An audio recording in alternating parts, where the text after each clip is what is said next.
Ladies and gentlemen, here is another check of today's program changes. First post at 11:30. Race 1, opening a 50-cent pick 5. Scratch number 3, Liz's Image, along with number 5, Cardiff Reef. 3 and 5 are out, plus the also eligibles, 13, 14, 15 and 16 are all scratched. Race 2 with 50-cent pick 4 wagering. Please note number 2, Dial Him Up, needs a new rider. Jockey to be announced for number 2. Scratch 4, King Curlin. Scratch 5, D-Day Reunion.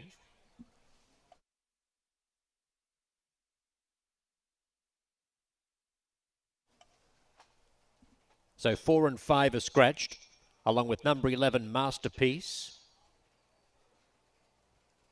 13, Trace Soleil will run, with Dylan Davis to ride. Dylan Davis on number 13. And scratch 14, Master of Foxhounds.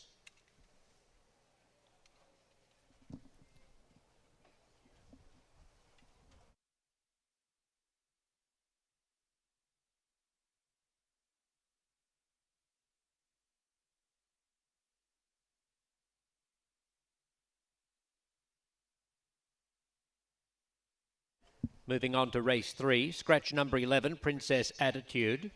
Number 11 is scratched.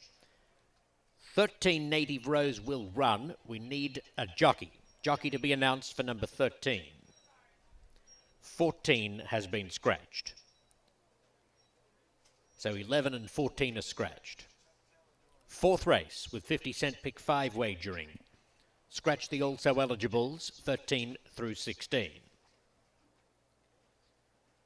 Race 5, opening another pick 4. Scratch number 1, Added Touch. Number 1 is out.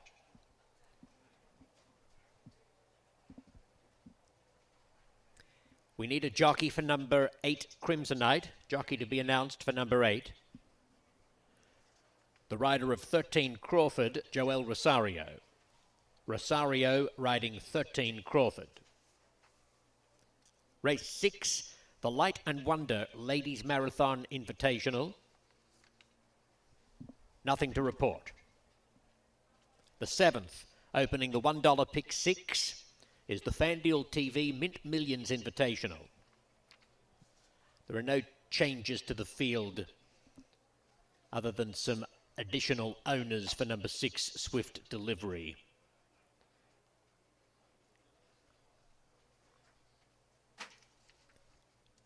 In the 8th race, with 50-cent pick 5 wagering, this is the Exacta Systems Gunrunner Stakes. And we need a rider for number 13, Tis Dashing. Tis Dashing, number 13, in need of a jockey. Scratch 15 and 16, the also eligibles. The 9th, opening the final 50-cent pick 4 on the program, is the AGS Music City Stakes. Scratch the also eligibles, 13 through 16. Race 10 is the Ainsworth Franklin-Simpson Stakes. Jockey to be announced for number 4, Dream On. Number 4 needs a rider. Scratch also eligibles, 13 through 16. The 11th is the KTDF Kentucky Turf Cup Invitational. No changes in the 11th race. And the 12th, with 50-cent Super High 5 wagering, we need a rider for number 2, Orbit. Jockey to be announced for number 2. Number 4, She's on a Roll, is John Velasquez. Velasquez on number 4.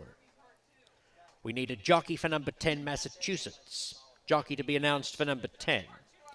And scratch the also eligibles, 13 through 16. So several jockeys still to come. There are some open mounts at the moment. Also, please note that the turf condition has been changed to good. with 20 minutes to post. The turf is now good. They're on a fresh strip, lane 1 for the first time of the meet. So the rail at 0 feet, lane 1. The going is now good. We thank you for joining us for a big day of racing at Kentucky Downs, and we wish you the best of luck.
I enjoy seeing things grow. It's a fun process to be able to put a seed in the ground and seeing what comes from it. We always enjoy going to Wrights because they're always very helpful, and when we're in a need, they always get it done for us. You know, if we break down the field, I make a call to Wright Implement, and they always have someone out within a reasonable amount of time. I've been working with Wright Implement for several years and wouldn't recommend any other dealership.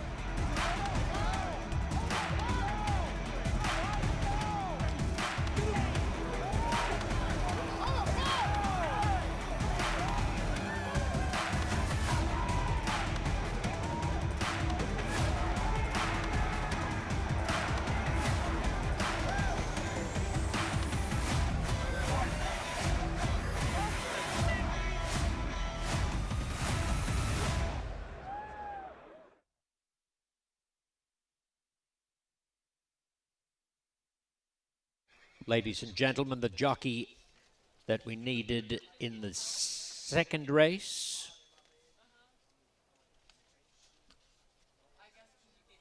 for number 2, Dial Him Up, will be Sergio Figueroa. Race 2, number 2, Sergio Figueroa. And in race 3, number 13, Native Rose, again to be ridden by Sergio Figueroa. Sergio Figueroa on number 13 in race 3.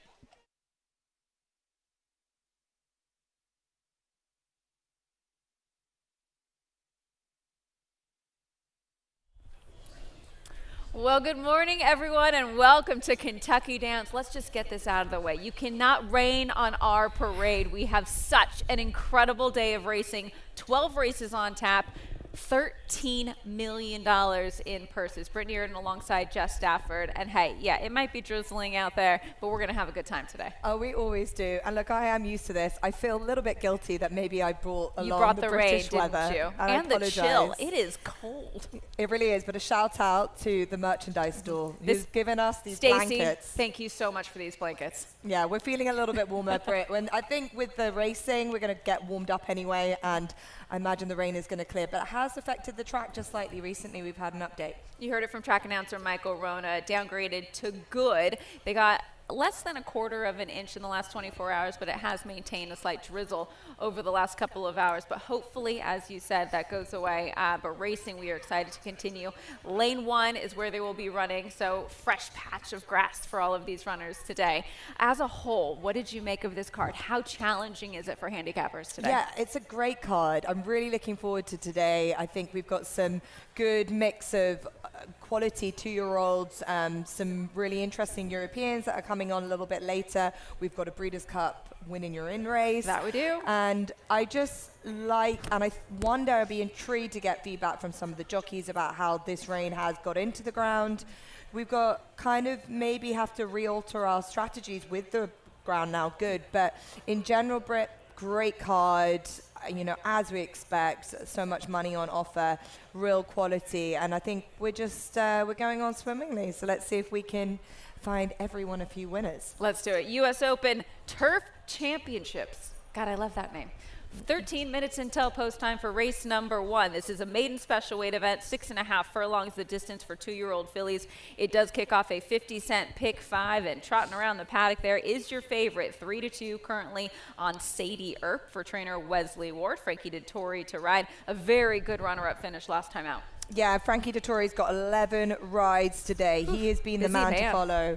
He is ready for it. He wants more winners at Kentucky Downs. He's shown how much he loves it. Starts with this Sadie Earp, who he knows from last time around where she ran a really good second. She looks ready to go in the paddock. She looks really up for it. She is a 'tis the law filly. She's had 2 strong turf sprint starts. She was just beaten the nose last time with that strong buyer figure. And we know how well Wesley Ward hits with 2-year-old maidens at Kentucky Downs. And I think she's got everything going for her. Let's see how she goes, but she's the clear standard setter. Keep an eye on her around the paddock, and as she approaches the starting gate, if you look back at that most recent run, she got a bit anxious in the starting gate. It didn't really affect her run all that much, I'll say, because she still, as we mentioned, finished a good second, just beaten ahead. The 3rd place finisher out of that race came back to win. All right, we've talked about the favorite, but where else can we maybe look to for underneath or even to upset? Yeah, I like a couple of them. Melody Maker is a horse that is right in shop for us now. This is a really big strapping daughter of McLean's Music. You can see physically she really catches the eye. Look, she's having her first run here for the Cassie Barn. I think the workouts have been strong, but she looks like she probably will be a better horse as a 3-year-old. She made a little bit of a noise coming into the paddock, just kind of cooled out, just a little bit of greenness, but I just like the way that this horse physically looks, but I just liked on paper how she's done. And some newcomers have done quite well at Kentucky Downs. Very robust daughter of McLean's Music out of the well-known dam 50 Shades of Hay, currently sitting on the board right now at 11-1, so a firster for Mark Cassie.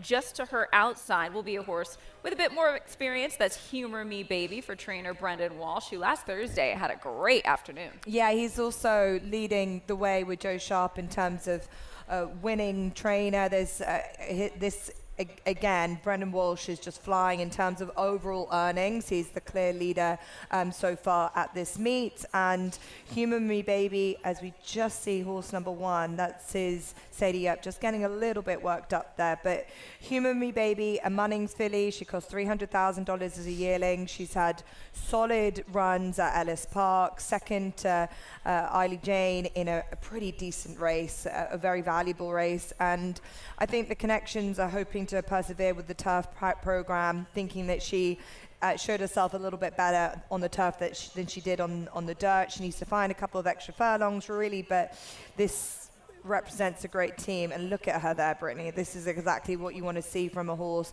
Very relaxed. I'm always taken by Brendan Walsh's horses. They are always got that relaxed demeanor to them. Well schooled they are. 6-1 currently on the 10-horse Humor Me Baby. And our clear second choice outside of our favorite, who we already spoke of, would be the 11 at 5-2. Triskelion for Rusty Arnold. Pretty even third place finish on debut. That was at Ellis Park.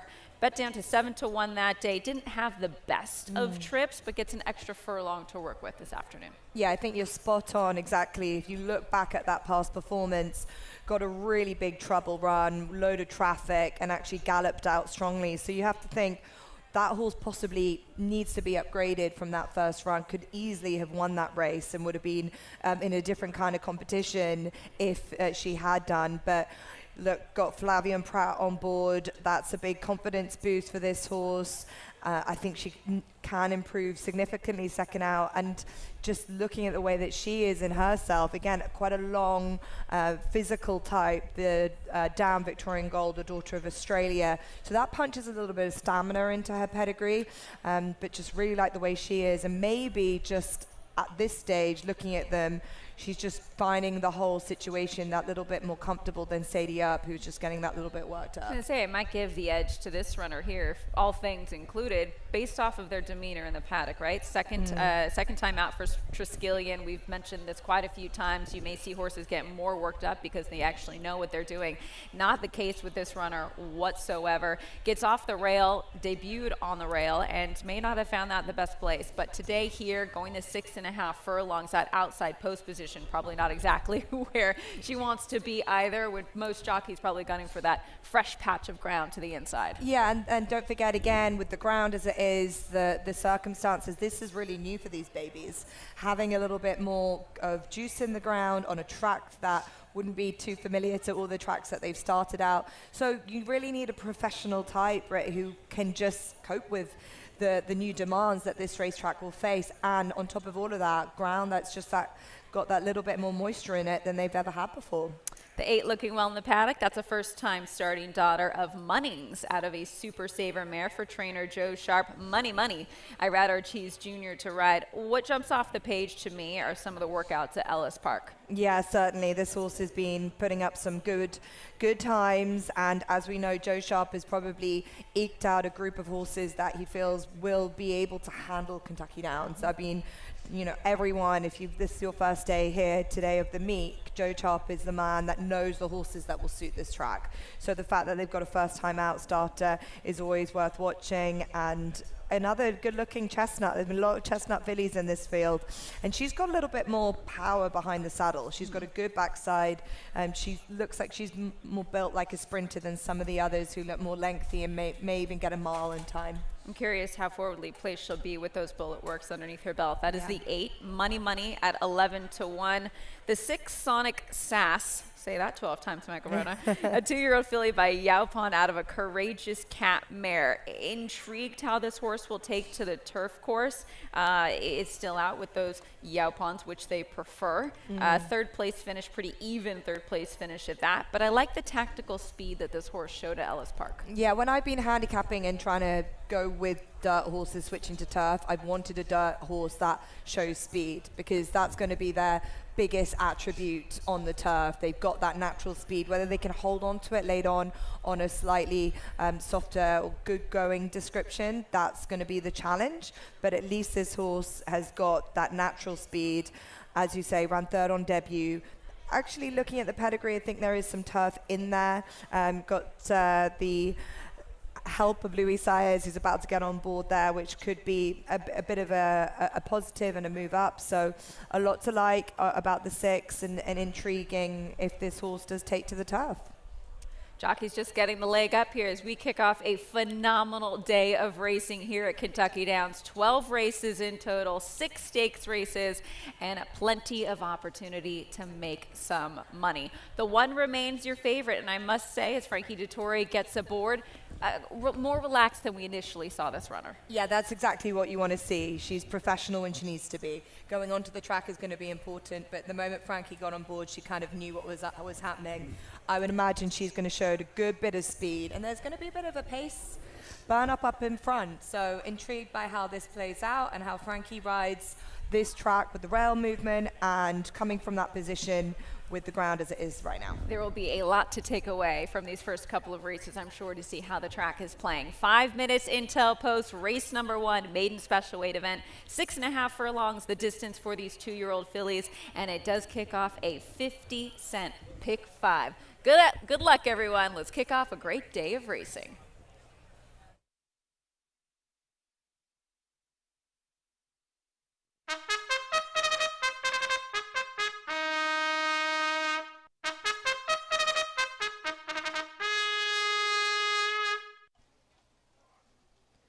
As the field moves on to the course for race 1, just confirming that Javier Castellano is definitely riding today.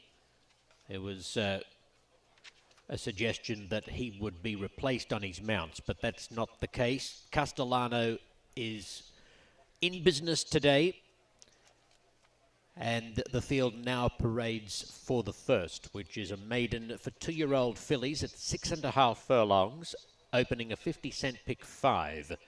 Scratch number 3, Liz's Image. Scratch 5, Cardiff Reef, along with the also eligibles 13 through 16. The turf is good. Race 1, named for FanDuel TV.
The best turned out for this race, number 8, Money Money. Congratulations to the groom, Elmer, as Money Money number 8 wins best turned out.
approaching the gate.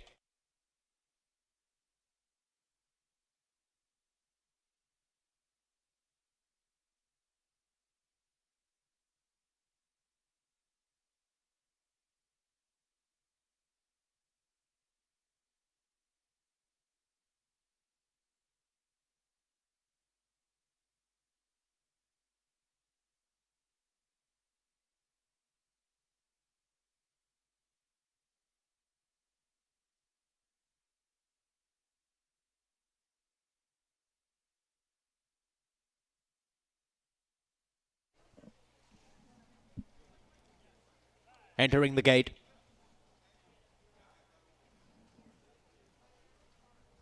Sadie Earp and Lilo Lil joined by But Seriously.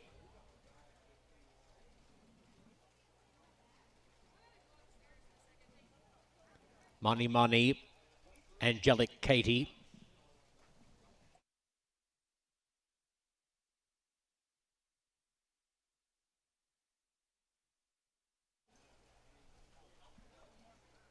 Melody Maker, Humour Me Baby ready. With Sonic Sass.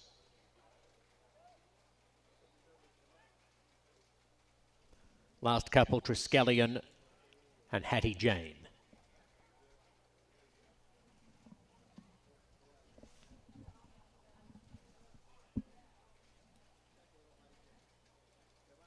Ready?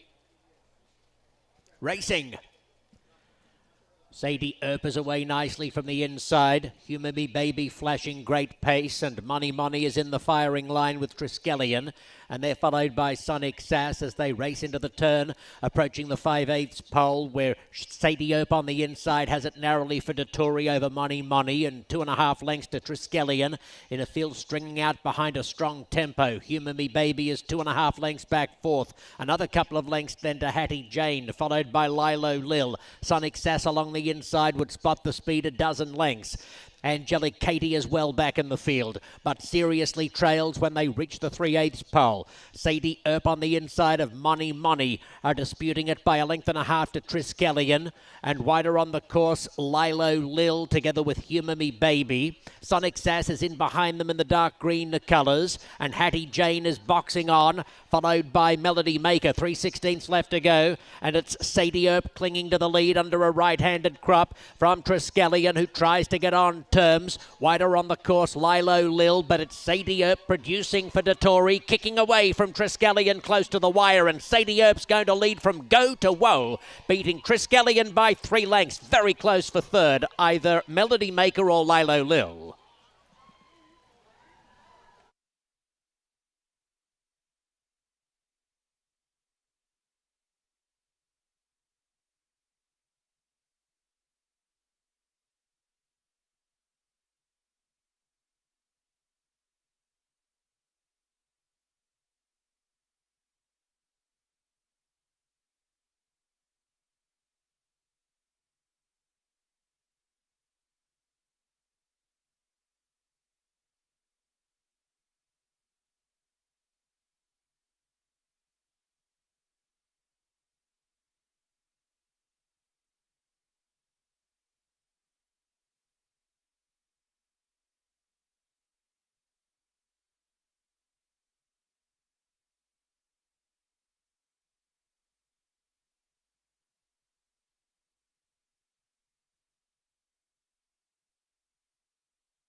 Number 1 is first, Sadie Earp, defeating 11 Triskelion.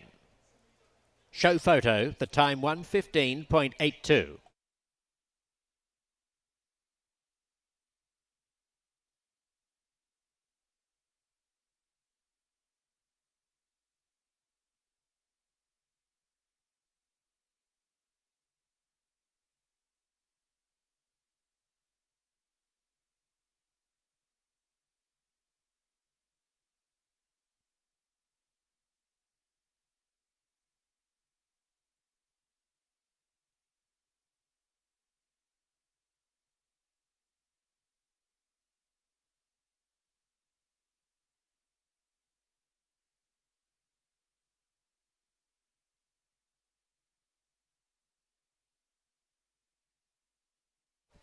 Third was 9, Melody Maker. Fourth, number 7, Lilo Lil.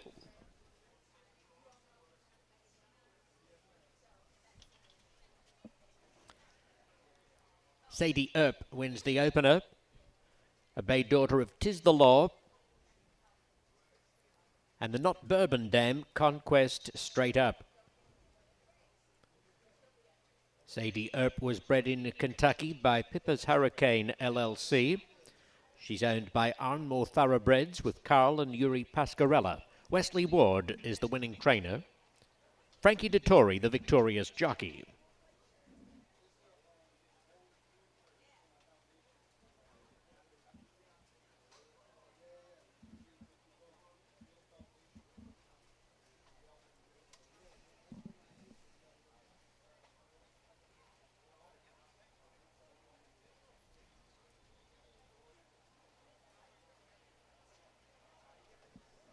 Race 1 was named for FanDuel TV.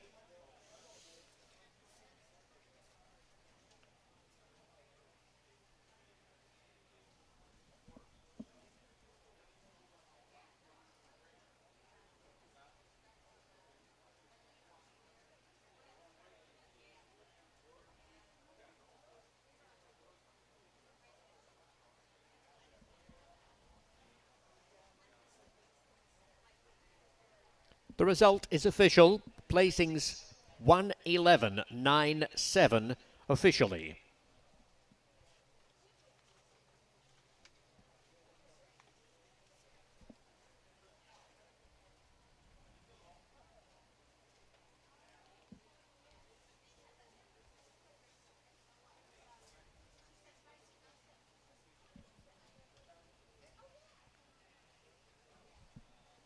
We'd like to extend a special thanks to today's bourbon sponsor, 6th Street Bourbon.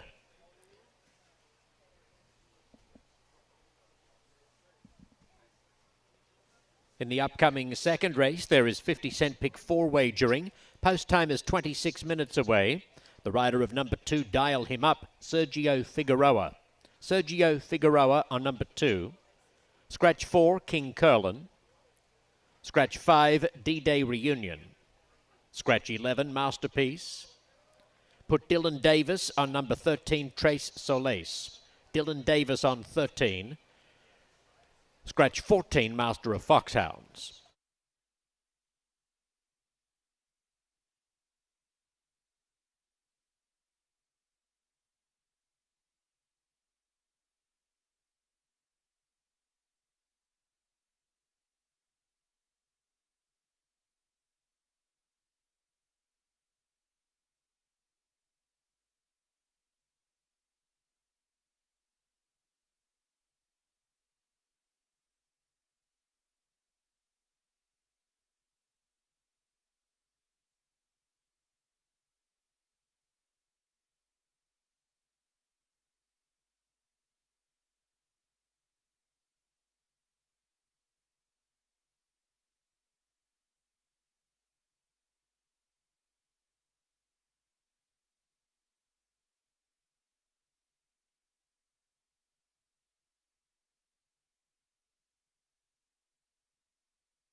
Magnificent was full count Felicia. Never in doubt. Coming down to the finish. First World War. Fort Washington on the outside. They're coming down to the line, and Goliad does it. Warfront, standing at Claiborne Farm.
Well, what a way to kick off the day. Flying Frankie Dettori, Wesley Ward scores actually didn't go off as your favorite. 2-1, the second choice in the opener here at Kentucky Downs. We move forward to race number 2, 19 minutes until post time. This is an allowance optional claiming event. We go from the 6.5 in the opener to a long mile and 5/16 in this race. Fun to handicap though. Yeah, pretty specialist, isn't it? You've got to try and find a horse that can really appreciate it, especially at a track like this. Any Kentucky Downs past form is helpful too, but we've had a bit of a flip-flop in the market. Horses are coming for a good bit of support, and I don't think anyone can make up their minds yet. No, we've had favoritism go between around 3 different horses. Right now, it's landing on the 3 horse at 2-1. Manny Franco to ride for trainer Mike Maker, coming out of a 4th place finish last out. But let's see your top 4 selections, and why don't we begin there? Who's your top pick? Well, yeah, thankfully I'm started with a winner, so feeling good. And my top pick starts with a 9. This is Joe Sharp's Gilded Kraken. Looks fantastic. This horse is looking really well. And Joe Sharp, another credit to his team. They always plat up their horses, and they always look really good. And it's always that little bit of extra effort does really help. And this horse, Gilded Kraken, a Kraken gelding, is in really good form. And we've seen how helpful it's been to be on the pace in our first race. This horse likes to dart out the stalls and lead, and this horse had a pretty high figure from the success at Saratoga. As I said, that tactical speed, will want to go out and keep it pretty simple under Jose Ortiz. The question is the stamina at this trip, but the figures are strong and it's well worth giving it a go. That was my biggest question as well. We have seen this horse go 1.5 miles back at Churchill Downs last year, albeit that was over the dirt course, and finished 3rd that day, well beaten as your favorite, 7.5 lengths. Obviously very different circumstances today. Who could press this horse on the lead, if anyone? Where else is the pace coming from? Yeah, interesting question. I don't think there's a huge amount of obvious pace. I thought that 8 could go forward and has shown to be a pretty pace-led type of horse, especially if you look at eldest son horse 8's last run when went to the lead. That was on a dirt surface, so let's see if this horse with Frankie Dettori on board can try and do the same. But the 8 definitely has a bit of a pace angle, but there's nothing obvious to challenge the 9. The inside runner for you would be the second choice, 5-1, down from an 8-1 morning line. Risk Manager in for the $80,000 tag today, which many of these runners are. Another for Mike Maker, 7-year-old horse, won by 5 1/4 lengths last time out. But this horse, the complete opposite to your favorite, will be coming from downtown. Yeah, and look, this horse did not stop at the line over a shorter trip last time, but just look to be thriving. He's a 9-time winner, doesn't seem to be getting any sort of lack of interest in racing, just seems to be improving with time, really reliable. He is a closer and I think really excels in turf route company, but again, needs to prove himself over slightly further, but I just liking horses here coming into it in really good shape. Stretching out, as you had mentioned, in distance, perhaps this places the horse closer to the pace today. We've seen in the past, you look back at a fairgrounds race December of last year, it was only about 5 lengths off of it rather than the large 13-length differential between first and where this horse was placed last time out. That is the one, Risk Manager. Now we'll get to the favorite in 3 and get your thoughts on this runner. 5-2, lukewarm favoritism for Mike Maker. An 8-year-old gelding in for his 37th start. Yeah, this is a son of Karakanite, the Japanese bred stallion, and you probably, if you want to be safe, you go with the horse that can definitely see out the trip, Brittany, and this one definitely can. 11 wins, multiple stakes graded, placed horse, just ran 4th in the Kentucky Downs Preview Turf Cup at Ellis, put up a really good figure there. Just a proven marathon turf performer, ultra consistent at this level. I'm no surprise to see him coming in for a lot of market support, because where he has that proven staying ability, others don't. And again, that was a seriously good performance in stakes company. So you have to say this is probably a class drop. If we're looking for the 2 horses that are likely going to be out there on the lead, it'd probably be the 3 along with the 9 who we already spoke of. Manny Franco, as mentioned, aboard this runner for Mike Maker. The 6th horse, 3-1. You can hear it from us talking about it. There are a lot of different directions to go here, and we have about 4 horses anywhere between 5-2 and 9-2. Yeah, certainly, and I think that this makes it for a really interesting competitive race, because you have a lot of different angles in with these horses. And number 6, Bail Us Out, is another different angle coming out of a synthetic racing for Brendan Walsh in great order. This is a very consistent horse at Woodbine in graded company. He's now in a slightly easier spot, I would say, than some of those races that he's been running in. I think last time out, maybe little bit underwhelming, didn't really see the best of him, which we have done earlier on this season, definitely earlier on in the summer at Woodbine, a good run in a turf allowance race. And I just think, again, if he handles Kentucky Downs, undulating nature, the good ground, it could cause maybe a bit of a surprise, but he's actually coming in for a good bit of support. So maybe I wasn't thinking as outside of the box as I thought originally, because everyone seems to think maybe the same. Sometimes you just have to follow the money, and we definitely see it going in that direction for the 6, 7-2 now. I thought just for this one, in terms of the competition they've been facing, tougher competition than I think you would see today. Swift Delivery just ran into last time out. That horse will be running in a stakes race later on today. So Bail Us Out, Tyler Gaffleone aboard, and now in the Brendan Walsh barn. And when Brendan finds new acquisitions, when they come into his barn for the first time, he does very, very well, getting them to acclimate to his program pretty immediately. You see a nice return on investment often with these horses coming into his barn. So right now the 6, Bail Us Out, we're giving a lot of love to at 7-2. What's your take on the 7, Out of Deductions? This horse for trainer Chris Block, been given about a 2-month freshening. Will stretch out today, has gone the distance before, but didn't fare so well that afternoon. Yeah, look, this horse has probably got a much better form on the turf than the dirt. The run last time and on a sloppy dirt surface wasn't really seen to his best, but before that, really strong Churchill form on the turf. Just finds one better every now and again. Really tricky to win with sometimes, and it's harsh to say, but when a horse just can't seem to find that win, just can't really edge it out, you start to worry about the confidence that maybe they have. The stamina was a bit of a question, but not completely impossible.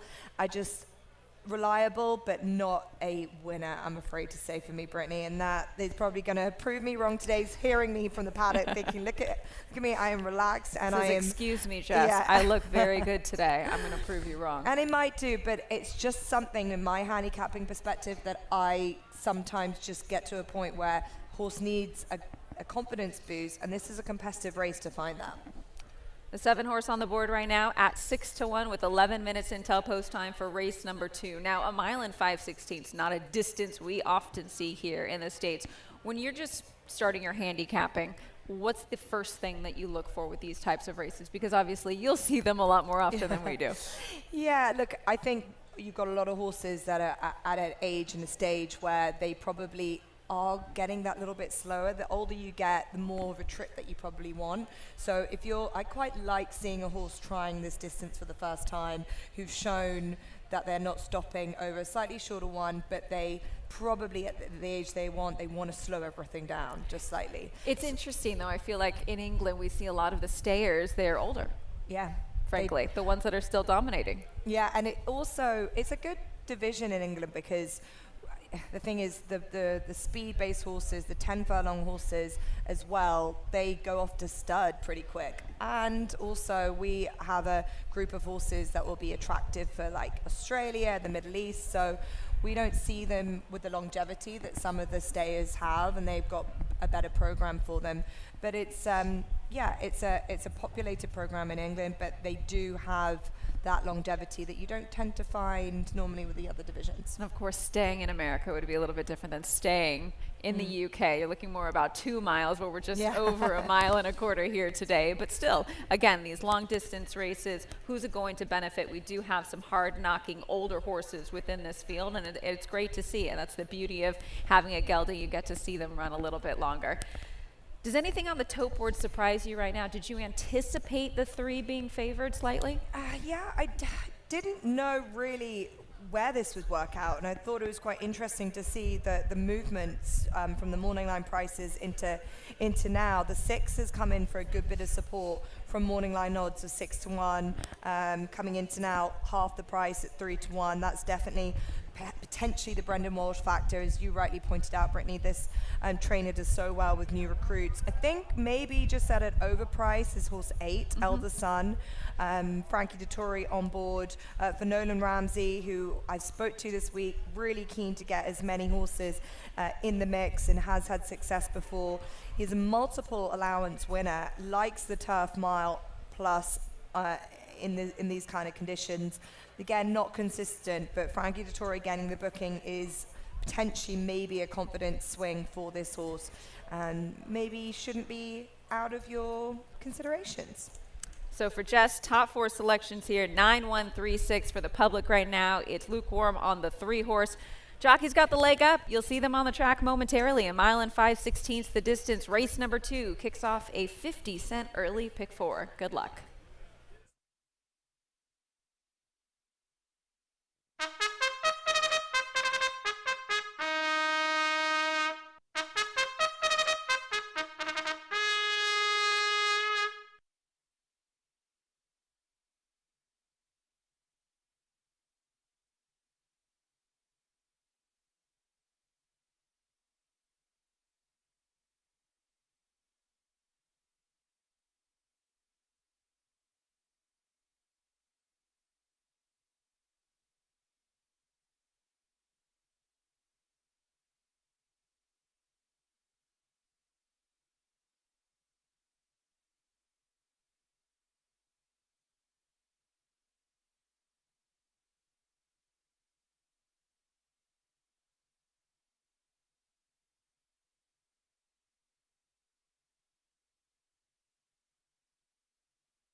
The field is parading for the second.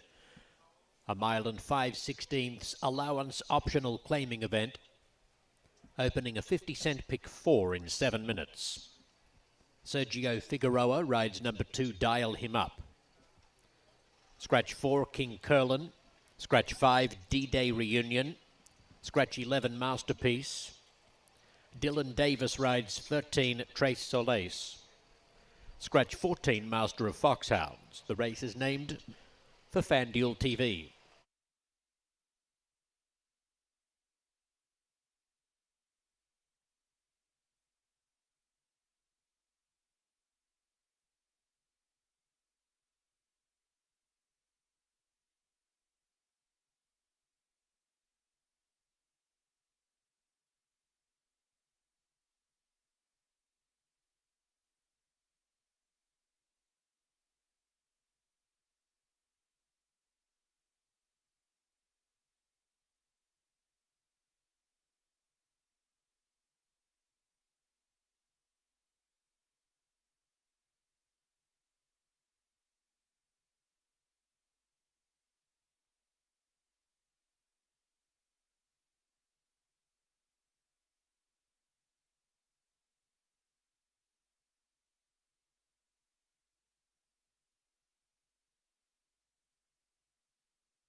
The best turned out horse for race 2 is number 10, Quality Chick.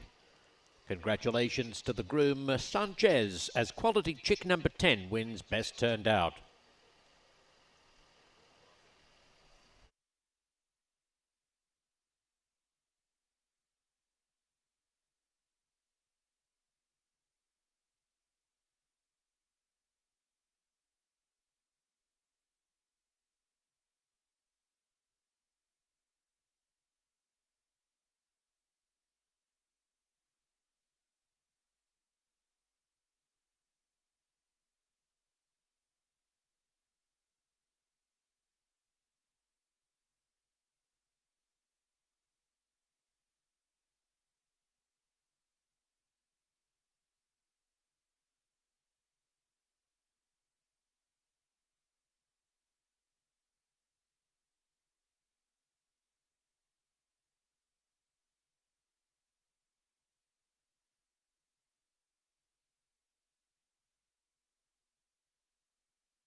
The field is approaching the gate.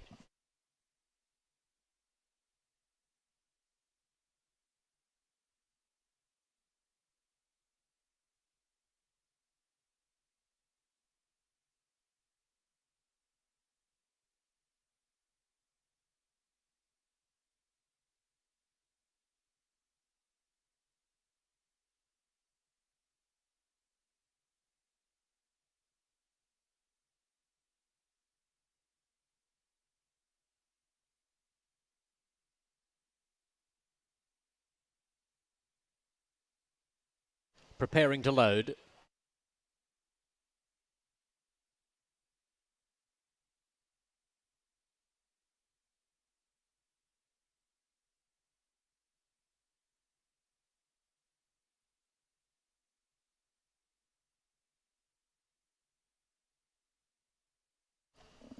Risk Manager comes forward. Eldest Son, and dial him up.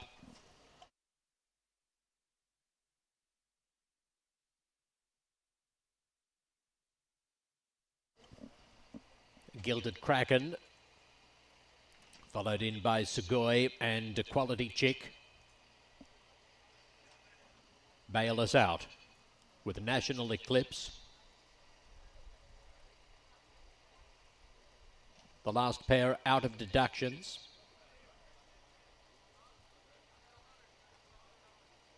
And Trace Soleil.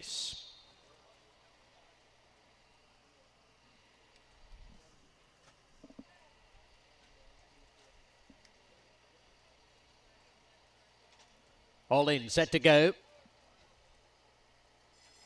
Racing. Gilded Kraken quickly off the mark, together with Sugoi. Up there too, in between horses, is Bail Us Out, fairly prominent. On the swing out of the stretch to the 1.125 pole, it's Gilded Kraken going to the front. National Eclipse is crossing to sit outside the leader. Eldest Son is third, covering Sugoi as they race into the back stretch, followed by a 3 wide out of deductions. Trace Soleil posted 4 wide, a victim of his wide gate, and then comes Bail Us Out, drifting back mid-pack, ahead of Risk Manager. Quality Chick well back in the field, and Dial Him Up as the trailer as they begin to climb up toward the 7/8 pole. Gilded Kraken has the lead from National Eclipse and Sugoi.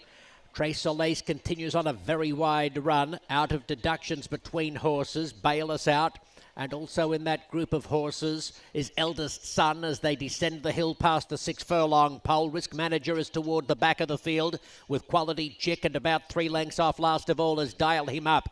As they go to the 5/8 pole, Gilded Kraken getting on with the job, puts up 2 lengths from National Eclipse and Sugoi. Trace Soleil, followed very wide by Risk Manager, who's sweeping forward with purpose, is up within 2 lengths of the lead suddenly in the bright lime blinkers.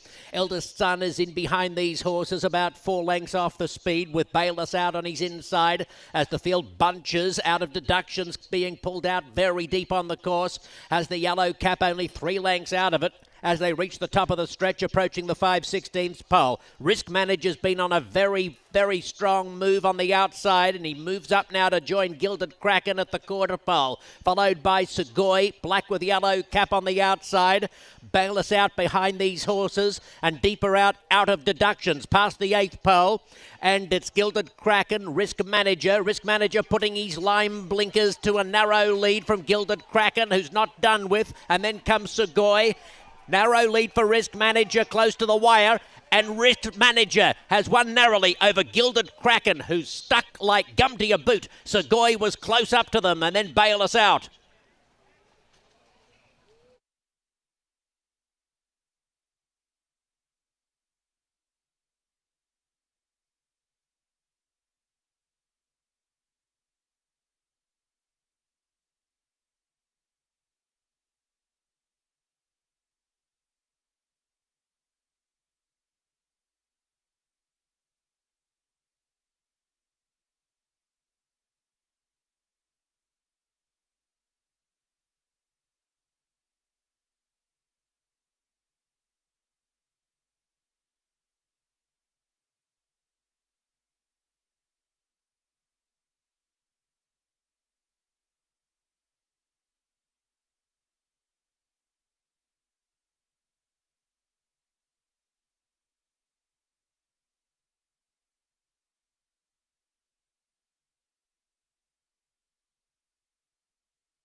Photo finish, the time 2 minutes, 8.13 seconds.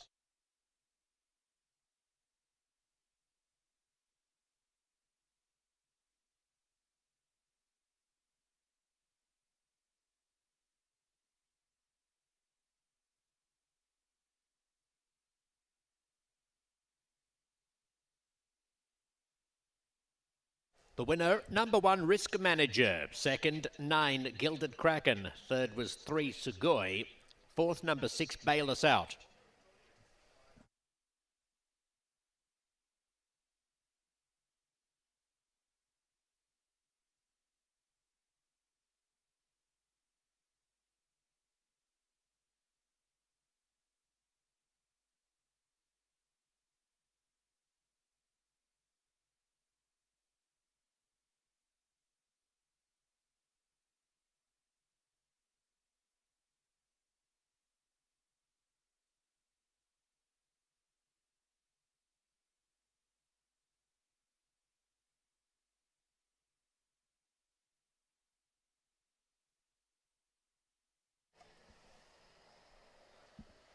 Risk Manager, on his way back to the winner's circle, is a 7-year-old chestnut horse by Looking at Lucky from the Kitten's Joy Dam, Katura.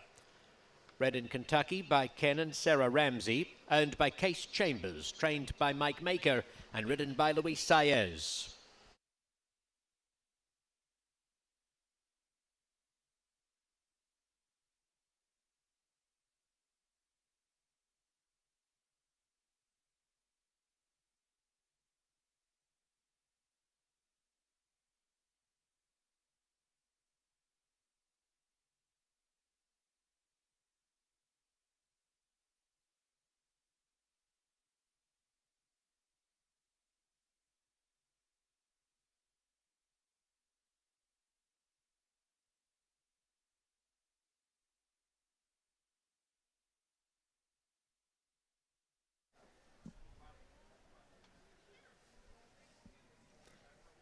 We'd like to thank today's race day sponsor, FanDuel TV.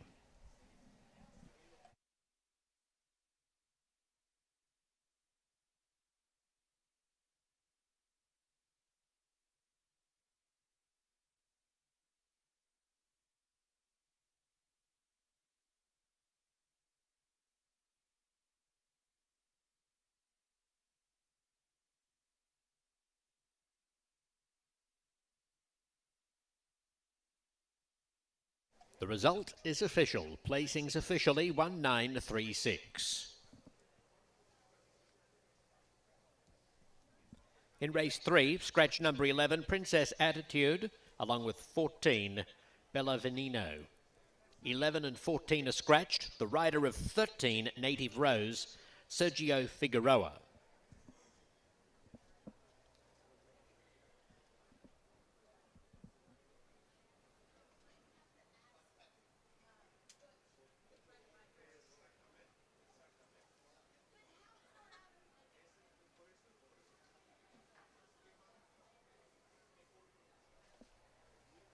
"24 minutes to post for the third.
Patrick proves best. Chancer Mick Patrick wins the Champagne impressively.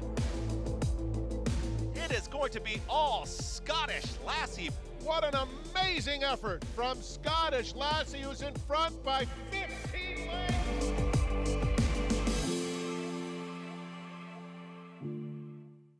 There's no doubt that Kentucky breds, are number one. It's a great program, bottom line. I think it's the best in the country by far. Horse raised in Kentucky is an advantage. You talk about the Kentucky breeding program, I think it's immeasurably the best. They've got the best mares and the best stallions there in the state. The great ground they're raised on here in central Kentucky, it seems to be the best. The purses that the Kentucky breds are now running for matches how dominant they are.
Kentucky Downs officially. Okay, now my mic's working. We're ready.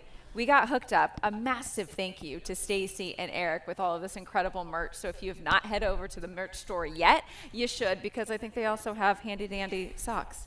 Yeah, and these blankets, they're selling out fast, and they are so practical and needed, and we are very grateful. I feel so much warmer. I have my socks on, and I'm going to wear them in the paddock with my sandals later, and I am unashamed about it. It's a true fashion statement, yes. But what's great to see is it looks like the sun is starting to peek through those clouds.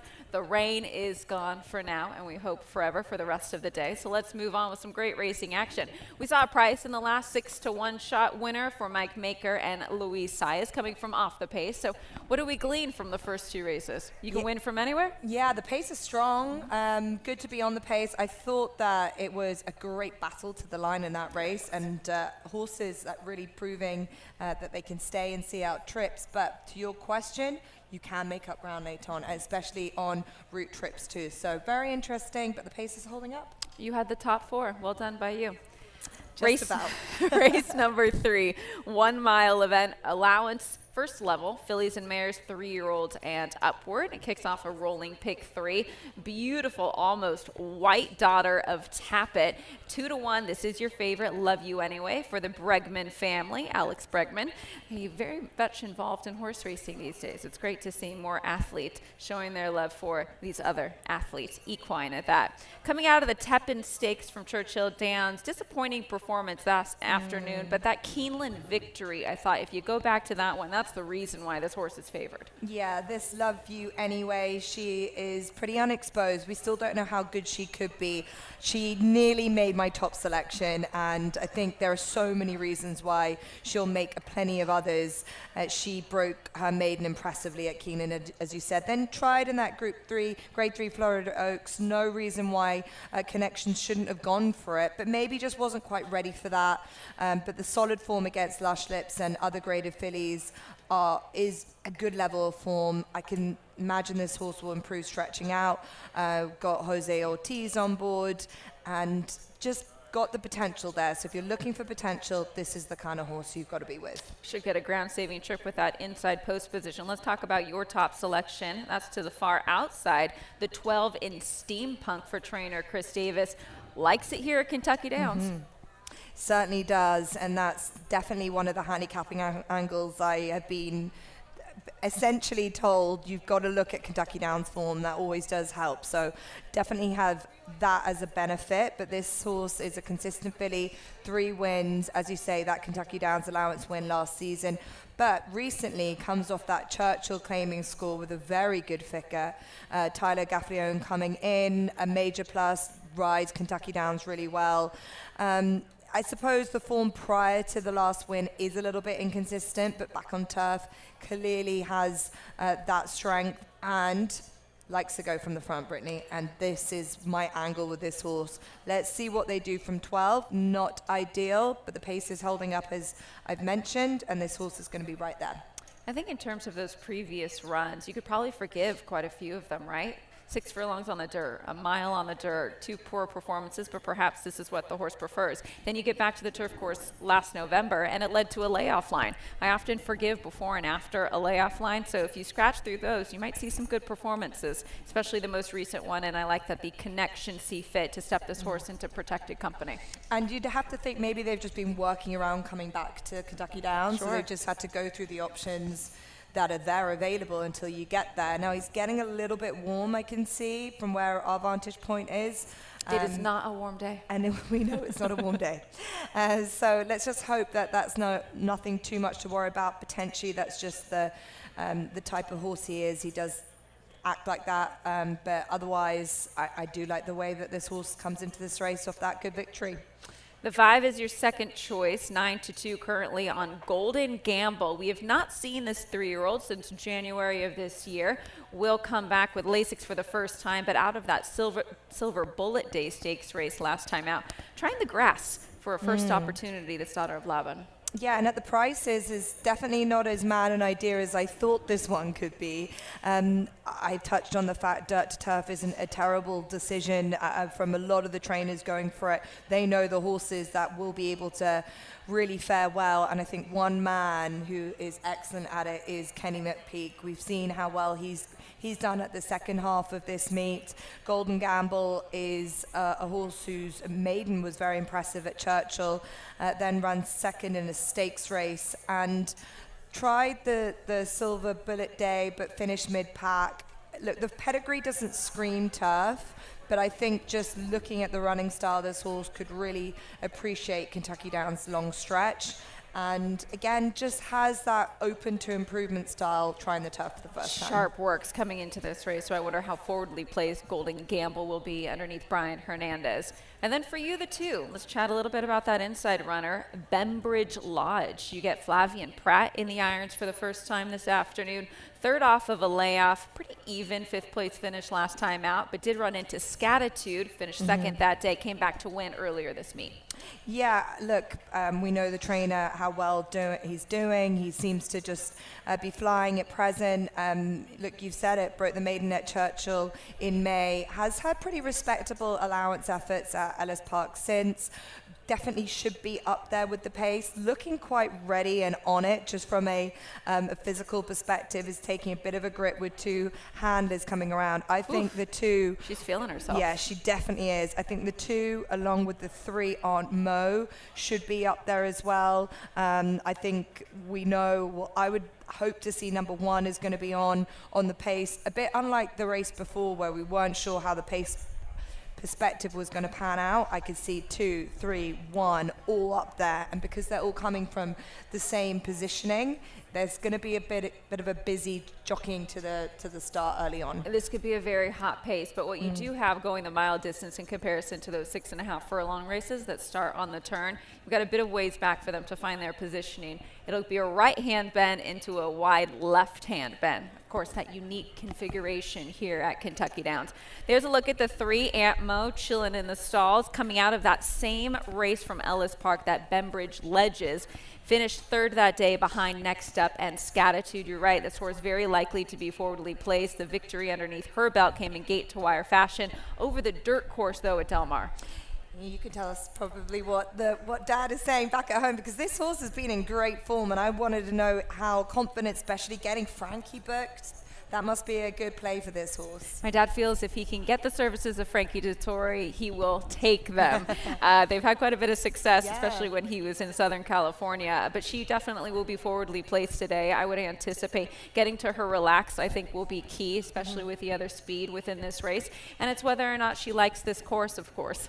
And she's also showed from dirt to turf that can do it. Was your dad keen to try out turf before trying here for the first time? She has a lot of turf influence. So Uncle Mo's, I think they can really run on anything, but it's that Scat Daddy on the bottom side that would influence the turf pedigree, I think. So giving her the opportunity to try the grass, especially being quick, as Frankie just gets the leg up there aboard Aunt Mo. My question would be the distance. I know it's a mile and she's coming out of a mile, but the mile here tends to play a little bit longer. Yeah, certainly does, and it looks like she's got a bit of speed in her locker, and that's the thing. Frankie will be good to try and make sure she can stretch out as best as possible and just utilize her skills. I have to ask you about the European runner, though, the 4, State of Joy. Yeah, State of Joy was a horse that came out of a pretty good turf maidens when based in Ireland. I'd imagine got form to prove. It's very difficult to try and compare the form from Ireland into America. But my one aspect that put me off State of Joy is that she won on soft ground when she was last seen. That was 341 days ago. That was a long time ago now. First time up. Are you tallying this yourself? Or is somebody tallying those days? Yeah, it's written down for me, 341 days, thanks to the DRF. I was going to give you props for that. I would be able to count that for myself, but the soft ground is what really played to her strengths when she was in Ireland. Definitely got a bit of juice in it for the first run here, but I wouldn't be surprised if she might need the first run here. 7-1 currently, your favorite, no question about that. It has been since wagering open. Love You Anyway at 2-1. Good luck.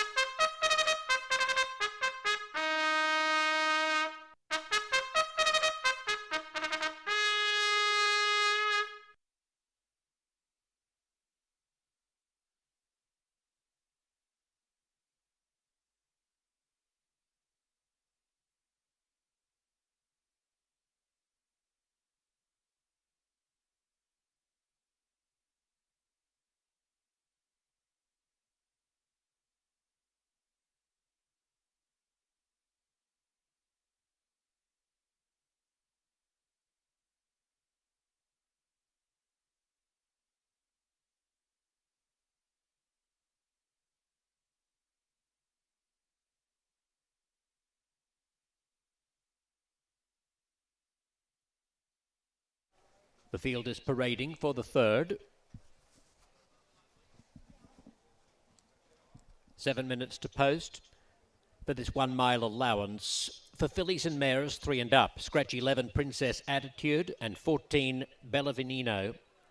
Sergio Figueroa rides 13, Native Rose. The race is named for 6th Street Bourbon.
Ladies and gentlemen, the best turned out horse for this race is number 12, Steampunk.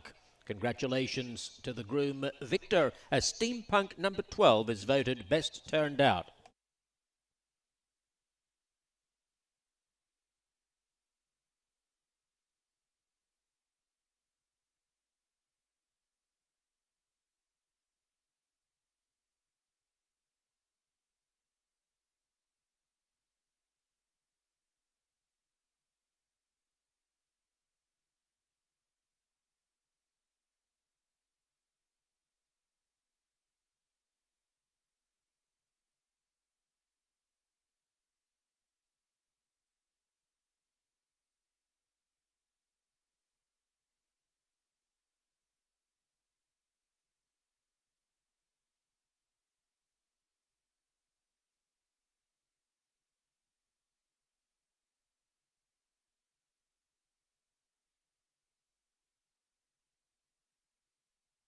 Approaching the gate.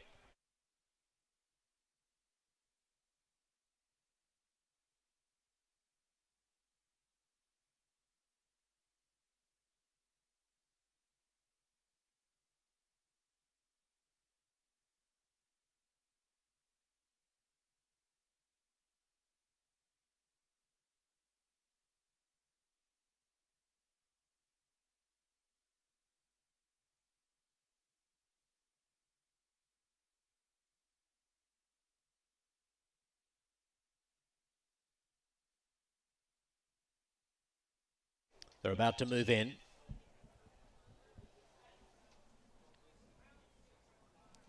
Here comes Love You Anyway to the inside stall,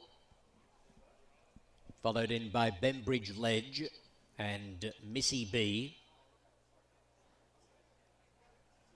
Aunt Mo to gate number 3. Grey Lee comes forward. State of Joy.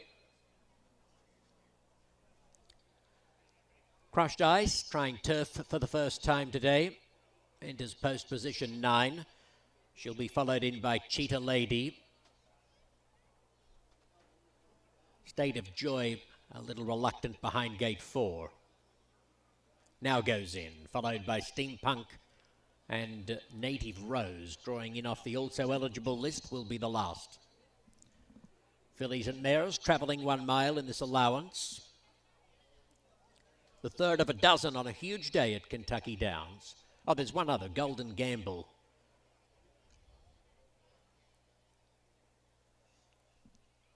In fact, Classy and Connected also. That pair had wandered a little way behind the gate. So the 5 and 6 and 13 yet to load.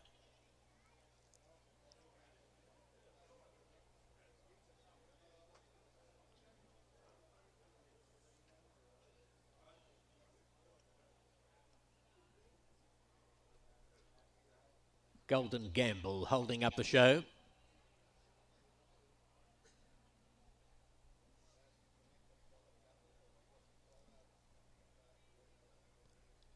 Golden Gamble moves in now.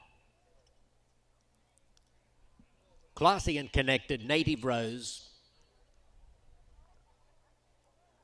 And now the starter, Todd Stevens, is ready to release them. Racing! Golden Gamble, one of the first to appear with Crushed Ice and Bembridge Ledge. Love You Anyway scooting along the inside. Aunt Mo is prominently positioned and so is Grey Lee. Almost 6 across the course as they race up the hill past the 7 furlong marker. Classy and Connected next. A couple of lengths to Cheetah Lady and State of Joy. Steampunk and Missy B. Native Rose back at the tail. It's Crushed Ice heading to the lead in her turf debut from Golden Gamble and Grey Lee on the outside, while Aunt Mo follows the rail down past the 5/8 pole. In behind these horses, Steampunk in the black cap going up out 4 wide within 2 lengths of the pace.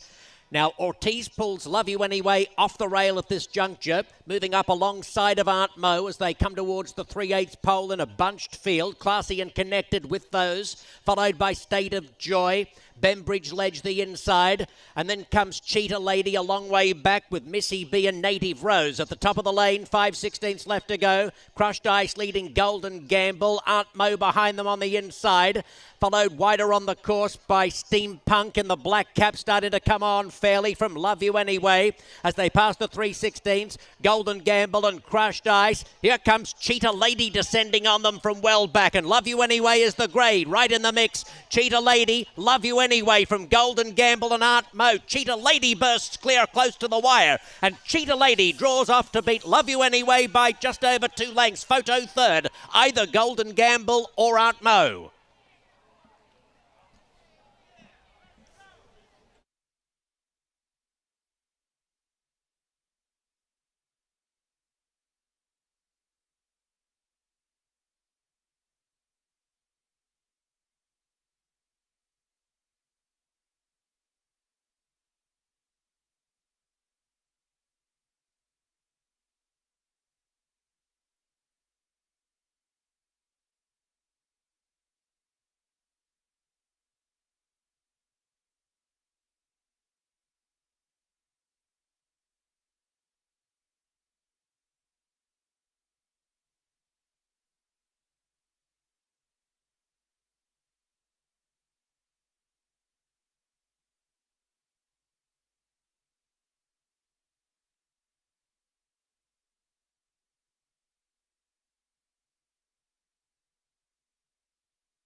Unofficially, 10 Cheetah Lady beating 1 Love You Anyway. Third going the way of number 5 Golden Gamble, and fourth was 3 Aunt Mo.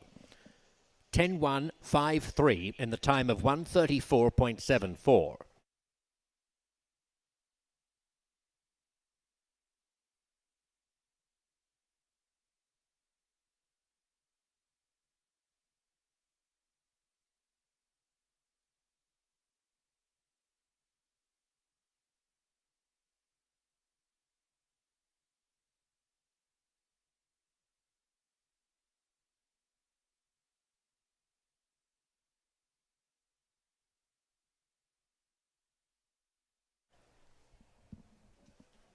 The winner, Cheetah Lady, a 3-year-old bay filly by Quality Road from the Uncle Mo Dam Monkey's Uncle, owned by Pickview LLC, trained by Whitworth Beckman and ridden by Joseph Ramos. Whit Beckman had the last winner on Thursday, Honey Dutch.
The result is official.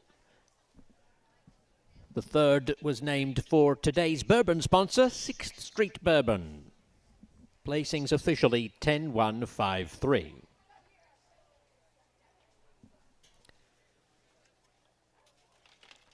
In race 4, scratch the also eligibles 13 through 16. There is 50-cent pick 5 wagering. Post time in 27 minutes.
Ladies and gentlemen, it's post time for the Whitney. The field turns for home.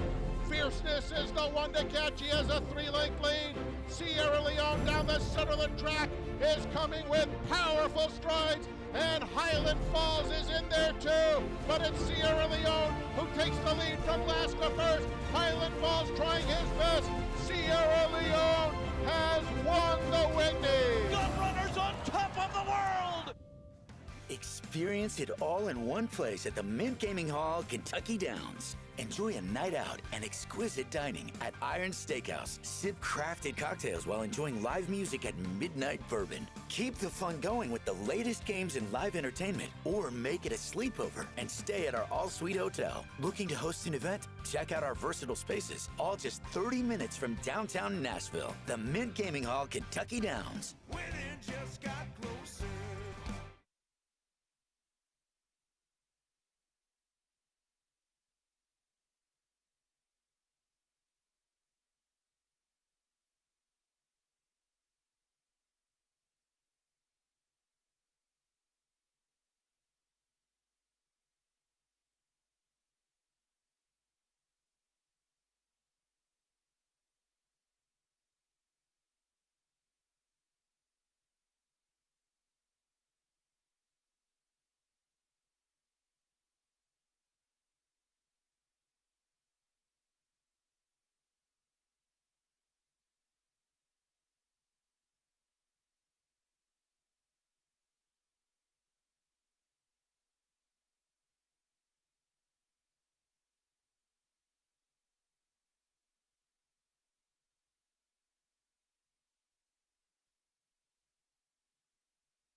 Well, how about that one? The price is progressively getting bigger here on this Saturday afternoon, 22-1 in that most recent affair. Let's see if we can find another price in this upcoming fourth race.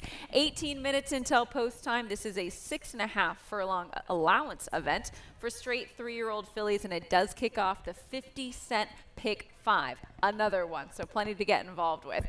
This race has a plethora of speed. So how do we dive into it? Yeah, especially watching the races and how they've unfolded and seeing them just gone by in that sprint that we saw a bit of a pace burn up and horses were coming off the pace. So it is interesting. Will this pace just have horses kind of out there cutting each other's throat and something is going to come out from the back? That might just be it. But I still want to be on the pace, Brittany. I still want horses that want to be out there because I still think that one horse might just be able to hold on to it. But I found it very difficult to essentially find my top picks because I had about 5 or 6 I wanted to include in there. The beauty, but also the difficulty of Kentucky Downs, the challenge of handicapping. Let's dive into this race. The favorite, I should say, is the 9, currently at 2-1. A good look at this 3-year-old daughter by Into Mischief. She's a versatile sort, I must say. For trainer Miguel Clement, Joel Rosario will be back to ride. Came from off the pace last time out to finish 3rd. Prior to that, much closer to the pace over at Woodbine, over a good track. So how this turf is listed today should be of no issue. Yeah, just really we'll look forward to seeing her when she comes out of being saddled. Miguel Clement yet to have a winner here, but it looks like this one has got all the possibility. She ran a really strong 3rd in the Galway at Saratoga last time out, got that tactical speed. The late kick, perfect for Kentucky Downs, long stretch. There's a lot going for her. She seems to be an obvious natural horse for the turf, bred for it, and they brought her along well. And it's been interesting. They actually started her out over a longer distance. Earlier on in her day, she was running well over a mile. They probably experimented with what her optimums are. But I feel, based on what we saw 2 starts ago, that this 6.5 is exactly what she wants. She's held very good company. You see Nitrogen in the running lines, an exceptional runner on both turf and dirt. Most recently, a Grade 1 victory. So held good company there, has the 9 as we get a look at her out of the box. What do you make of her from a stature size? Yeah, she is big, robust looking filly. She's got those earplugs in as well, which I've noticed a couple of trainers have used just to keep them relaxed. I suppose this kind of atmosphere, when it's new to them and they're still regularly young, she might use them quite a lot, will just help them, and it's definitely a benefit to her. She looks very relaxed, but a lovely, as I'd imagine, Into Mischief is, one of the world's best. And he can do no wrong. Yeah, and he produces very good-looking horses. Let's talk about your top selection here. That's the 11 Saturday Flirt for Wesley Ward and Frankie Dettori. They're looking to team up for another one today. Yeah, certainly this horse got her career off to the best start when winning at Keeneland last year. Then they went to Royal Ascot with her, just didn't work out, but did run in the Norfolk Stakes. So ran against the boys, which is not easy when there is filly options. And then has come back as a 3-year-old looking better than ever. And I love how Wesley Ward brings along these sprinters. He's just brilliant at doing so. Both the turf and the dirt seem to really good effect, and just seems to be very versatile. Frankie Dettori on board today. They have such a good strike rate when they combine, looking like just a real improver, and that's why she was my top selection. What do you make of the distance for this horse, an additional furlong? Yeah, that I'd imagine would be the worry, considering as we have mentioned, you really want to be probably have that little bit of staying prowess in you. The pedigree suggests she is all speed. Frankie Dettori will be the right kind of jockey just to be able to utilize it. She wouldn't be one that I would imagine will be on the speed as much as some of the others. Definitely not. So I thought potentially if they do go too hard out in front, she might just be able to see it out that little bit, but she'll have to just prove herself just over slightly further. I mean, you've got speed to her inside in Rich City Girl. You've got speed to her outside in Proud Starlet, amongst others. The 8 horse is your 3rd selection. There's going to be, I wouldn't say this horse is going to be on the pace at all. Probably sitting about mid-pack, maybe that garden seat for trainer Ian Wilkes, Julian Leparoux to ride. Justin Queso, one of my favorite names. Yeah, love this name. Look, a synthetic stakes winner, has shown to be pretty fast. Again, we'll enjoy this trip, but if you go back, this is a complete contrast now to my top pick. If you go back through the form, has got a lot of proven qualities over slightly further, so we know we'll always be fighting at the end. So this horse looks to be a kind of improver again, with the upside of just being able to see out over a slightly longer distance. On the board right now at a juicy price of 10-1, so floated slightly up from that 6-1 morning line. Here's the 4, feeling good out there. That's Drop the Hammer, a 3-year-old filly. The Hammer did drop for $200,000 for this gun runner. A 5th place finish last time out. Now, granted, that was going 1 1/8 miles, so maybe just a touch too far for this runner. Speed and fade in the last should really appreciate that turn back. Yeah, and look, the turn back is definitely the angle. This is a horse that should be absolutely fine over this distance. 2 starts ago was a very impressive display where just controlled the whole race. I don't think that Drop the Hammer is going to have that luxury here. Being able to control this race would be quite impressive considering how much pace there is. But I thought that potentially coming slightly down in grade and with the trip at that kind of preference, she'll be up there for a team that seems to be doing no wrong, Britt. I am curious where Brian Hernandez will have this horse placed because of the turn back. Dulling any sort of that route speed that we have probably cannot contend with the sprint speed that we've seen, as you mentioned. So 10-1 right now on the 4, Drop the Hammer. The 2 Ninth Island, 21-1, is going to show massive speed. Blinkers going on an already fast horse. Yeah, that's a real statement of intent, isn't it? That we possibly going to be the one that's going to control this. Definitely a horse that has shown to be pretty versatile. Just like that, this horse controlled a race over a mile in the mid part of the spring into the summer, then was kind of pulled back a little bit on the last couple of runs, but still was able to hold a nice early position last time out. Definitely shouldn't be the price that she is, considering where she is and the fact that she held her own to good effect in Stakes Company and Churchill Downs. So an interesting one, good price there for the 2. There's a lot of big prices for horses that I don't feel should be at that stage, considering what we've got here. It could be a very messy race. We saw a messy race last time out. Will this be the same again? I agree with you in terms of prices. The 12 I don't think should be 8-1. You have the outside post position, perhaps not ideal since they break straight onto the turn, so we'll get a wide trip. This horse is fast coming in from Southern California, so you think about the turf course they're running over there. Very firm, and this horse, in terms of getting to the front and running away with it, set fractions of 21-3, 44-1. That was a big effort last time out. Now comes into the Steve Asmussen barn. My concern would be, how does this horse like this type of turf course? Yes, but that being said, I don't think they should be double the price. No, and I think the other thing is that, the ground, it has got moisture in it, isn't it? And I know we heard from Frankie saying that it's got a bit of the good nature is going to be very different to a fast, very firm Del Mar, especially over 5 furlongs. Exactly. So that would be just a little bit of a concern. This horse looking very chilled, very relaxed, considering very unexposed, especially on the turf, and yeah, just an interesting angle. There's a lot of improvement to come with this filly. Who do we think is the speed of the speed? Who is the fastest in this race? Oh, I had thought the 10 maybe. Rich City Girl. Lara Ravelli is known for having very fast sprinters. Yeah, I would agree, especially from what this horse has done on the dirt. The speedy, already a Kentucky Downs winner as well, which is a help, and is shown to have that speed early on, both at a track like Kentucky Downs and all the tracks on the dirt that this horse has tried out. So you can't disregard the horse 10 at 9-1. That's a decent amount for a course and distance winner. Look, again, maybe that race she was able to just control it. This race is going to be slightly different. 10, 12, definitely up there. I'm just interested to see how the more natural sprinters will probably try and hold their own in a mid-pack position. Remind us one more time of your top 4. Yeah, this has kind of changed around. I was really struggled to be able to pin it down, but 11, 9, 8, and 4 for me. I'm trying to find a few prices, but the 11 coming in for a little bit of interest. Oh, they can be found here at Kentucky Downs. 9 minutes until post time for race number 4. Good luck.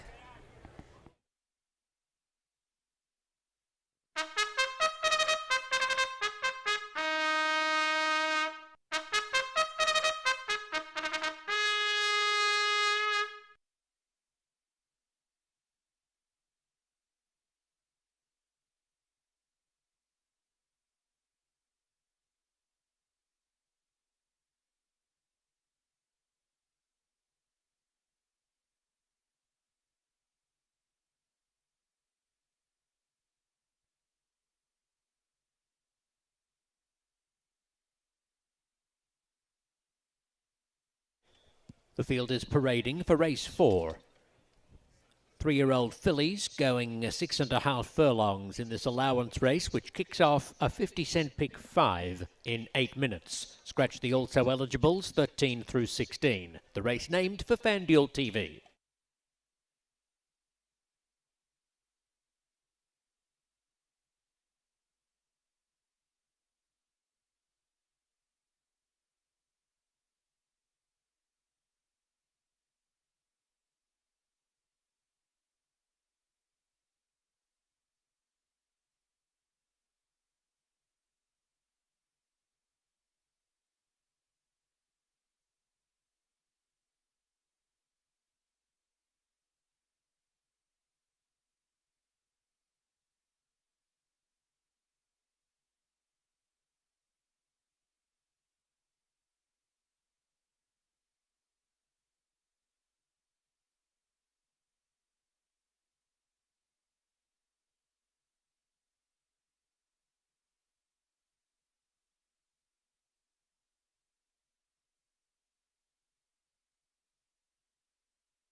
2 minutes to post.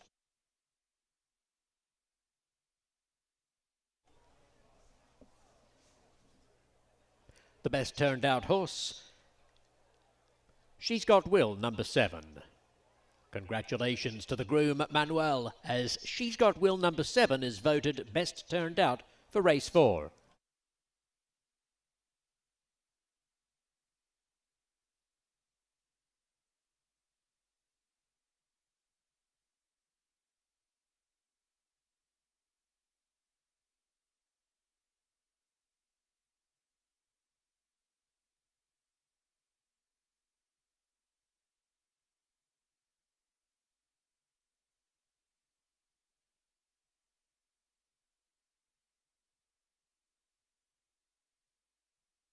Approaching the gate.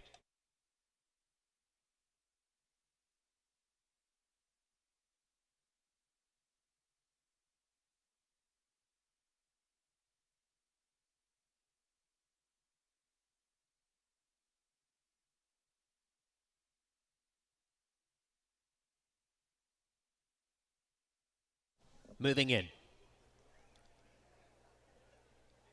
Run Camilla Run and She's Got Will, the first couple.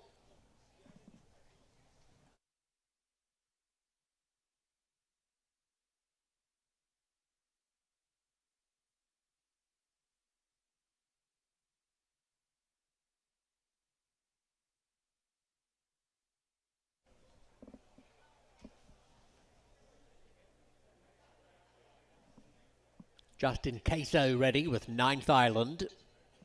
Love Severe. Here comes Tapature's Actor with Rich City Girl.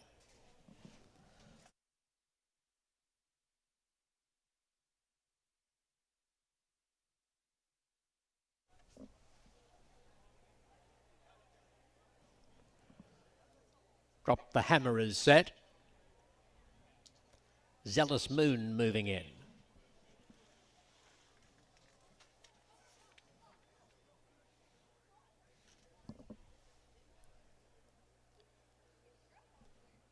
Saturday Flirt, Brindy, Proud Starlet, all in. Racing. Proud Starlet begins like a flash out wide. Ninth Island comes out quickly. And Rich City Girl is not too far off the lead, but Proud Starlet's going to carve a passage across the face of the field and lead them down the dip as they approach the 5/8 pole. It's Proud Starlet finding the fence and a 3/4 length lead over Rich City Girl, followed by Tapature's Actor, and on the Brindy it is, third on the outside of Ninth Island, and 2 lengths Tapature's Actor, who's running 5th along the inside, approaching the 3/8 pole. A couple of lengths further back, Saturday Flirt. She's Got Will in the hot pink colours. Justin Queso just ahead of those horses, out very wide in the black colours. And back in the second half of the field, Love Surveyor reaching the top of the stretch in company with Zealous Moon as they come by the quarter pole. Drop the Hammer, one of the last, with Run Camilla Run in the lane. And Proud Starlet holds the lead. It's Proud Starlet in front. Proud Starlet to the 8th pole by 1 length from Rich City Girl and Brindy, and Saturday Flirt's coming home well down the outside. Proud Starlet still in front. Saturday Flirt is launching late. It's Saturday Flirt all over the top of them and wins from the fast finishing Love Surveyor. Proud Starlet 3rd and Brindy was 4th.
The unofficial winner.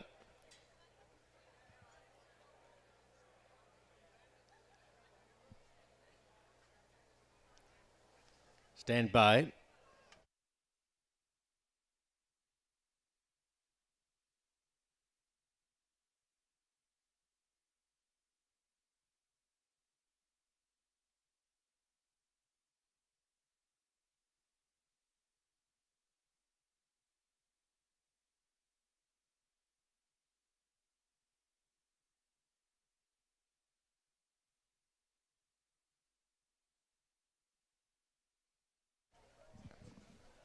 Saturday Flirt number 11 is the unofficial winner. In the time of 1:14.01.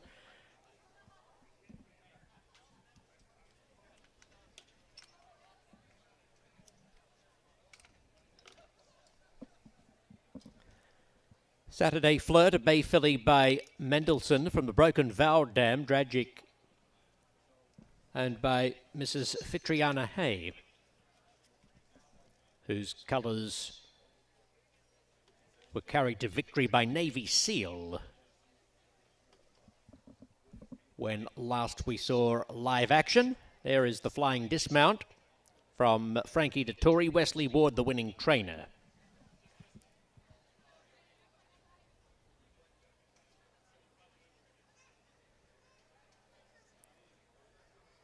Navy Seal for the same owner and trainer.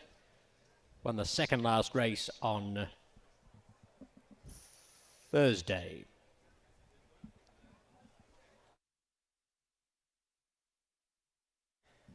This race was named for FanDuel TV.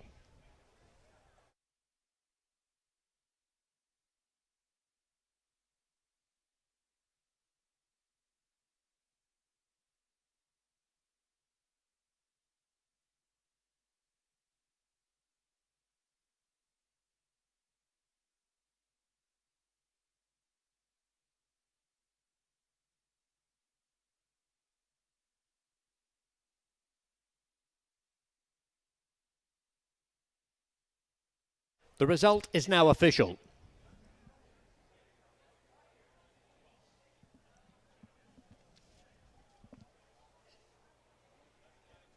The upcoming fifth race opens another pick 4.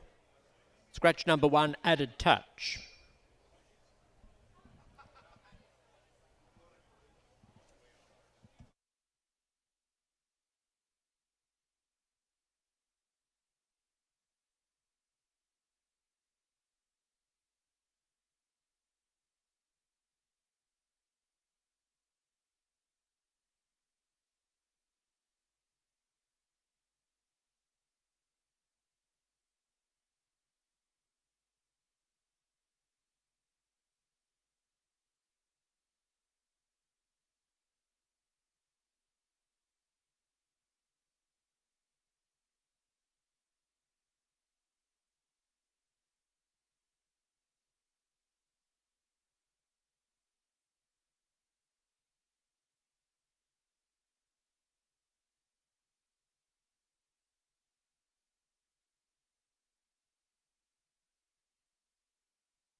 Experience it all in one place at the Mint Gaming Hall, Kentucky Downs. Enjoy a night out and exquisite dining at Iron Steakhouse. Sip crafted cocktails while enjoying live music at Midnight Bourbon. Keep the fun going with the latest games and live entertainment, or make it a sleepover and stay at our all-suite hotel. Looking to host an event? Check out our versatile spaces, all just 30 minutes from downtown Nashville. The Mint Gaming Hall, Kentucky Downs. All it takes is a spark. Flame Away comes alive. Flame Away takes the Skidmore. Scat Daddy's only son at stud to win stakes at 2, 3, and 4. Flame Away has the lead. Flame Away, winner of the Sam Davis. It's Dark Saffron, Nakatomi the outside, Dark Saffron, look at Tuz diving again, but it's going to be all too late, Dark Saffron. Flame Away, standing at Darby Dan Farm. Get up! Get up! Get up! Get In with a shot, too. Ragtime takes the lead, has to fend off Kilwin, who just keeps on coming. Kilwin or Ragtime? Kilwin on the outside. Kilwin gets off. I'm speechless. We have an unbelievable group of partners, great horsemen, and this has been an unbelievable journey.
Well, we were treated to another flying dismount from the great Frankie Dettori, a double on the day thus far, both for he and trainer Wesley Ward. 9-2 on your winner, and that was a nice little exacta for you.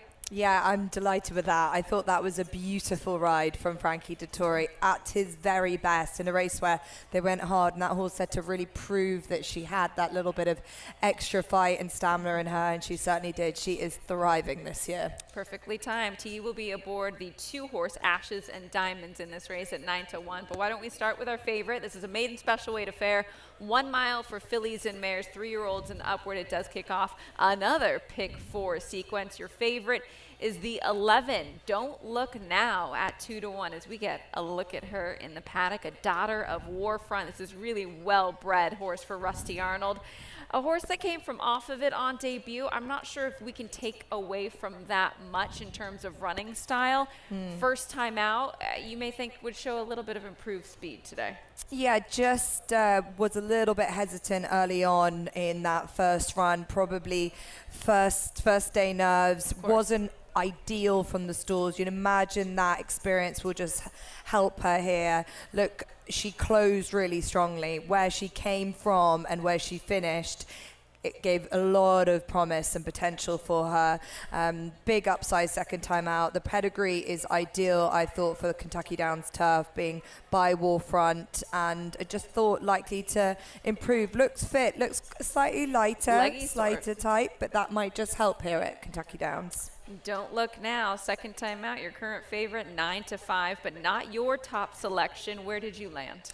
Yeah, this is probably, well, based on the prices, looks to be a horse that is pretty cold in the market, but really do like the physical presence of 6. This is a horse that I was just looking through, thought it was quite an interesting angle, has had a bit of a variety of distances, started over at the 6 on the dirt, was played over 5.5 at the beginning of the season, had a year off the track, Brittany, and has definitely been making up for a lost time all of 2024 off.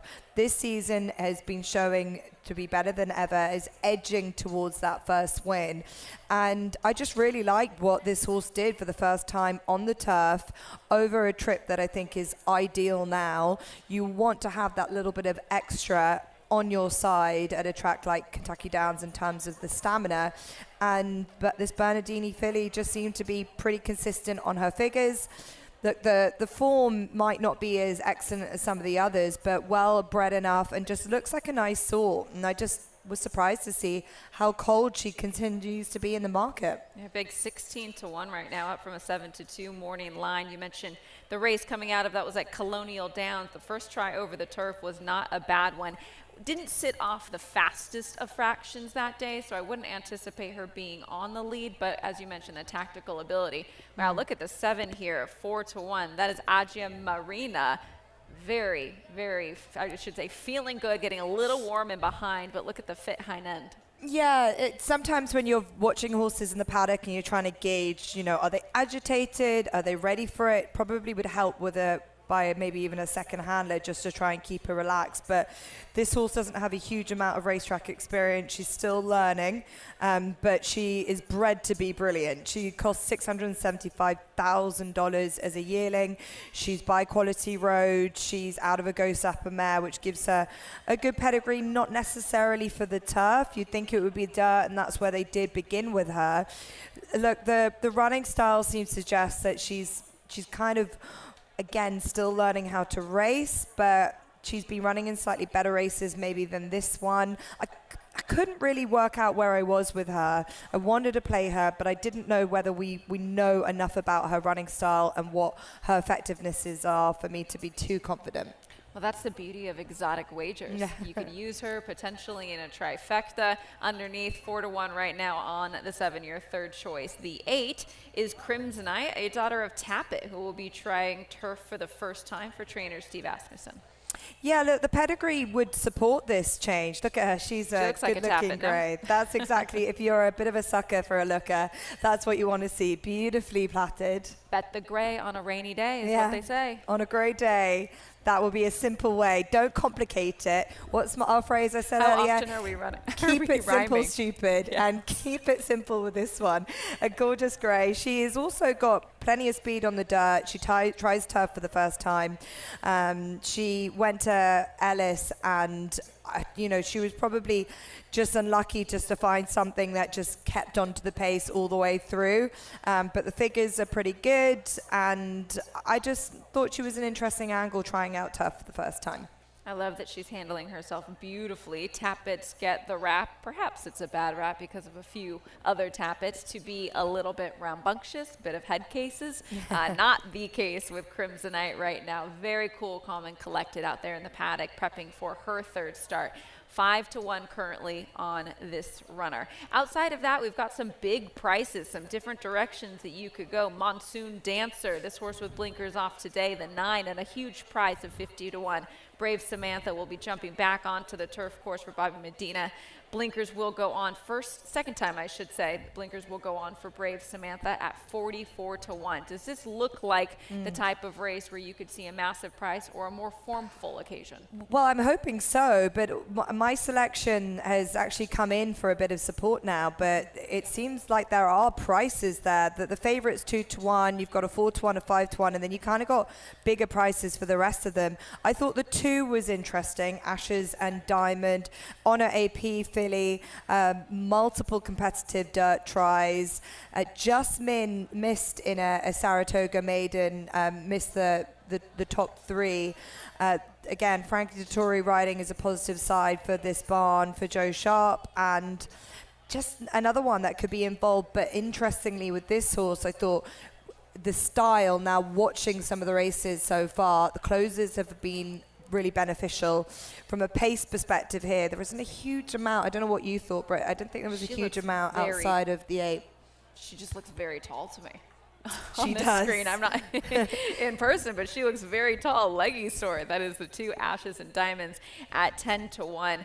I'm with you here. I thought that in terms of the directions to go, I liked where the public was landing. The 11, Don't Look Now, just based off of that debut. Rusty Arnold does very well with horses second time out, and I think we will show an improved start from the 11, and that could really make all the difference. 2-1 is a short price, and when you've got 12 horses in a field, do you want to settle for that? Maybe you want to find a price because of what we've seen here at Kentucky Downs. That's too short for me. Yeah, we've got so many maidens over this meet, and it's brilliant to have, but they are tricky to handicap because, especially the slightly older maidens, 3-year-olds and older, because some of them are just still developing. They're horses that we're just still uncertain about where their optimums are, their trips, on turf as well, whether that's going to really bring out a huge amount for them.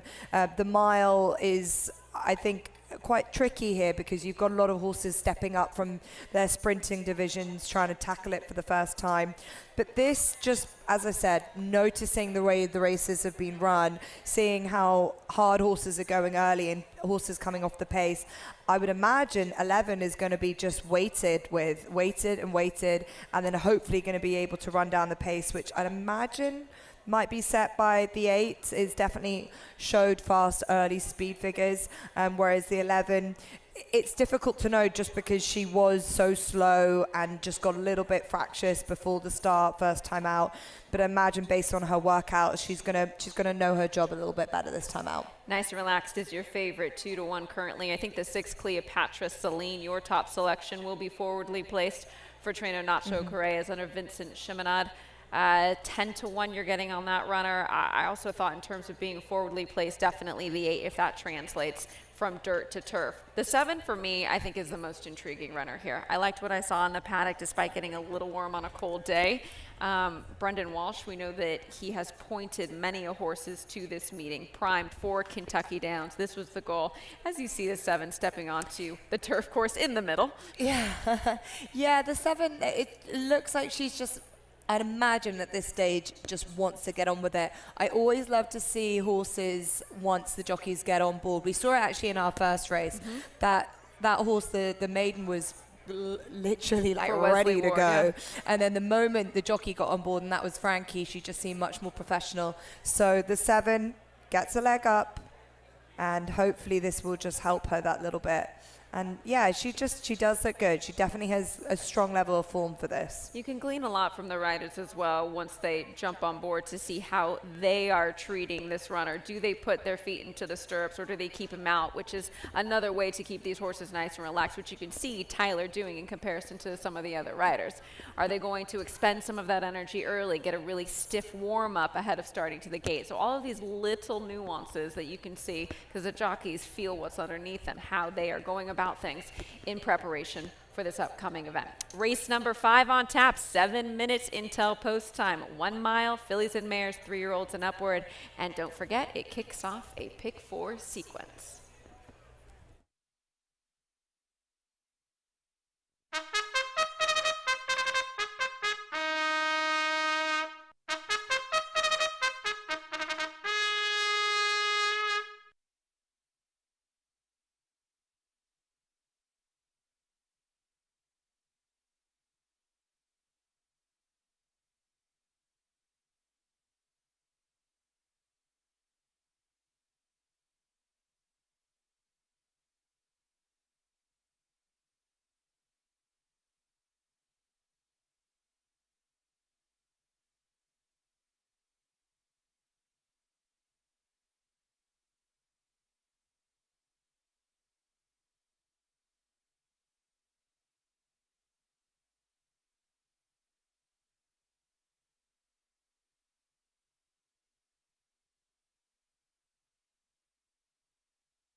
The field is parading for race number 5, a 1 mile filly and mare maiden with pick 4 wagering. Scratch 1 added touch. The rider of number 8, Crimson Knight, Keith Asmussen on number 8. Number 13, Crawford, has Joel Rosario. Joel Rosario on 13, Crawford. The race is named for FanDuel TV.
The best turned out horse is number 4, Levchenko.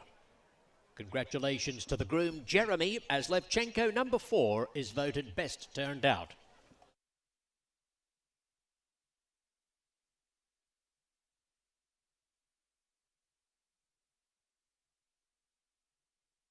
Approaching the gate with a minute to post.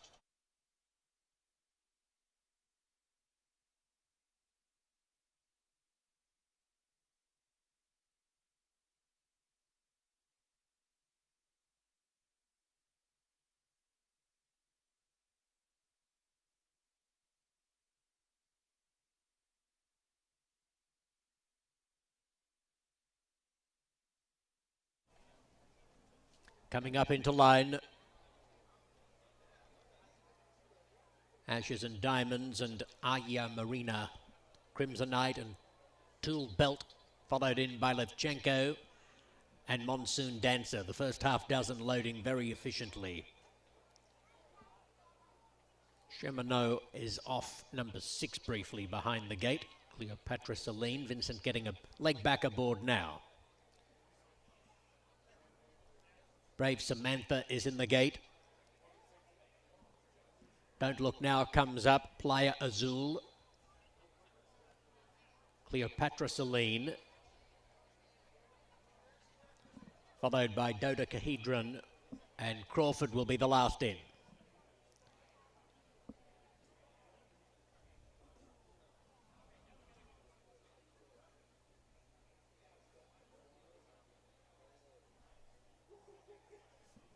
One mile for these fillies and mares in race number 5 at Kentucky Downs. Ready? Racing! Don't Look Now came away in the second half of the field, is showing no early pace.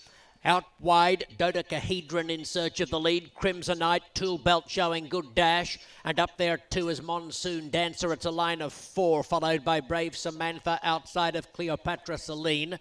And then comes Crawford in the brown and orange colours. Aya Marina back in the second half of the field in company with Don't Look Now as they descend the hill and race up towards the 5/8 pole where Tool Belt kicks away with a 2-length lead. Make it 2.5 for Tool Belt over Dodecahedron. A length and a half Crimsonite running third on the inside, attended closely by Monsoon Dancer and a 3 wide Brave Samantha. And then comes Crawford, who's also out on a limb, followed by Cleopatra Celine, and also in that group Aya Marina from Don't Look Now in the pale pink colours, who's out 3 deep, 8 lengths off the pace. Playa Azul, and back near the tail of the field is Ashes and Diamonds reaching the top of the stretch with Levchenko. 5/16 of a mile left to go. And the leader for home will be Dodecahedron from Crimsonite. Tool Belt has given way. Aya Marina coming on well, followed by Cleopatra Celine. And here is Don't Look Now, warming to the task down the outside at the 8th pole. And Don't Look Now, lengthening dangerously, getting on terms with Aya Marina. Aya Marina, Don't Look Now, followed by Crimsonite. It's Aya Marina kicking strongly, pulling away again. Aya Marina is going to take it from Don't Look Now, Crimsonite, and Playa Azul up for 4th.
Unofficial result, first 7, Aya Marina. Second is 11, Don't Look Now. Third was Crimsonite number 8, and it's a photo for 4th.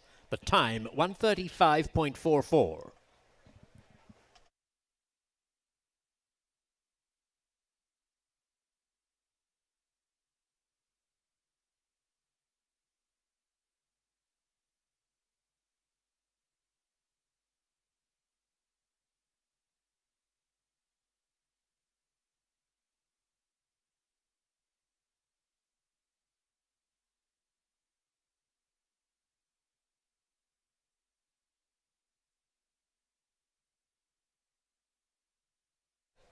Fourth, number 5, Playa Azul.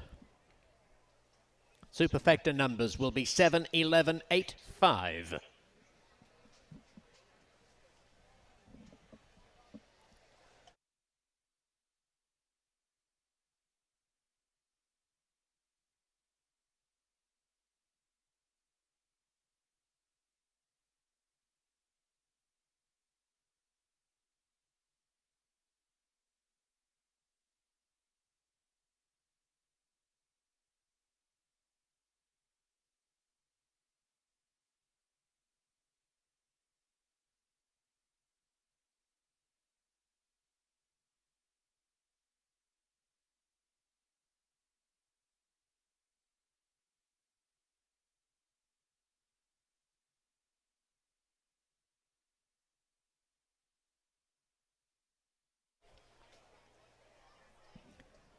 The fifth was named for our race day sponsor, FanDuel TV. The winner, Aya Marina. A Bay Filly 3 by Quality Road from the Ghost Zapper Dam Hot Cash. Bred in Kentucky by Woodford Thoroughbreds. Owned by Scarra Glen Stables. Trained by Brendan Walsh and ridden by Tyler Gaffalione.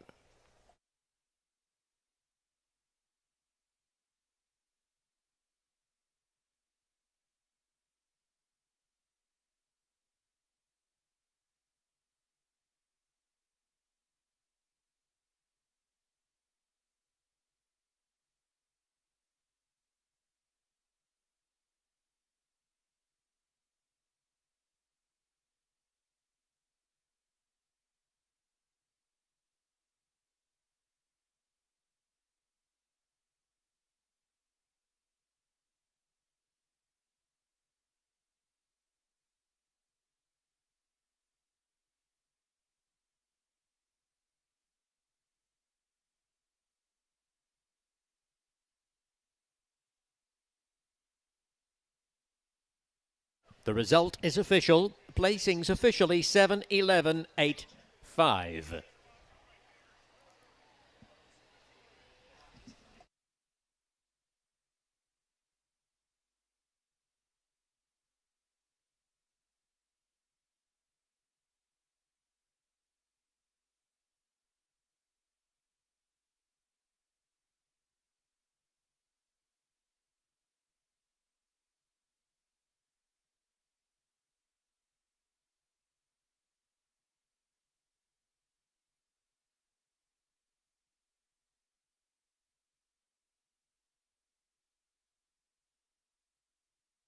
"27 minutes to post for race 6, the Light and Wonder Ladies Marathon Invitational.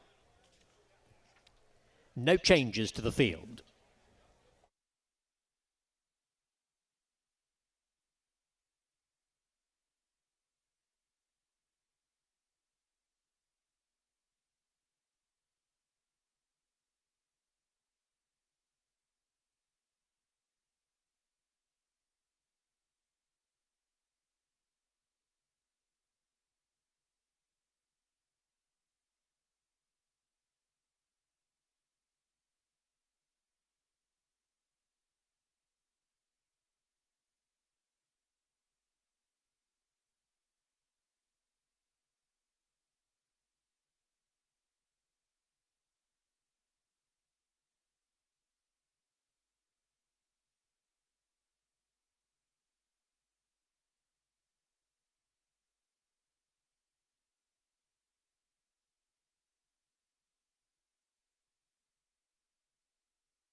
You're never more here than when you're here. Here is more than just a horse race. Here is where you want to be. And here's the horse that's going to make it happen. They're off in the Breeders' Cup. Here she is, coming around the final turn, Another stretch. making sure that this year, you won't be anywhere else, but here.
Well, it is officially time to get this stakes party started here on this Saturday afternoon at Kentucky Downs with the Grade 3, the Light and Wonder Ladies Marathon Invitational Grade 3 event. Fillies and mares, 3-year-olds and upward in the distance, 1 mile and 5/16. So just a touch over 1.25 miles. Some really intriguing runners within this field. And if you've been following Kentucky Downs, 2 of which are wheeling back in 9 days' time. That is Stellify, the 6-horse who is, our slight favorite, a little bit more money on the 6-horse at 7-2, and then 8 in Miwa, also won last time out, 7-2 currently on that runner.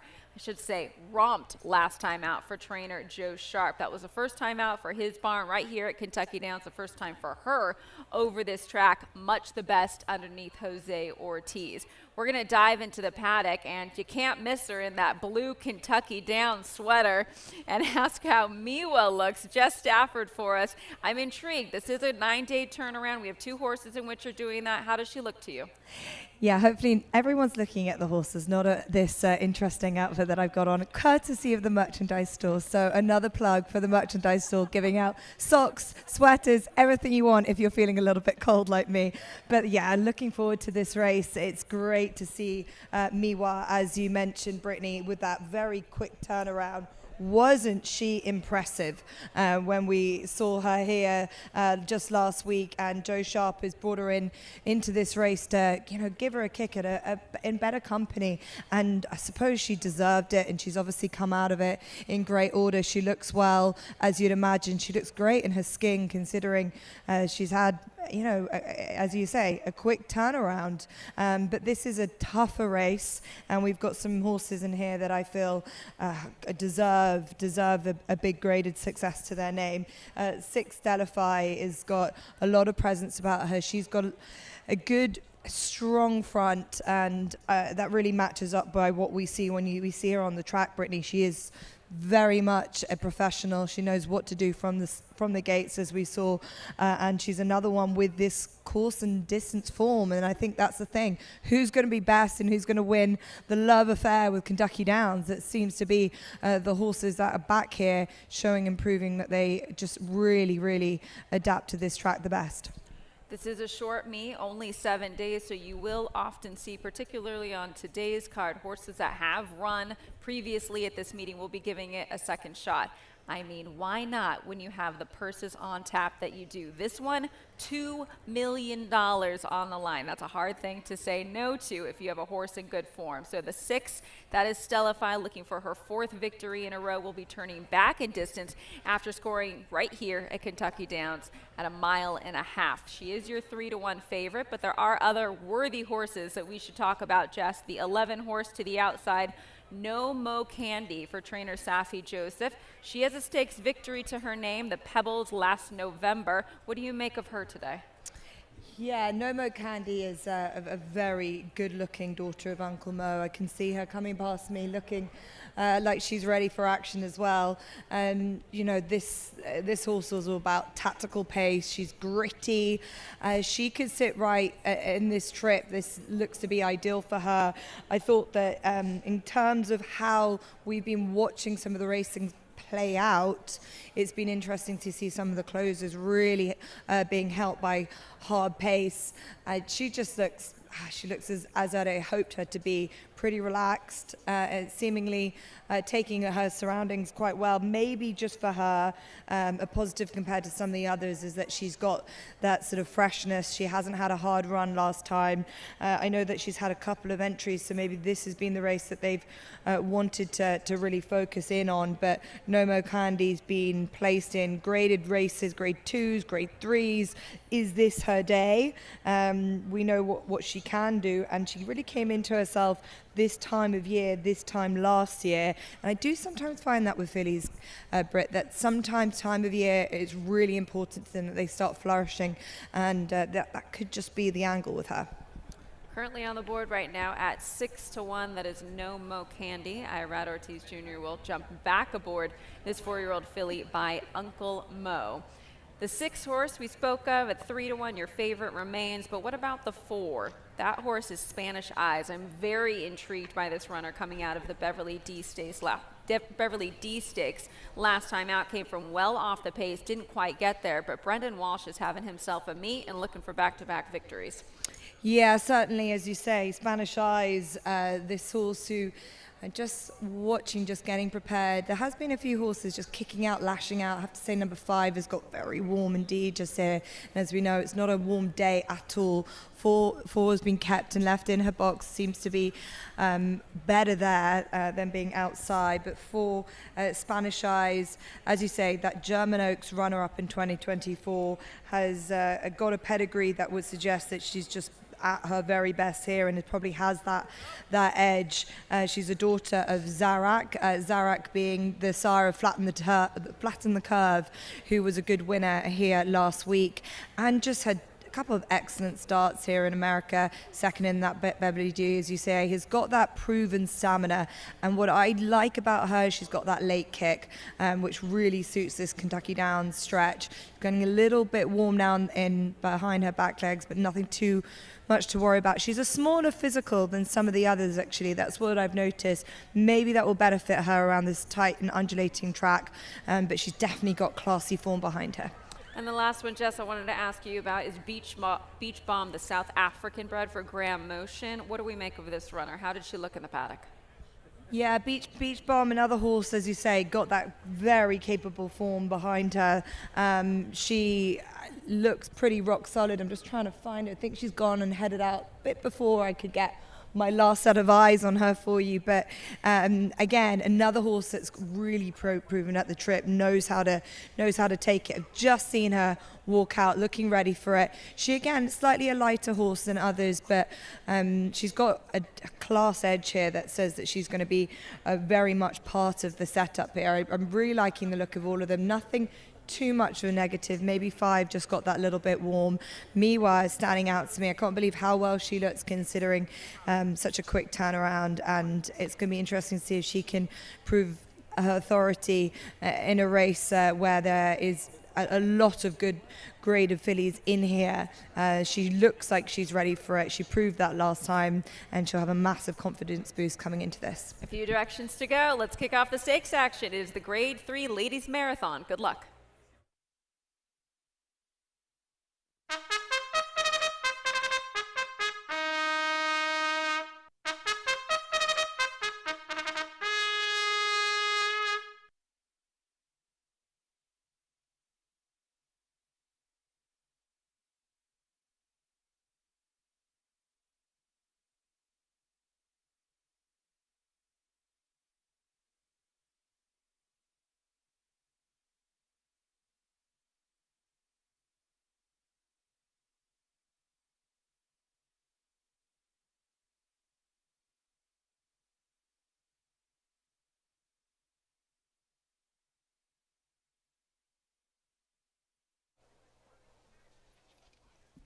The 6th race is the Grade 3 Light and Wonder Ladies Marathon Invitational. Fillies and mares 3 and up, going 1 mile and 5/16.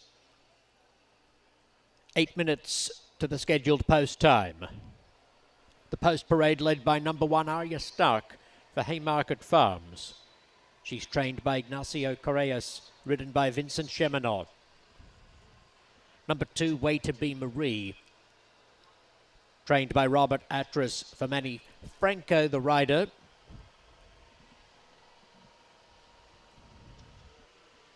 Number 3 is Beach Bomb, trained by Graham Motion, ridden by Luis Saez.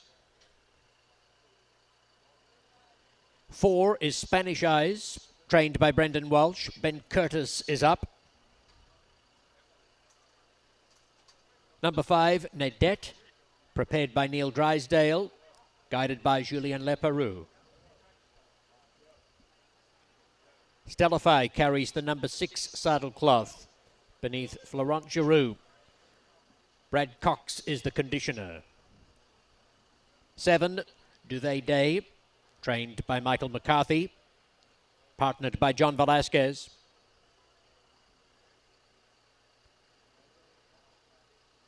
Number 8, Miwa, trained by Joe Sharp and ridden by Jose Ortiz.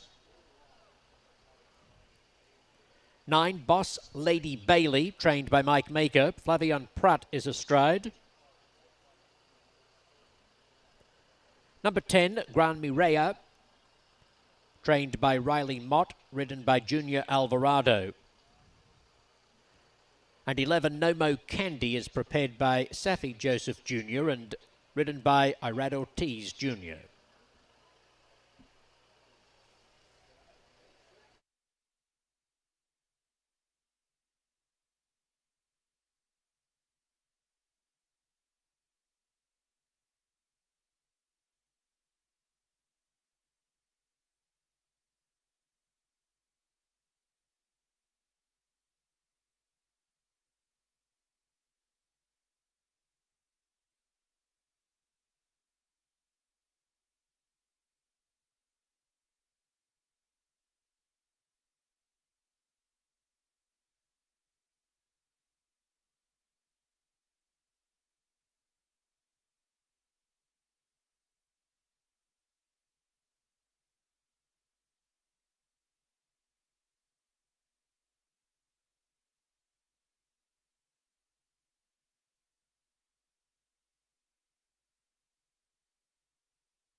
The best turned out for race 6 is number 10, Gran Mireya. Congratulations to the groom, Miguel. Gran Mireya, number 10, wins best turned out.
approaching the gate with a minute to post.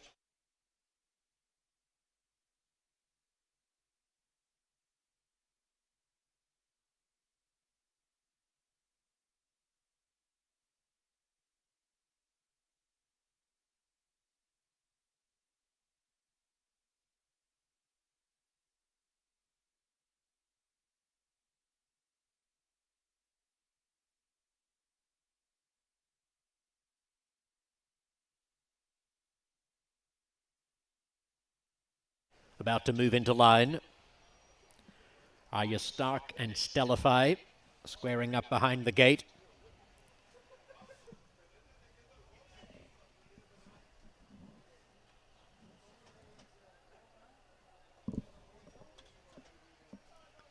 Way to be Marie coming along with Duvet Day, followed by Beach Bomb. Miwa, Spanish Eyes. Boss Lady Bailey joining the line in advance of Nadette and Grand Mireia. And the last in will be No Mo Candy. The first of a half dozen stakes races on this Saturday bonanza at Kentucky Downs. Race 6, the Grade 3 Ladies Marathon. Ready? Racing! Stellify from one of the middle gates is away very sharply. Way to be Marie is close handy towards the inside, and Beach Bomb's going fast. And No Mo Candy's right down the outside. Arya Stark tucks in right on the back of the pace, fourth along the fence.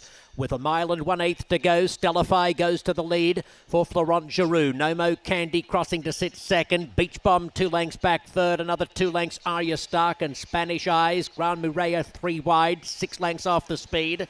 In front of Boss Lady Bailey and Way to be Marie. Duvet Day is a long way back in the field. Likewise, Miwa and Nadette brings up the rear. At the 7/8 pole, and Stellify is a 2-length leader over No Mo Candy from Beach Bomb and Arya Stark. Grand Mireia 5th in front of Spanish Eyes as they top the hill, 6 furlongs to go. Miwa next, Way to be Marie back towards the inside. Followed further astern by Duvet Day, and at the rear is Nadette. Approaching the 5/8 pole on the descent into the far turn, the leader Stellify. Stellify from No Mo Candy, Beach Bomb and Arya Stark the fence. 2 lengths off Grand Mireia, who covers Miwa. That pair 5 or 6 from the lead. Spanish Eyes in the middle of the pack. And then Way to be Marie. Boss Lady Bailey in the lime colours is back towards the rear in advance of Duvet Day. And back last, Nadette, the field covered by 12 lengths when they pass the 3/8 pole. Stellify still in charge of proceedings. It's Stellify leading into the stretch from No Mo Candy, followed by Arya Stark, who's waiting for the light to change. Next is Beach Bomb, followed wider out by Miwa. Duvet Day making some headway between horses. Spanish Eyes well back with Way to be Marie at the 8th pole, and it's Stellify clinging to the lead. Miwa trying to get on terms with Stellify. This pair looking to become a repeat winner at the meet. Stellify's going on strongly with the job, safely holding Miwa. Way to be Marie finishing on, but Stellify's going to win it easily. Stellify all the way from Way to be Marie. Miwa third, fourth's either Duvet Day or Nadette coming from the tail.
Number 6, Stellify, is the unofficial winner. Number 2, Way to Be Marie, has finished second. Number 8, Miwa, third. Photo, fourth. The time, 2:06.84.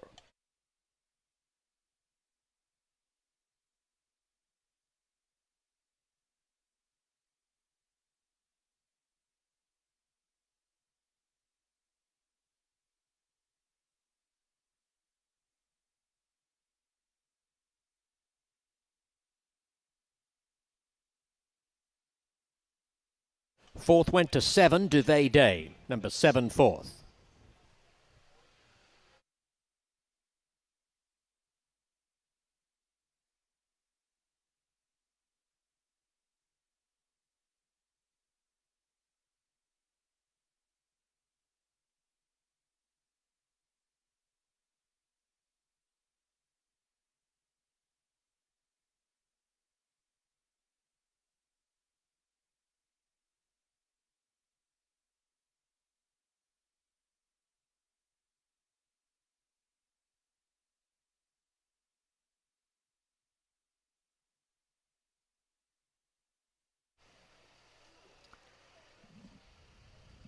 Stellify, a winner on opening day at 1.5 miles, is back in the Kentucky Downs winner's circle as winner of the Grade 3 Light and Wonder Ladies Marathon Invitational. Stellify, a 4-year-old dark bay or brown daughter of Justify and the Medaglia d'Oro Dam Savvy Star. Bred in Kentucky by Windstar Farm. Owned by Elements Racing, George Messina and Michael Lee. Trained by Brad Cox and ridden by Florent Giroux.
Congratulations again to the connections of Stellify.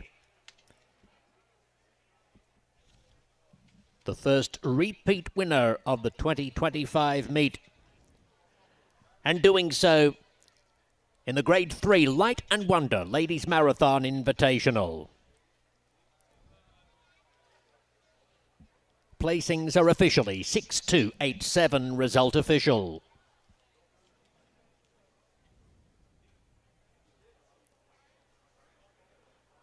The upcoming 7th race opens the $1 pick 6. You can bet a $1 pick 6 across the second half of the card. No scratches or jockey changes in the FanDuel TV Mint Millions Invitational.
I have 52,000 starts in my life. I've never seen one that could take as much as he did early and continue to improve. And it is Gunite. He's strong, he's attractive. And he's going to win the hopeful. He's extremely smooth and fluid. Gunite is a tough customer here as they come on for the finish. How sound he is. Gunite got the jump. Consistent mentally, physically. He will defeat Elite Power in the Forgo. Complete package. DK Horse is your ticket to the track this season with enough bet types to have you champing at the bit. Jumping into the saddle is simple. Just choose a track from hundreds around the world, pick your favorite horses, and take advantage of daily promos. Plus, this great offer. Then you can watch the races right on DK Horse, so you won't miss a second with America's #1 downloaded horse betting app. Giddy up. The crown is yours. Experience it all in one place at the Mint Gaming Hall, Kentucky Downs. Enjoy a night out and exquisite dining at Iron Steakhouse. Sip crafted cocktails while enjoying live music at Midnight Bourbon. Keep the fun going with the latest games and live entertainment, or make it a sleepover and stay at our all-suite hotel. Looking to host an event? Check out our versatile spaces, all just 30 minutes from downtown Nashville. The Mint Gaming Hall, Kentucky Downs. Winning just got closer.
The stakes action continues with the FanDuel TV Mint Millions Invitational, $2.5 million on the line, and so happy to welcome up here with me, Kaiten Bradar. Kaiten, we've had an unbelievable day thus far. What's kind of the takeaway for you, especially with the rain the track received? Well, I truly believe the key is the horse that really just relishes this surface because yes, speed is good. We saw that in the last race with Stellify, But any good horse alone on the lead is going to be very tough to run down. That said, we've seen some horses come from the back of the pack to match strides with those horses cutting out the fraction. So I think it's a really fair course, and especially in this race, I think we're going to get a very even matched group of horses that have turn of foot versus horses who can come from off the pace. Side note, Jess and I went to the merch store. I was very jealous until I said they know I've got mine sitting in bay and waiting. It is a little chillier.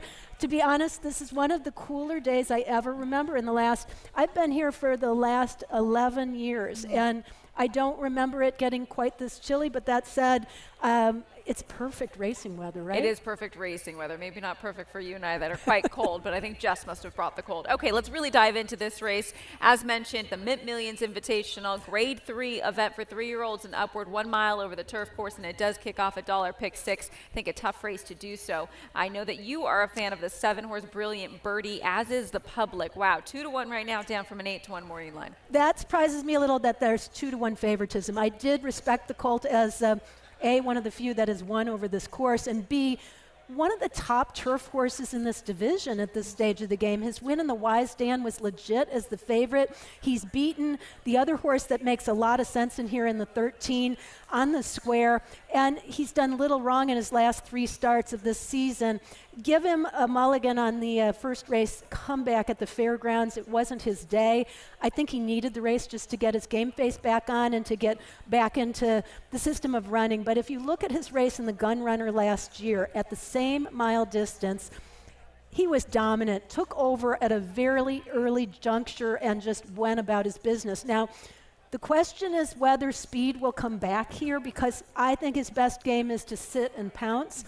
But Brian Hernandez has ridden him most frequently, knows him really well, and he says he's the type of horse that generally you can kind of do what you need to do with him. In the unusual instance that he has to take the lead, he's maybe not quite as effective as he is when he has a target. I think the race sets up beautifully for him. Consistency should be his middle name. 2-1 right now on the 7-horse Brilliant Birdie, who surely knows how to win, a 7-time winner, and has actually won here, as we just mentioned, Kentucky Downs in the Gun Runner Stakes. Let's get down to the paddock. Jess, what do you make of our favorite? He is prancing around the paddock like a cat. He knows he is back at a place that he has won at before, and I really like the way that he's striding around the paddock. 7, Brilliant Birdie, so definitely confidence from a paddock perspective for Caton's pick, and for what it seems to be a plenty of focus going with this horse too. Now, being quite interesting to follow a few of the horses in the paddock, seeing them getting saddled, including horse 8, Steel Sunshine, who was a late scratch just last week. He was saddled outside in the daylight and was no problem. He is now walking around looking pretty relaxed, and everything signed for him to run a good race. This is a big task for him, but great to have him in the pack considering he was a late scratch last time we saw him here in the paddock. There are a few horses here that are really standing out in terms of their physical presence. Horse 13 is the one that I was hoping to see look well in himself. He's been very well turned out, very nice and relaxed, is Laginos, who's 2 for 3 at Kentucky Downs. So we know that Brilliant Birdie likes it here, as does Laginos.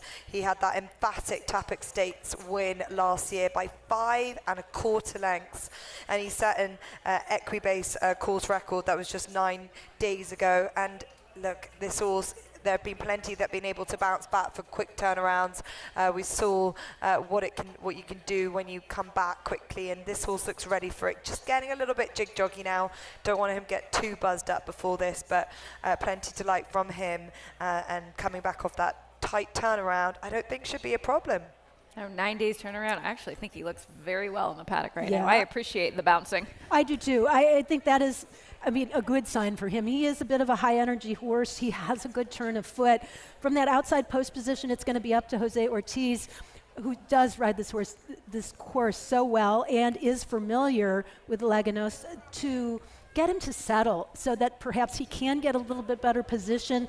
I think this is a tougher field, but he did it from the outside post position last time with ease, so no reason to think that he can't duplicate that effort, especially with him turning back, not turning back, but shortening up from the 1:70. He's a solid second choice for me, and I went back and forth between him and Brilliant Birdie, which is appropriate since those two kind of have changed exchanged punches a time or two. It's been a wonderful rivalry that's kind of brewed between the two, though Brilliant Birdie has usually gotten the best. Perhaps this course is the great equalizer. It often is it not? What about Goliad? We were just taking a good look at the one that is your defending champion. Hall of Famer Richard Mandela shipping this horse in once again from California. So there's a couple things that strike me as Goliad. We know he loves the course. He was 2 for 2 last year and did it on short rest. This time he comes in very differently. Rather than a test run that turns out to be a triumph against easier and a stepping stone to victory in this race, he is coming in off of a layoff. I think that makes it a taller order here because he also is going to face more early speed than he did the last year he ran. That said, he actually showed me something really in terms of resilience last year in the millions. I thought he would have to fight for the lead, and he did, and he still emerged with the victory. So hard to discount him making the trip here, but I think this is a tougher rendition for sure. The Europeans are real interesting to me as well. The 9-point Linus, I thought might really take to this course. He's big odds right now, 14-1, and I realize he's perhaps a cut below the very best, but was competitive in Group 2 competition on good to firm ground. I'm wondering how he'll handle the ground and this particular course here. Jess, what do you make of the competition that Point Linus has faced in Europe? Yeah, Point Linus ran a massive race 2 starts ago in a Group 2 at Ascot where he attempted to lead all the way, and he was just run down late by a very useful horse in Never So Brave. Point Linus and the connections have come here in search for fast ground. That's what he really relishes. So a little bit of rain wasn't ideal, but we know it's still acting pretty fast out there. Let's see what Frankie does. With this race nature today, it seems like it is set up for closes. Will Frankie go out and make all on this horse who knows what it's like to go out and try and have front-running tactics? It should benefit him here. As you say, Cairo is the other European contender for Alice Haynes. This horse had a career highlight when 3rd in the Queen Anne at Royal Ascot. That's a high level of form and probably wasn't seen to best effect. Had a bit of a nasty trip last time out in Colonial Downs, but 2 horses who come into us with a fair amount of credit. Kate, and final thoughts, who wins? Well, I am all in with Birdie, Brilliant Birdie for me, but I will say the 5 Spirit of St. Louis, who is a good price of 5-1, is real interesting with some given the ground here today. Multiple Grade 1 winner. Good luck. It is time for the $2.5 million Grade 3 Mint Millions Invitational.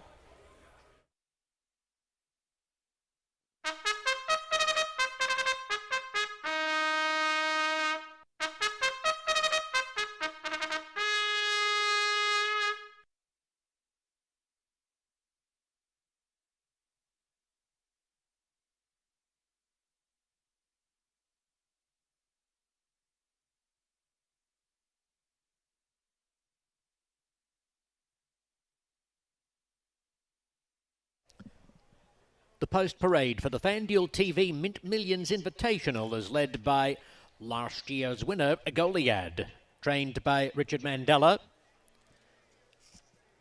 and again ridden by Flavian Prat.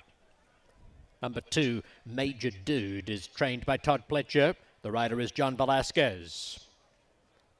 3, Cairo, trained by Alice Haynes. Ben Curtis is the rider. 4, Air Recruit, trained by Arnaud Delacour, ridden by Joel Rosario.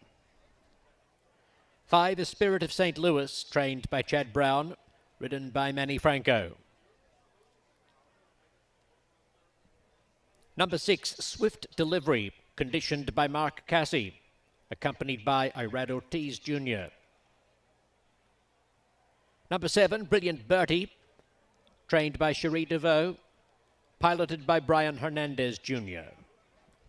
8, Steel Sunshine, trained by Bobby DeBona.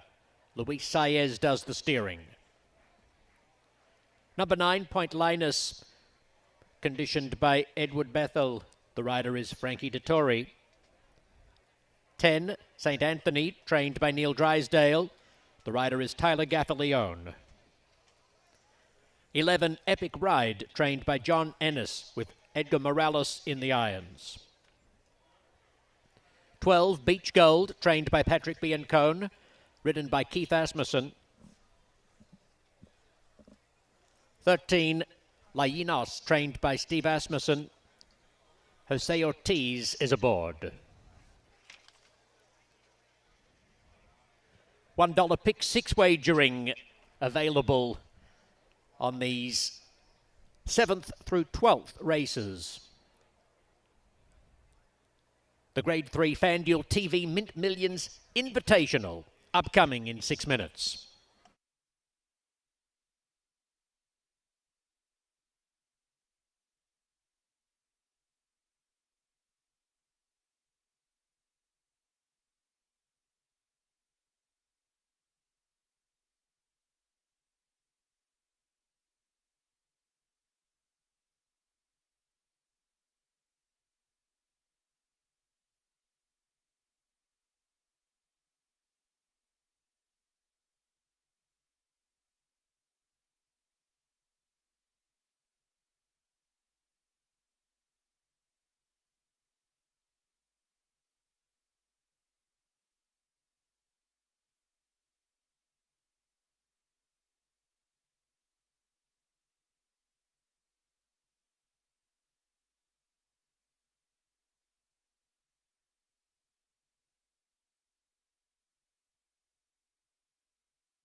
Ladies and gentlemen, the best turned out for this race is number 12, Beach Gold.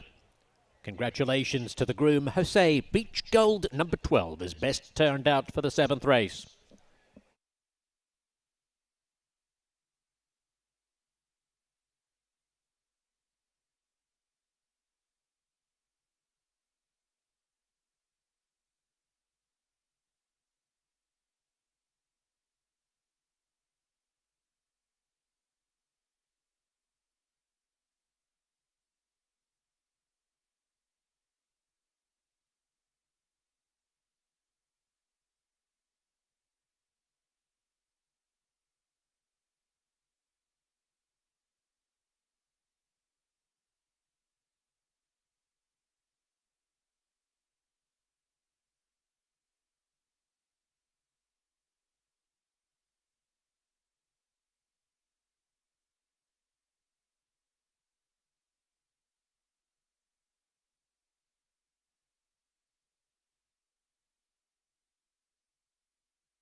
approaching the gate.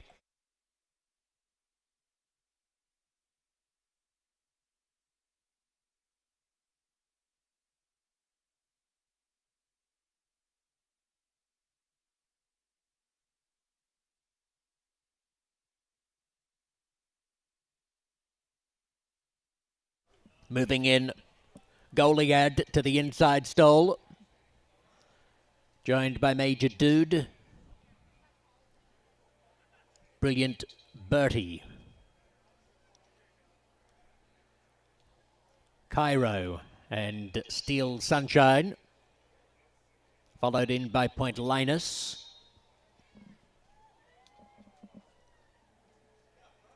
Here comes St. Anthony.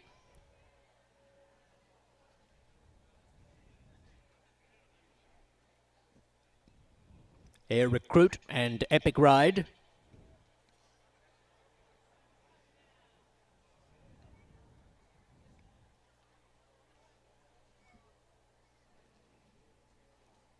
Beach Gold linking up. Spirit of St. Louis. Lainos, winner of the Tappet Stakes on opening day, not only trying to repeat this meet, but trying to do so from the extreme outside post position. Swift Delivery comes up, Lainos to complete the line. The FanDuel TV Mint Millions Invitational at 1 mile. Set. Racing. Goliad begins smartly near the inside, as one would have anticipated. Epic Ride going fast out wide. Cairo between this pair.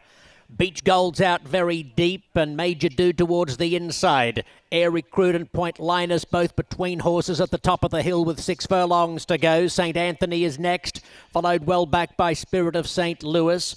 And in the white colours, Steel Sunshine from Brilliant Birdie, who's next to last, and Swift Delivery trails when they race down the hill and sweep by the 5/8 pole into the far turn. Epic Ride is the pace setter from Beach Gold, followed on the inside by Goliad, who had never been headed in 2 previous starts at Kentucky Downs, but takes the sit this afternoon, third on the back of the leader. Then comes Point Linus, who's up nice and handy in his US debut.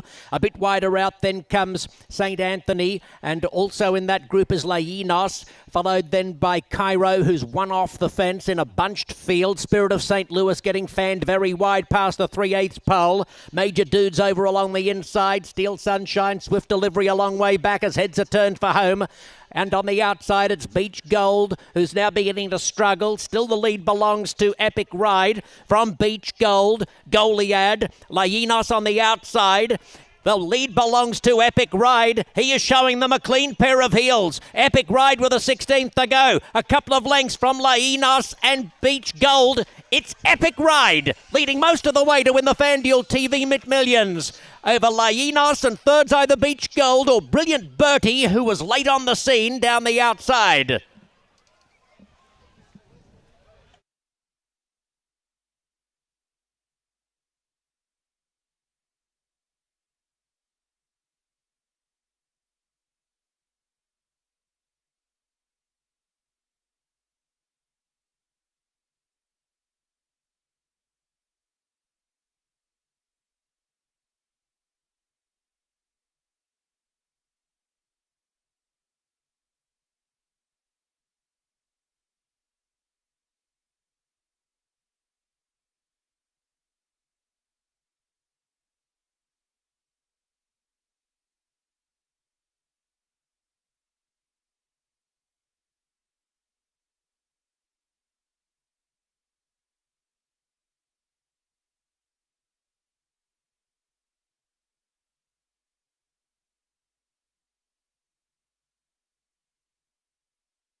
Number 11, Epic Ride, is the unofficial winner. Number 13, Lainos, finishing second. Photo third, the time 1:32.42.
Epic Ride returning to the winner's circle.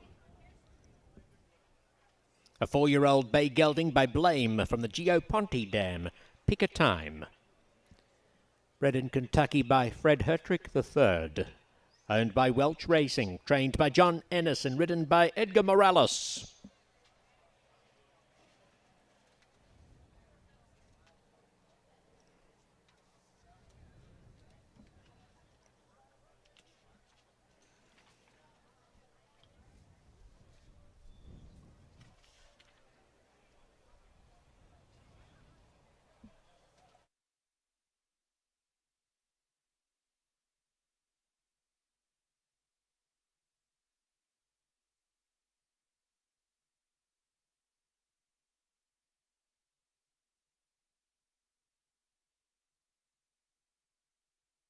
Confirming Beach Gold, number 12, ended up third. Brilliant Bertie, number 7, was fourth.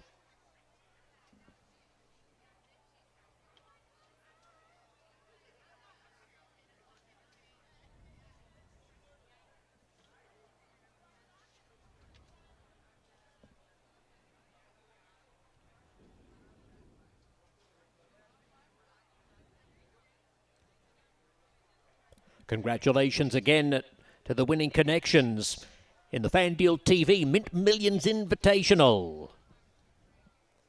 Epic Ride taking Edgar Morales on an epic ride indeed.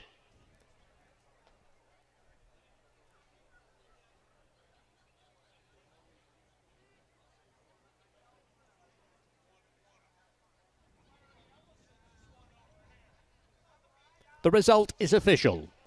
Placings officially 11, 13, 12 and 7.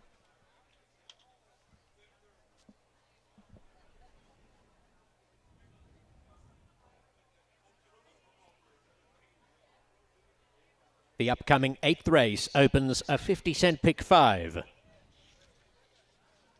Scratch the also eligibles, numbers 15 and 16, from the Exacta Systems Gun Runner Stakes. 30 minutes to post.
There's no doubt that Kentucky breds, are number one. It's a great program, bottom line. I think it's the best in the country by far. Horse raised in Kentucky is an advantage. You talk about the Kentucky breeding program, I think it's immeasurably the best. They've got the best mares and the best stallions there in the state. The great ground they're raised on here in central Kentucky, it seems to be the best. The purses that the Kentucky breds are now running for matches how dominant they are. A symbol of elegant horsepower. For the boldness to capture your dreams. For the wisdom to find your path. For the valor to never give up. For living your life to the fullest. Quantrell, for life. Proud sponsor of Kentucky Downs Racing. Into the stretch of the Nashville Derby, and it has been Navy SEAL all the way, drifting to the middle of the course, but holding on to the lead. Bellum Justum has come through. Horse racing and bourbon? Abramar is right there in contention, but Now that's music to my ears. 6th Street Bourbon, a strong, honest spirit for a strong, honest soul. Bellum Justum wins the Nashville Derby.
Well, what a meet it has been for John Ennis with 2 huge upsets, and Edgar Morales with truly an epic ride in that last race. We turn to the 8th race, the Gun Runner, named for one of my favorites.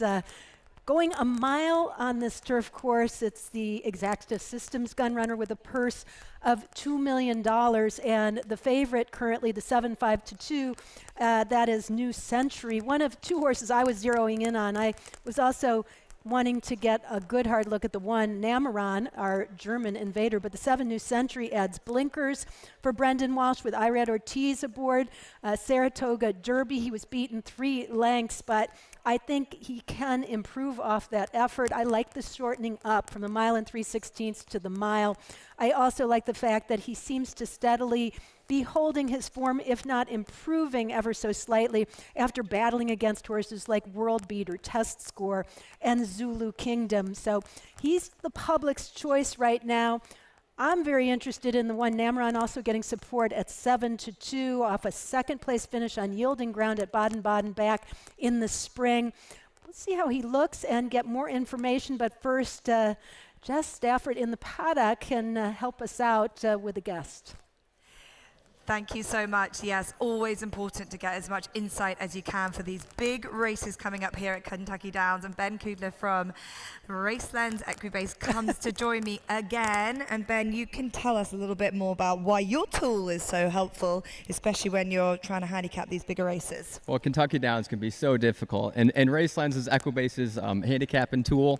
And it really takes past performances to the next level. It takes traditional PPs, it combines with powerful filters, stats, and data-driven insights, as well as being able to customize each past performances as well. So NHC champions Scott Coles in 2019 and Dan Piazza last year both used Race Lens to win Horse Player of the Year. So it's trusted by the best and used by many. And what we see a lot with Race Lens is handicappers kind of go through a race traditionally, and they go back through Race Lens and kind of find hidden gems through the numbers. And we encourage everybody to try out Race Lens for the free race of the day on Equibase.com. And to be using that Race Lens perspective for a race like this could be very helpful. What have you gathered using the statistics and the Race Lens tool? Absolutely. So Race Lens landed on the number 7 here, New Century, with a 23.5% chance to win. It really stood out to me. So here's the angle. You got trainer Brendan Walsh with Irad Ortiz Jr. in all races on the Kentucky circuit. Past 3 years, 41 starts, 14 wins. That's a 34% win percentage. 19 in the money. That's 46% with a positive 42% return on investment. So New Century has yet to find the winner's circle since winning the Grade 1 Summer Stakes at Woodbine, going the same distance of a mile on the turf last September. Last 2 starts, he finished 5th by just a length and 3/4 in the Grade 1 Belmont Derby. Last out, finished 6th by just 3 lengths in the Grade 1 Saratoga Derby, earning a 105 and 106 Equibase speed figure, respectively. And another Race Lens angle to add, horses at Kentucky Downs who last raced at Saratoga, they're winning at an 18% clip over the last couple of years from 135 starts. So we landed on the 7, New Century here. Well, very interesting and important insight. Ben, thank you so much. And Caton, with that in mind, there is support from Race Lens, from the punters with 7. And having a look at him in the paddock, this is a son of Kamiko. We've already know how well he's done here at Kentucky Downs with Wimbledon Hawkeye, taking out the big Nashville Derby. This horse, in terms of physique, is a slightly smaller model than some of the others in here. But that could be a positive for him because, as we know, this can be quite tight. It's been interesting to see where the positionings have come on early on in races of this day. Do you want to be up with the pace? Do you want to be settled in the middle of the pack? What will New Century do with those blinkers on for the first time? Is that a statement of intent? Will they be going forward? Well, it's certainly a good angle for Brendan Walsh, 15% success rate when adding blinkers. I think that you will see a bit more focus. I don't know if he has to be on the lead, particularly coming out of that 1 3/16 race. I suspect the blinkers go on just to make sure he is just a little bit sharper, but going from the 1 3/16 to a mile, I would guess that he might be right where he was when he finished just a couple lengths behind in the Belmont Derby. He is the type of horse I think that you don't want to run off his feet, but at the same time, he needs to be in that first flight of horses, and that might be the sweet spot the way this course is playing. It's worth noting that the gate-to-wire winners, or the horses who were on the lead throughout, were horses who had a pretty easy time of it. They weren't under a lot of pressure. There was maybe one other horse who flanked them early and then kind of dropped away. So they were given a breather, but they also made the lead because they were handling the course with such ease. And I think sometimes we jump to conclusions that you have to be on the lead or have to be in a certain place when it's more about the comfort level of the horse on the course, which you can only judge once they break out of the gate and you see how they settle and where they settle in. But certainly from an appearance standpoint, the 7 New Century looks good. Namaran, I mentioned, is a horse that I thought had credentials here and should be able to handle some give in the ground, but there were some other horses at big prices that I thought were interesting as well. I went to the 4 Giacoso as a horse. Keith DeSormo had a huge winner in Stakes Company over opening weekend. He won at Colonial Downs as well. This one ran competitively in the American Turf on good ground behind Zulu Kingdom and now comes off a win in the Secretariat Stakes. I thought maybe he's turned a corner. He could sit a stalking trip under Ben Curtis. What are you seeing from him, or is there anyone else that's catching your eye? Yeah, 4 is a tall individual. There's definitely a lot of height about number 4, Giacoso, and I agree with you. Proven at grader level, a very powerful late rally. He is a good big size of a horse. You would think in stall 4, I should say, you don't want to get too trapped on the inside looking at the size of him. They'll want to make sure he can get as much space around, but definitely a good looking sort. There are a few that are just getting probably a little bit warmer than liking. Number 11 was one of them, just beside me, just getting a little bit warmer than probably they would want him to be. Just having another closer look at some of them. Clever Again was a horse that I wanted to mention. Thought definitely had a good level of form coming into this, a fast improving sort, 2 wins and a runner-up in a Grade 2 Hall of Fame. Again, another one, if he relaxes early, I think you're so spot on about the comfort level horses can get into. And if Clever Again does relax in his race, in his rhythm that he has been seen to do in his latest races, he could be very dangerous. And that's the same for Layabout. Horse 3, coming off the back of 3 straight wins, Caton. And let's see if he can transfer that Gulfstream Park form to Kentucky Downs. That's the angle for me. He's got very comfortable back at home. Well, and in talking to Andy Biancone, who acts as assistant for her father, Patrick, and has been aboard Layabout, he's been pretty comfortable since he got here and seems to really enjoy this course. I know he can be a little bit of a quirky horse, but he certainly put things together in the morning, going from the maiden ranks right to winners to Stakes Company with equal ease, and speed figures has improved with each of those races. It sounds like he's settled in, and from the glance I got of him down in the paddock, he made a nice appearance as well. So he might be a long shot to throw in underneath, but I'm going to stick with my top picks here with Namaran as well as New Century, and maybe use Layabout as well as the 4 and the 10. For you, Jess, are you firm with the 10, Clever Again? Look, I think it was hard to be really firm. I just like Clever Again and what he did in that turf race last time out. Thought that was a good performance, gave me plenty of confidence, and it seems to be that there is confidence with him coming in here. He looks very versatile in his running style. That seems to be a definite positive for him. Horse 3, I'm Layabout. I definitely think he's improving. He's maturing. He seems to be the type of horse that's getting better with racing. 7 New Century has done it already. We know what he can achieve and what he can do, so he's a rock solid contender to add into the mix. And my final selection, 11 Rolando, just a bit of a negative here in the paddock considering how warm he's got, but good dirt form. Let's see if he can translate it onto the turf. Clever Again, the 10 with those Winchell Thoroughbreds silks on board that were so proudly displayed aboard the Horse of the Year. Gun Runner, for whom this 8th race is named, this one kicking off that last pick 5 of the afternoon. It's a tricky one, all but one stakes races in the lineup, but a fun and fascinating test. Best of luck.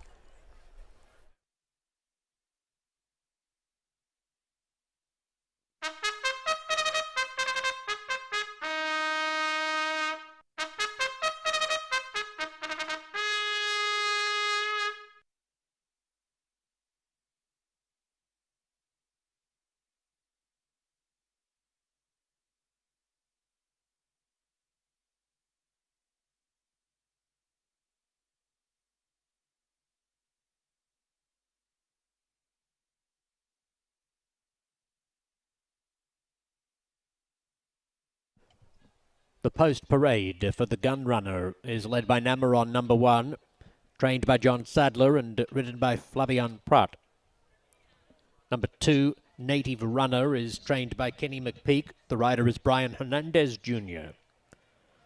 3, Layabout, trained by Patrick Biancone, ridden by Keith Asmussen. 4, Jacoso, trained by Keith DeSormo, piloted by Ben Curtis. 5, Forged Steel, trained by Safi Joseph Jr. Tyler Gaffalione is aloft. 6, Plancer, trained by Rusty Arnold. Florent Giroux is aboard. 7, New Century, trained by Brendan Walsh, ridden by Irad Ortiz Jr. Number 8, Anagada, prepared by Mike Maker. Luis Saez is the rider. 9, Reach for the Rose, trained by Safi Joseph Jr., accompanied by Frankie Dettori. 10, Clever Again, trained by Steve Asmussen, Jose Ortiz in the irons. 11, Rolando, trained by Fausto Gutierrez, with John Velasquez the rider. 12 is Capitol Hill, trained by Bill Mott, ridden by Junior Alvarado. 13, Tiz Dashing, trained by Barclay Tagg. Javier Castellano is the jockey. And number 14, Siesta Key, is prepared by Brad Cox, guided by Manny Franco. Scratch the also eligibles, numbers 15 and 16. From the Exacta Systems Gun Runner Stakes, 1 mile the distance, 50-cent pick 5 wagering is on the menu.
Approaching the gate with a minute to post.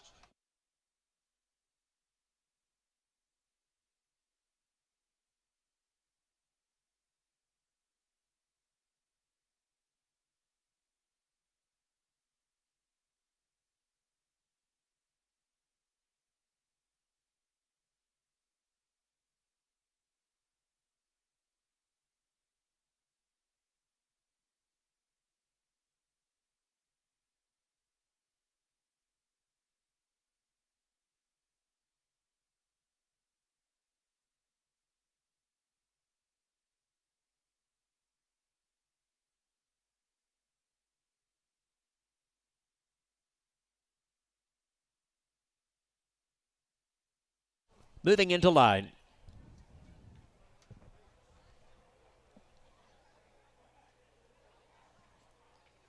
Namaron, Anagata, Native Runner.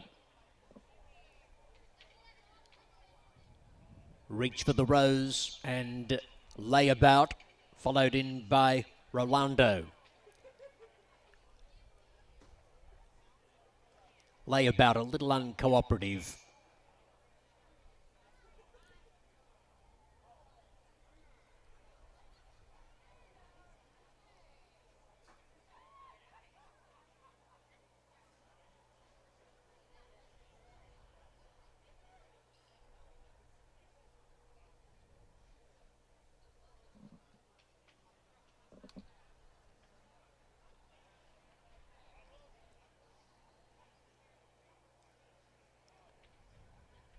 No move in yet by Layabout.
Layabout has now been dismounted by Keith Asmussen. The front door is open. Layabout having a look inside. Assistant starters linking arms around his rump. Looks like a rugby scrum. And they've won the day. Layabout's in there now. Jacoso.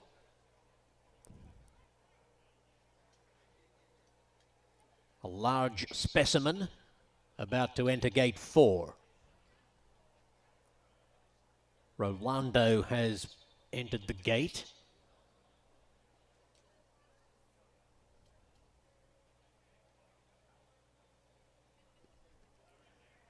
Now Jacoso causing a problem behind gate 4. He's been watching Layabout's antics and says, "Hold my carrot."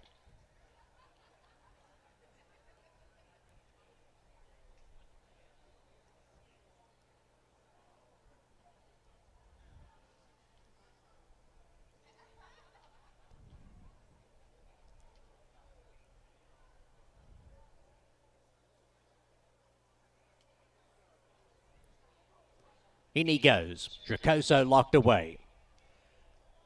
How about Forged Steel? Yep, no worries there. Capitol Hill comes up. Tis Dashing and Siesta Key have the outside 2 post positions. We still need Plensa and New Century, drawn 6 and 7.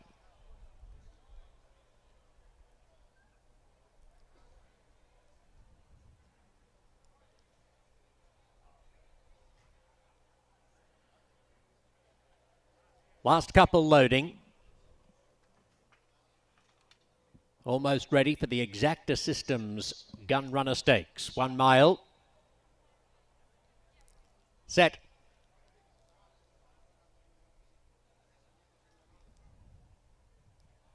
Racing. A nice even line, Forged Steel and Clever Again, the first two to break that line. Plensa and Giacoso prominently positioned with Rolando down the extreme outside and Namaron handily poised along the fence. Then comes Anagata, followed back in the field by New Century and Tiz Dashings in that line of horses. Native Runner over along the inside. Well back in the field is Siesta Key. Back last of all is Reach for the Rose as they head into the far turn, approaching the 5/8 pole. Rolando skips to the front. Rolando in his turf debut leads from Anagata, Giacoso, New Century making headway to fourth. A length and a half, Tiz Dashing fifth, followed by Forged Steel. 2 lengths to Namaron, who'd be 8 off the pace, followed out wide on the course by Capitol Hill. He has the conspicuous bright lime cap. Plensa follows the rail towards the 3/8 marker. Clever Again finding himself right back in the tail end division. Native Runners on his inside as they draw to the top of the lane. And back last of all is Siesta Key as they turn for home. They have a quarter mile left to go. Rolando. It's Rolando being taken on by Giacoso. The big colt moves up on the outside and he puts the body in front. 3/16 to go. It's Giacoso for Ben Curtis kicking away. Forged Steel's on the inside. Here comes Plensa with a flashing finish down the outside. Plensa and Namaron gets involved late. Plensa hits the lead from Namaron and Giacoso and Plensa wins. Second Giacoso, photo third between Namaron and Layabout Who Flew.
Number 6, Plensa, is the unofficial winner, defeating number 4, Giacoso.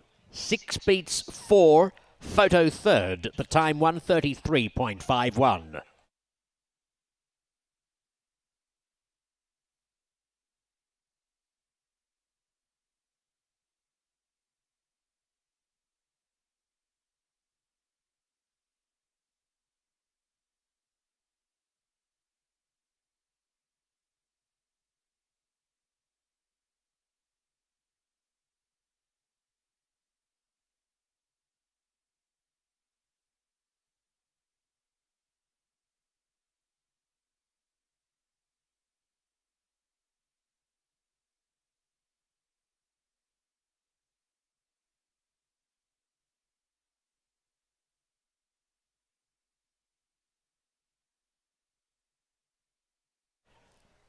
Number 1, Namaron, finished third. Number 3, Layabout, was fourth.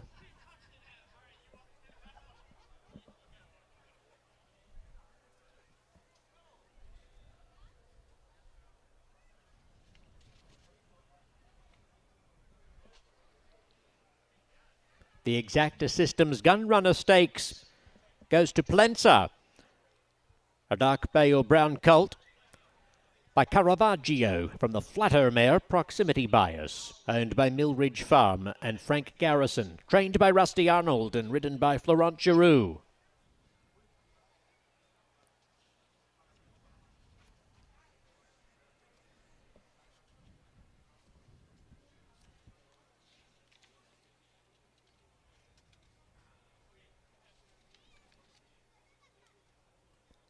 This is the second stakes victory this afternoon for Florent Giroux, who won the Light and Wonder Ladies Marathon aboard Stellify.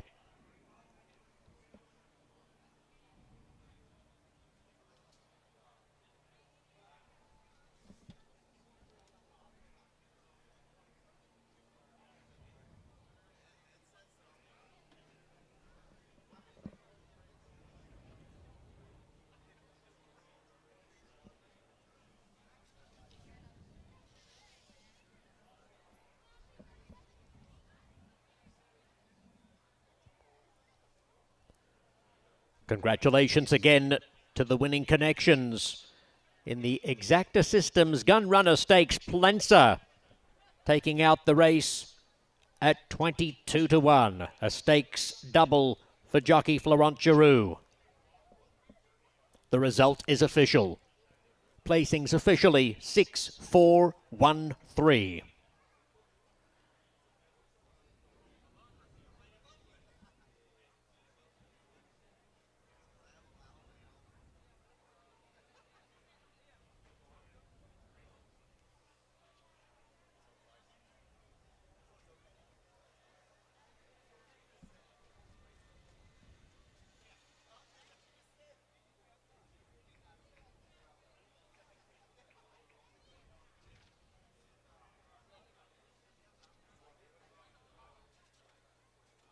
"24 minutes to post for the 9th.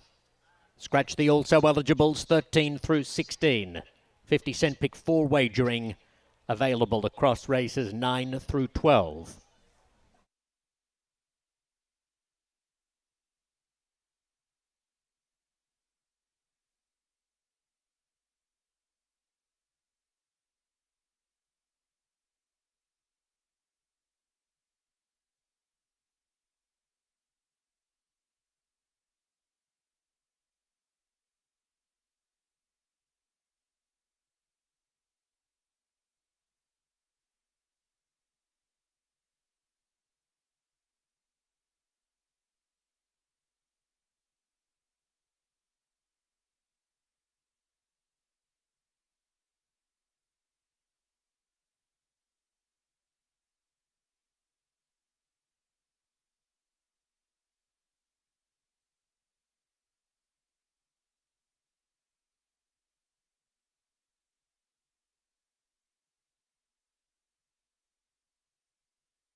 Experience it all in one place at the Mint Gaming Hall, Kentucky Downs. Enjoy a night out and exquisite dining at Iron Steakhouse. Sip crafted cocktails while enjoying live music at Midnight Bourbon. Keep the fun going with the latest games and live entertainment, or make it a sleepover and stay at our all-suite hotel. Looking to host an event? Check out our versatile spaces, all just 30 minutes from downtown Nashville. The Mint Gaming Hall, Kentucky Downs. Winning just got closer.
Welcome back. Just 16 minutes away from race number 8, the Music City Stakes, a grade 2 event, and what do you know?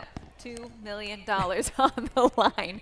3-year-old fillies will go the 6.5 furlongs today, and you and I were just talking, Kate, and off camera, what an intriguing race this is, but you really do have to start with your favorite regardless. 3-2 right now on Kilwin, a grade 1 winner on the dirt. I think that's part of the intrigue, right? The options were limitless for Rusty Arnold and the BBN Racing stable, with Kilwin, who in only her second career start was able to win the Untappable here at Kentucky Downs last fall. You could tell she was cut out from some special stuff, and went to the Breeders' Cup Juvenile Fillies on the turf at Del Mar. Finished kind of an even 5th, but went to the sidelines and has slowly but surely improved to one of the top sprinting fillies in the country on the main track. She rides a 2-race win streak on the dirt, and now gets to shorten up from the 7 furlongs back to the turf, to the distance she was successful at in the Untappable. We just saw Rusty Arnold in the winner's circle. This is a meet he points for. He has the type of stock that settles in here comfortably, but Rusty obviously knows exactly the type of horses it takes to conquer this course. So I thought she was a top choice for me, though. This is a salty group. There is some speed to set it up for her, and the given the ground, I think, works in her favor, though she hasn't necessarily run over anything quite the same as what she's running over today. I don't think it'll hamper her ability to come from a little off the pace. Well, let's talk about that speed, though. The 10, She's So Spicy. We haven't seen her since she ran at Ascot for Jose D'Angelo, but in speaking with him yesterday, he said she is primed and ready to go today. I know that he was hoping no rain at all, and the course stayed exactly the way it is, but he has had his string of horses here from Florida that have gotten to train over this course on a regular basis, and she settled in and has been right at home. All his horses have run, he's had a couple so far, and they've run very, very well, come very close to winning. She's So Spicy is so fast. She's kind of in another stratosphere, but at 5.5 furlongs. So now she not only needs to settle in, like the course, and be able to handle it, but she needs to save something for the 6.5 furlongs, and that's going to be the biggest test. I think she's capable. I think she could run them off their feet. I do think this is a tough test, especially at the distance, and that's why you're getting 4-1. And also, she's making her first start since running at Ascot, which didn't work out for her at all, but if she runs to the way she's been training, she'll take some beating. Let's get down into the paddock with Jess Stafford. Jess, I want to get your take on the 10, She's So Spicy. Having seen her at Ascot, what do you witness from her today, fitness-wise, and the chances that you give her? Yeah, well, we always respect the fillies that come over and the colts, the 2-year-olds that come over when they go over to Royal Ascot. This one was a 3-year-old coming over to Royal Ascot, racing against more of our slightly more proven horses at that stage. It was a big and tough field, the Commonwealth Cup, and I think she did just struggle. She had that tongue tie on, and she just seemed to not really get into her rhythm. Maybe she just struggled without the bend. The straight track wasn't to her liking, but she seems to be pretty relaxed as she gets saddled by Jose D'Angelo, who seems to be really confident about her coming into this despite coming off that bit of a break. But She's So Spicy, as has said, she is super fast. She will set a scorching pace, and it's interesting to see something like She's So Spicy against a very good and exciting British trained filly in number 5, Tabiti, who's a very different type. She is a horse that's been running over 1 mile and 7 furlongs. She actually was a winner at Glorious Goodwood last time over the 7 furlongs. She definitely stays further than a normal sprinter. So it's interesting seeing her. She's got that ability to see it out. She's horse 5, got the blinkers on. Now, it doesn't say on my card that we've got equipment for her, so interesting to see we've got blinkers on the 5. That's just a note for you. Mark that down. Be hoping to see how that might just benefit her, but this is a daughter of Kingman. She's definitely bred for this. She's a high quality from a pedigree perspective, and as I said, she definitely can stay that little bit further, and she has Frankie Dettori riding so well at her disposal. Those look like almost full cup blinkers, pretty large blinkers on the 5. Tabiti, the Great British Bred. We were showing you the 2 there. It Ain't 2, the Great British Bred for Riley Mott, Junior Alvarado, and Resolute Racing. John Stewart celebrating something wonderful in a bit. Could this be an early wedding present? Yeah, he might not be here in attendance, but for good reason, as he is getting married today, but has been a great supporter of Kentucky Downs and of racing in general. And he has a nice filly with It Ain't 2. She was able to win at Newmarket in her last European start last fall. And while she's failed to hit the winner's circle since coming to the United States, she's run some deceivingly good races. She's been stuck behind She's So Spicy and Kilwin a couple of times. Last time out, I thought, was a big improvement for her, and I'm hoping that that can lead to an even better performance today. She is a big price on the board at 23-1, but she's slowly but surely, I think, getting back to her best stride, and trimming back from 1 mile to 6.5 furlongs on this course might just suit her. Love that turn back. It Ain't 2 right now at a juicy price of 23-1. I did want to get your take, though, on the 5, Tabiti. We heard Jess talking about this import. You actually put this horse as your top selection. I do. I felt like her form overseas was so good that you had to respect her. In 5 starts, she's been a winner in 3 of them, including in good company at Goodwood. She was able to win. She won in a Group 3 at Salisbury early on in her career. So granted, that was last year, but she's proven that she can run with group horses, which is equivalent to graded stakes horses. I like what I'm seeing from her as well. She seems to have settled in beautifully and has a little bit of the eye of the tiger. Just a couple other horses that I thought worth mentioning. Abiento, the 4, big price at 16-1 for Mark Casse, has run well previously. She was 3rd behind Kilwin, and I think is a better horse today than she was last season when she came here. Dylan Davis for Mark Casse. And I also thought that the 10, the 4, that is, Abiento, that was the price play. It's all going to come down to who challenges or tries to challenge She's So Spicy, though. There are a couple that have speed.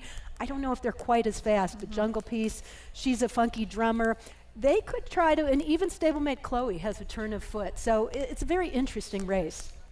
We'll see how it all plays out as the sunshine came to play. We'd love to see it. It's the Grade 2 Music City Stakes. 6.5 furlongs kicking off a late pick 4 sequence. As always, good luck.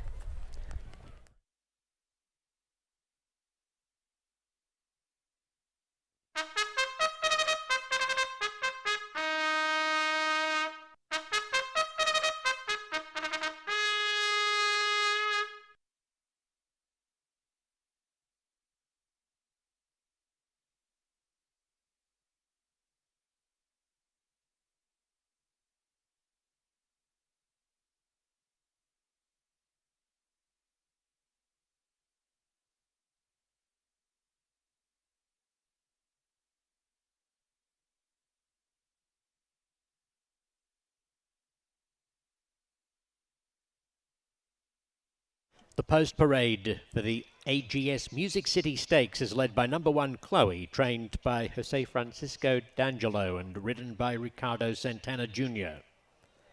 Number 2 It Ain't 2 is trained by Riley Mott, ridden by Junior Alvarado. 3 Classic Q, trained by Mark Cassie, ridden by Flavian Prat. 4 Abiento, also trained by Mark Cassie. Dylan Davis has the riding assignment. 5 Tabiti, trained by Ralph Beckett. The rider is Frankie Dettori. 6 Jungle Piece, prepared by Phil D'Amato, guided by Joel Rosario. 7 Pondering, trained by Brendan Walsh. Tyler Gaffalione is the rider. Larry Ravelli puts the polish on number 8, She's a Funky Drummer, who has the services of Orlando Mojica. 9 is Kilwin, trained by Rusty Arnold, ridden by Jose Ortiz. 10, She's So Spicy. The second entrant for trainer Jose D'Angelo, Irad Ortiz Jr. is aboard. 11, Italian Soiree, trained by John Terranova, partnered by Luis Saez. 12, Gata Brazil is trained by Brittany Russell. Ben Curtis is astride. Scratch the also eligibles, 13 through 16. 6.5 furlongs is the distance for the 3-year-old fillies, contesting the Grade 2 AGS Music City Stakes. First leg of the final 50-cent pick 4 on today's program.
The field is approaching the gate as we congratulate Joffrey, the groom of number 10, She's So Spicy, on winning Best Turned Out.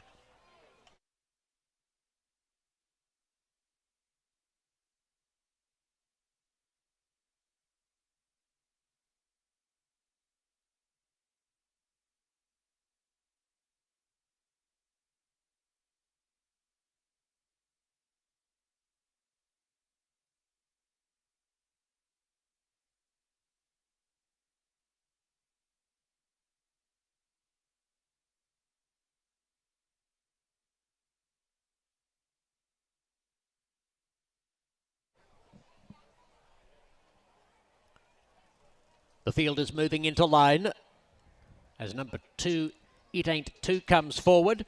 Kentucky Downs would like to extend congratulations to John Stewart of Resolute Racing on the impending nuptials later today with Chelsea Stone. Congratulations to John and Chelsea tying the knot a little later today. Best of luck with It Ain't 2, who has gate number 2. The last couple loading, Jungle Peace and Garter Brazil.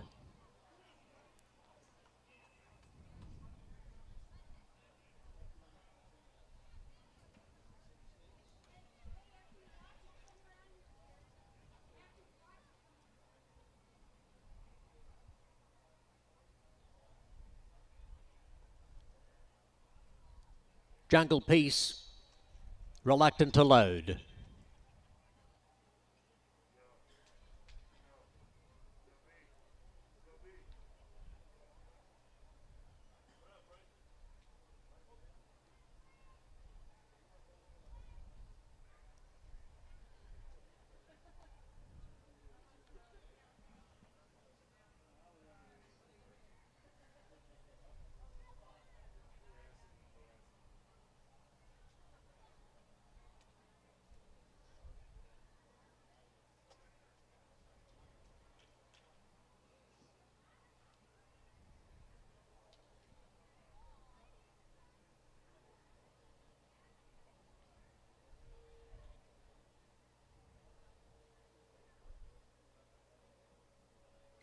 Jungle Peace finally locked away. Garter Brazil will take the outside stall, and the fillies and mares will be ready for the Grade 2 Music City Stakes.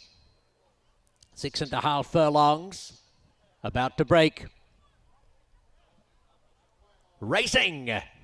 She's So Spicy begins brilliantly. Chloe showing plenty of early dazzle together with Garter Brazil and Jungle Peace in the white colours. She's a Funky Drummer going up within about 2 lengths of the lead. It Ain't 2 is back along the inside as they come down past the 5/8 pole. Tabiti is in the 3 path and Pondering's racing 4 wide as they draw towards the half-mile pole. Classic Q is next, followed by Arbiento with Dylan Davis wearing the Johnny Cash silks in the Music City Stakes as they pass the 3/8 pole. Back last of all, Kilwin. He'd be 3 lengths behind the second last horse, or she would. Garter Brazil's the leader at the top of the lane. It's Garter Brazil from in second position, She's So Spicy. And She's a Funky Drummer is up prominently positioned together with Italian Soiree. And back nearer the inside, Tabiti's tried to carve a passage through. Pondering and Arbiento's the widest runner. Followed then by Classic Q at the 8th pole. And She's So Spicy has kicked on willingly. Chloe is into second. She's So Spicy from Chloe and Tabiti. She's So Spicy getting the 6.5 furlongs powerfully. Wins 2.5 lengths to Chloe, Tabiti and Classic Q fourth.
Number 10, She's So Spicy, is the unofficial winner, beating 1, Chloe.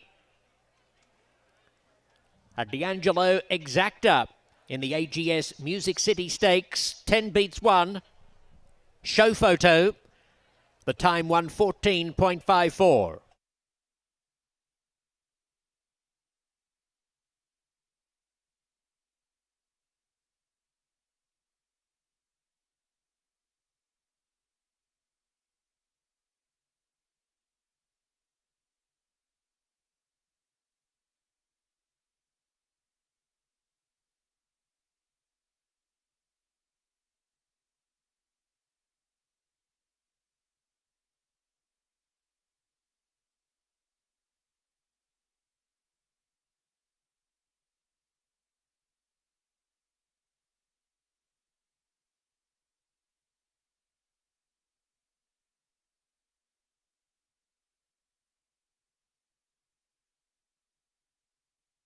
Third goes to number 5, Tabiti, and fourth was 3, Classic Q. 10-1-5-3.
The result is official. Placings officially 10-1-5-3. Let's welcome back the winner of the Grade 2 AGS Music City Stakes. She's So Spicy, winning for the 5th time from 8 career starts.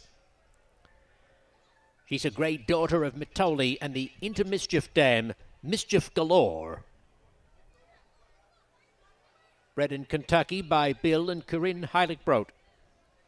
Owned by More Play Racing and Qatar Racing. Trained by Jose D'Angelo, who also saddled the 25-1 runner-up Chloe. The winning jockey, Irad Ortiz Jr.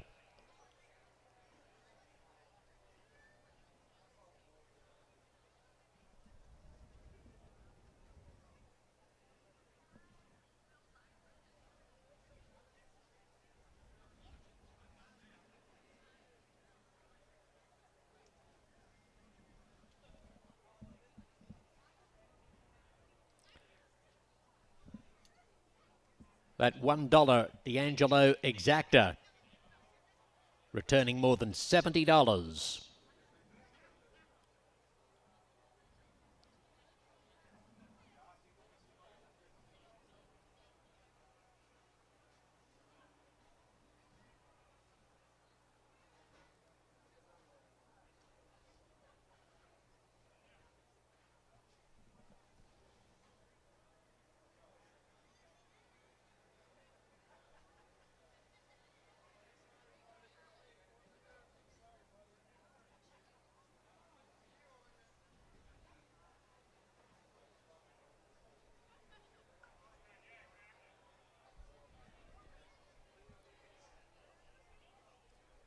Congratulations again to the winning connections of the AGS Music City Stakes for 2025.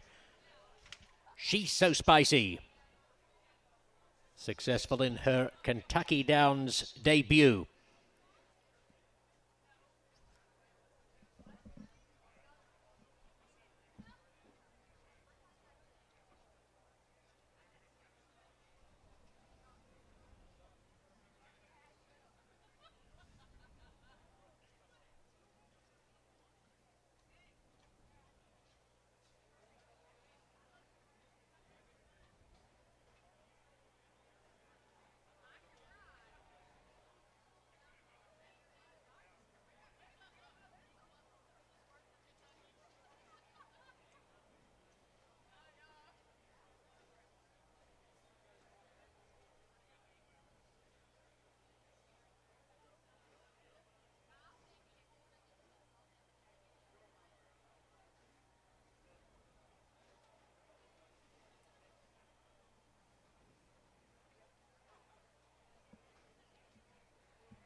Ladies and gentlemen, redirecting your attention to the winner's circle, where Dale Romans, president of the Kentucky HBPA, and Ted Nicholson, vice president of racing for Kentucky Downs, are presenting a check for $100,000 to Karen Pelkey.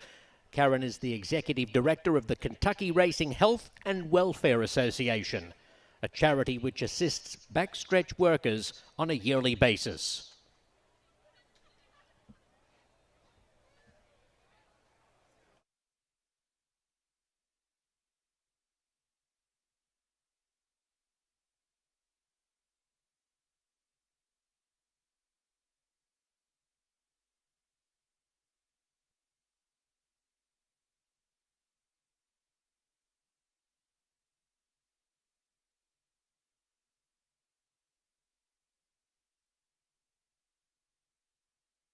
"24 minutes to post for race 10. Your last opportunity to play a pick 3 on today's program. Scratch the also eligibles 13 through 16 from the Ainsworth Franklin-Simpson Stakes.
There's no doubt that Kentucky breds, are number one. It's a great program, bottom line. I think it's the best in the country by far. Horse raising in Kentucky is an advantage. You talk about the Kentucky breeding program, I think it's immeasurably the best. They've got the best mares and the best stallions there in the state. The great ground they're raised on here in central Kentucky, it seems to be the best. The purses that the Kentucky breds are now running for matches how dominant they are. Experience it all in one place at the Mint Gaming Hall, Kentucky Downs. Enjoy a night out and exquisite dining at Iron Steakhouse. Sip crafted cocktails while enjoying live music at Midnight Bourbon. Keep the fun going with the latest games and live entertainment, or make it a sleepover and stay at our all-suite hotel. Looking to host an event? Check out our versatile spaces, all just 30 minutes from downtown Nashville. The Mint Gaming Hall, Kentucky Downs. Winning just got closer.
We have a grade 1 on tap, but before we get to that, what a performance by She's So Spicy and Jose D'Angelo, running 1-2 in that race. And congratulations to More Play Racing. Appropriate that people who started out and made their mark in the music industry would win the Music City. Very much so. Big congratulations to them. They've got a big group here, which we love to see, and I'm sure plenty of celebrations to be had. All right, as mentioned, we have a grade 1 on tap. That is the Ainsworth Franklin-Simpson.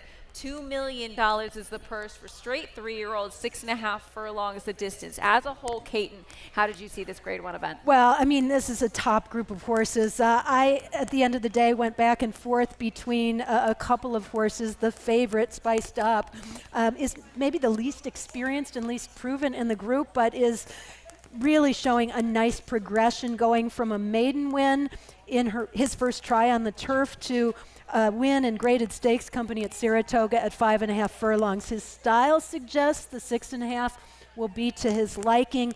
He comes from just a little off the pace, chased fast paces in both his last starts, and I think he might get a fast pace here to set it up for him. I think this is a super tough field. I think tougher than what he tackled last time around, but when you see Hall of Famer Bill Mott bring one right from maiden ranks to stakes company, you know he thinks he's got something with some ability, and certainly it's a Judd Mott homebred. The breeding is there as well. Can we give a shout out to Judd Mott for the naming here? Out of the Dam Cardamom. I love it. Spiced Up. It's a goodie. 8-5 currently looks very well. Is getting warm, though, we should see. You can see the sweat dripping down the legs. The 8 getting warm. Spiced Up, maybe it's just a part of the name. 8-5 currently on your favorite. Outside of that one, who did you feel was really worth giving some love to? So my top choice is 10-1 right now, which I'll take every bit of if I can get it. Dream On for Mark Casse was a troubled 5th in the Secretariat Stakes last out, but I'm willing to give him the benefit of the doubt on yielding ground with some give in it in the Penn Mile. He kind of ran a breakthrough race. That was off the layoff. He might have even regressed just a little bit off that effort, but I look for him to rebound here. He was able to put together back-to-back wins with some time in between in stakes company in very different scenarios as far as the pace and the makeup and setup of the race was concerned. He's got a potent late kick, so he does need a little help up front, I think, especially shortening up from the mile to 6.5 furlongs, but he's 4 for 9 on the turf overall and arguably has the most credentials of any. Plus, he's by not this time. I love that sire line on this course. So DJ Stables and Mark Casse have been a force to be reckoned with in a lot of places. I think Dream On is real interesting at 10-1. For that matter, you are well rewarded if you see anybody besides the favorite who can win this. That you are double-digit odds on most of our runners here. Let's get down to the paddock with Jess Stafford. Jess, who caught your eye in this grade 1 affair? Yeah, well, big positive for Caton. His forward does look very well in a afternoon that has got really warm considering how cold and rainy it was to the start. If you've been watching me, I've gone every single outfit change, and I have a hat on because I need to block the sun out, and all the jumpers, the sweaters have come off. The heat is probably affecting some of the horses a little bit now, and I would say 8 Spiced Up is getting just that little bit warm, especially between the back legs. You can see the sweat is coming on 8 Spiced Up, but 4 Dream On seems to be taking it all in his stride, seems to be very relaxed considering the heat here. I was hoping that number 7, Governor Sam, would be to my liking in the paddock as well, and I was happy to see the way he looked. This is a horse that I think has got every chance here, and considering he had that runner-up spot behind Spiced Up last time, has to reverse the form with it, but looks very well, seems to be handling it all nicely, has got a lot of class with a grade 1 placing. He was 3rd in the 2024 Breeders' Cup Juvenile Turf Sprint. Tries beyond 5.5 furlongs for the first time. The blinkers are off, but we've got Irad Ortiz Jr. aboard. He's got a lot of experience, and Governor Sam, probably that high level of experience from his juvenile days, will definitely help in a scenario like this because he seems to be handling it well. He's bandaged up on his hind legs, and that would be the only other notes with him. But 7, following Dream On, who's noticeably bigger. He's a big horse, Dream On. Let's hope that he'll handle the undulations, the style of this track, but he's definitely a good size for this. And we've got just a really nice bunch of colts who look very much fired up for this race. Caton, I wanted to get your thoughts on the One Golden Afternoon, including both of the top 4 selections for you and Jess. As we see the 7, Governor Sam, getting a little frisky acting up a touch in the paddock there. So the 16-1 on Golden Afternoon. What do you make of this runner? Well, he's in good form as far as his training is concerned at Ellis. Boy, we can see the 7, Governor Sam, is feeling it in the paddock. Golden Afternoon is coming off of freshening, and I think that's a key. I really feel his connections have pointed for this and wanted to bring him in fresh, and also pointing specifically for Kentucky Downs, where he ran so well on debut. At Kentucky Downs a year ago, in maiden company, the horse ran a huge race, pressing the pace all the way, and to win really easily at 6.5 furlongs. He gets to come off the layoff at the same distance he broke his maiden at. We know he can handle the course. I wonder if he can handle some give in the ground. That's the only question mark, because his other 2 efforts previously were both in graded stakes company, so it might have been asking a lot of him at a distance of ground, on good ground, in graded stakes. But now he gets to come back at 6.5 furlongs, I think a distance more well suited to his style. He can sit a stalking trip. He's got Jose Ortiz. So I don't know if he can win. I don't know if he's quite as good as some of the others on their best day, but I also know he likes this course and has been pointed for this. Handling himself very well in the paddock as well. 16-1 currently. Jess, I wanted to get back down to you as we saw Governor Sam acting up. How's he handling himself now? Yeah, he's headed back into his box now. I wonder whether he just saw the racetrack and wasn't happy that he had to go around again, because he was ready to go. He literally got momentarily worked up just as he was coming back round down the paddock, but he seems to have settled down, but definitely was just showing off that little bit, either ready for action or just getting a little bit worked up. But quite rightly has been put back in his box to keep him settled. The jockeys are out now, but these are horses. You can all just see from their demeanor, they're kind of just giving their handlers a little bit of a tough time, and Governor Sam is that one. I think he's ready for his jockey to get on board. Horse 5, Antisocial, seems to be getting quite warm. These are ready to go horses. They're young, they're improvers. There's a lot of fight and pace on here, and you can kind of just see it in their demeanor. It's interesting, Kate, and we saw the Wesley Ward horse in the first race was acting up quite a bit in the paddock area. What happened? Well, she went on to go win.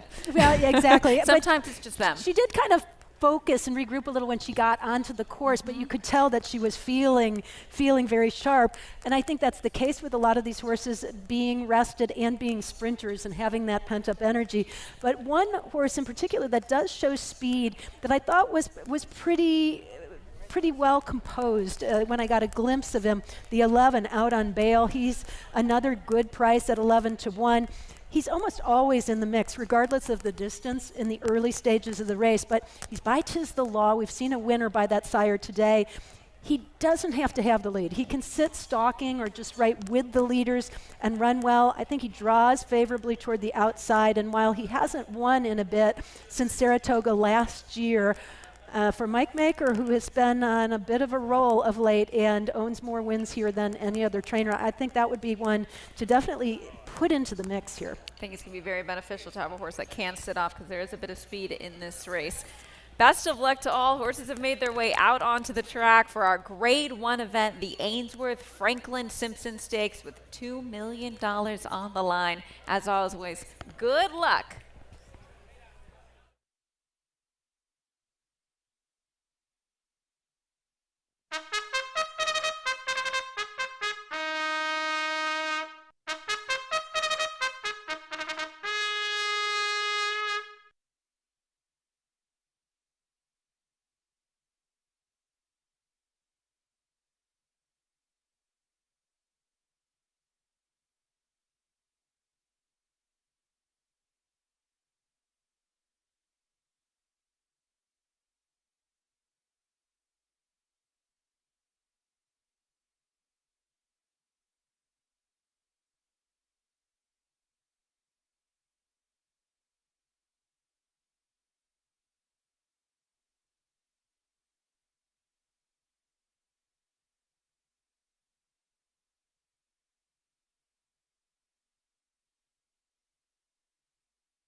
The field is parading for the Ainsworth Franklin-Simpson Stakes. Number 1, Golden Afternoon for Nicholas Vacarezza, has Jose Ortiz for company.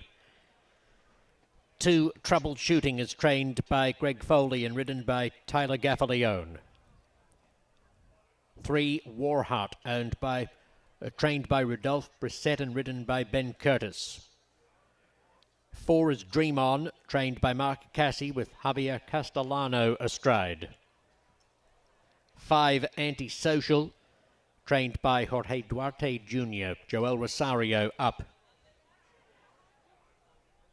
6, Chasing Liberty, trained by Rob Atras, ridden by Manny Franco.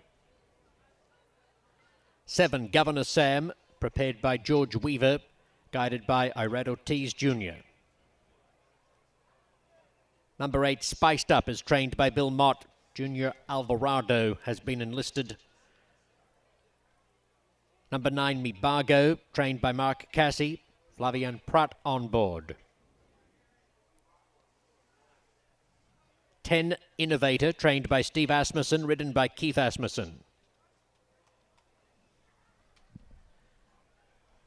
And the other 2 broke formation early and are already heading around toward the back stretch. Out on bail number 11 beneath Luis Saez.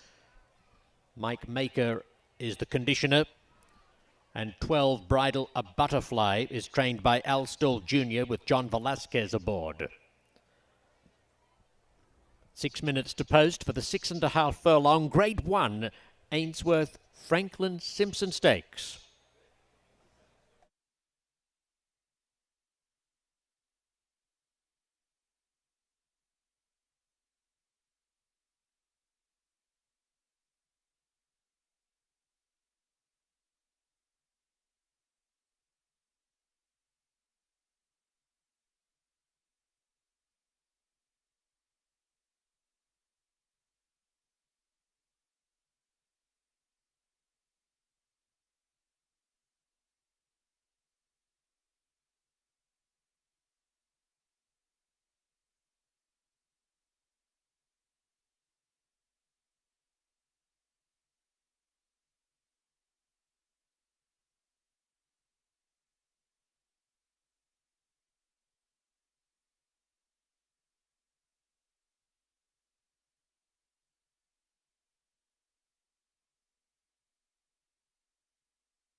Ladies and gentlemen, the best turned out for this race is number 7, Governor Sam. Congratulations to the groom, Luis, who wins best turned out for the Grade 1 with Governor Sam.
The field is approaching the gate.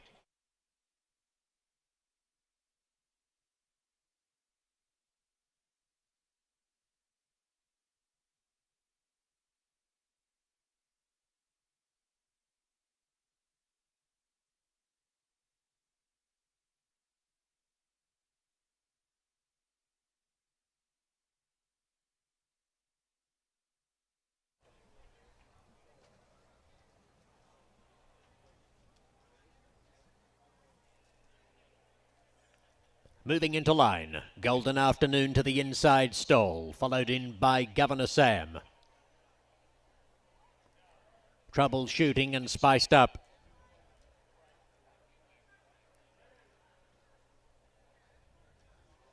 War Heart being positioned with Me Bargo. Next in Dream On, Innovator. Antisocial with Out on Bail. Chasing Liberty and Bridle a Butterfly. An efficient gate load by the dozen contestants in the 2025 Grade 1 Franklin-Simpson. At 6.5 furlongs, the 3-year-olds are ready to charge. Racing! War Heart is away very smartly with Golden Afternoon and Troubleshooting. And just in behind these horses, as they come through the opening stages, is Me Bargo in the hot pink colours, and Out on Bail is firing across from one of the outside stalls. Me Bargo leads from Out on Bail. Then Golden Afternoon and War Heart with a couple of lengths to Troubleshooting on the inside of Governor Sam. Innovators out 3 wide, 8 off the lead, followed by a 3 wide Chasing Liberty. And between horses next is Spiced Up. Antisocial follows the rail. Dream On back at the tail with Bridle a Butterfly. 3/8 of a mile left to go. Me Bargo showing the way from Out on Bail. Out on Bail moving up alongside Me Bargo when they reach the top of the stretch. Golden Afternoon is in behind them, 2 lengths away third, followed by War Heart in the red cap. Golden Afternoon now peeling across the heels of the leader. Troubleshooting is deeper out, coming home well, and so too from well back is Chasing Liberty. Me Bargo And out on bail being swamped. There's a split for Governor Sam near the inside. Troubleshooting comes. Golden Afternoon comes. Troubleshooting. Golden Afternoon. Troubleshooting beats Golden Afternoon by a neck. Governor Sam prominent in a photo for third with Antisocial. Dream On and Chasing Liberty not too far away.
Photo finish.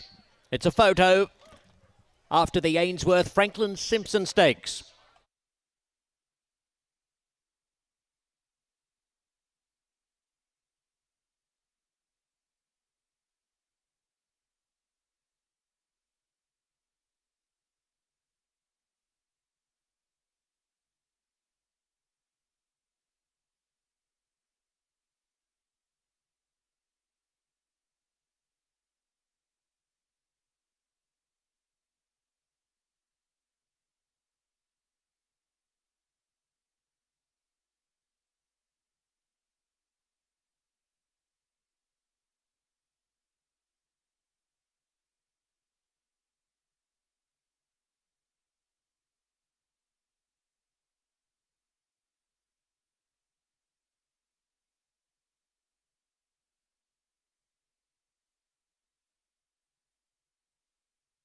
Third was 7, Governor Sam, and fourth, number 5, Antisocial.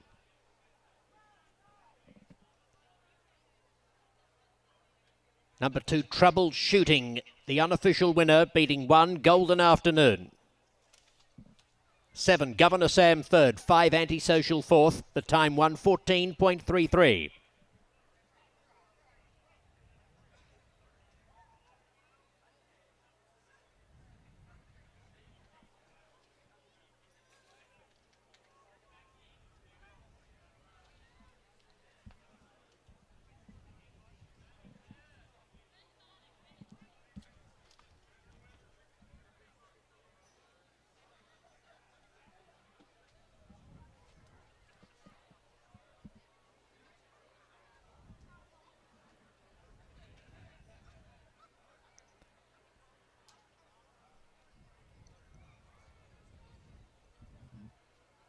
The Lions' share of the $2 million purse for the Grade 1 Ainsworth Franklin-Simpson Stakes goes to Donnemeyer Farm, owner and breeder of Troubleshooting.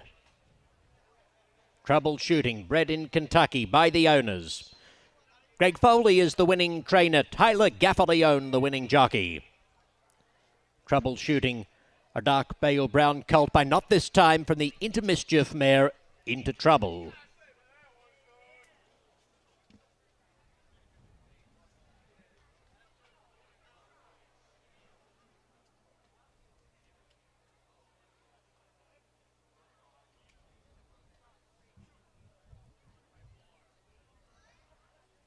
The result is official. Placings officially 2175.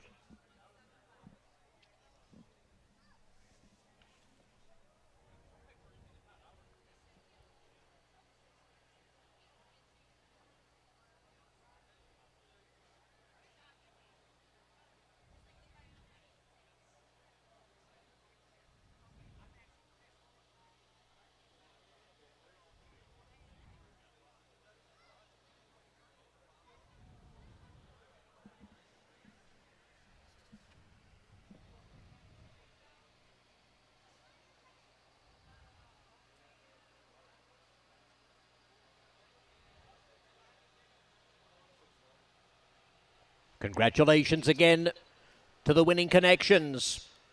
In the Grade 1 feature, the Ainsworth Franklin-Simpson Stakes, Troubleshooting, putting his neck out when it counts.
Ladies and gentlemen, redirecting your attention to the winner's circle.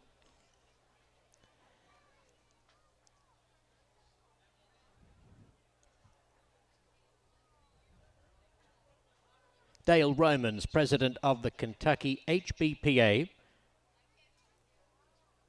and Ted Nicholson, Kentucky Downs vice president of racing, are about to make a very special presentation.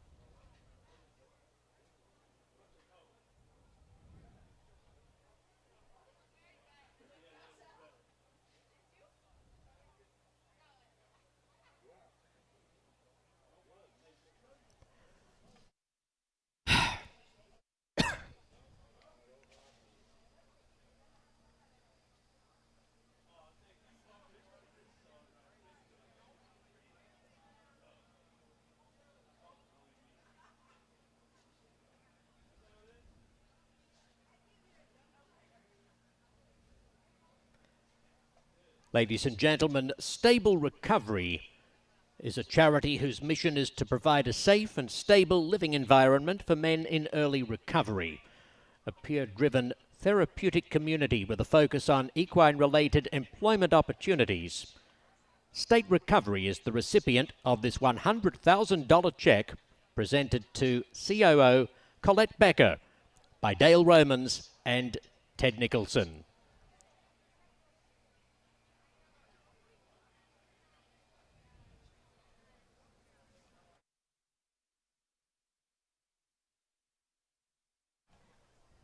The 11th race in 23 minutes is the Grade 2 KTDF Kentucky Turf Cup Invitational.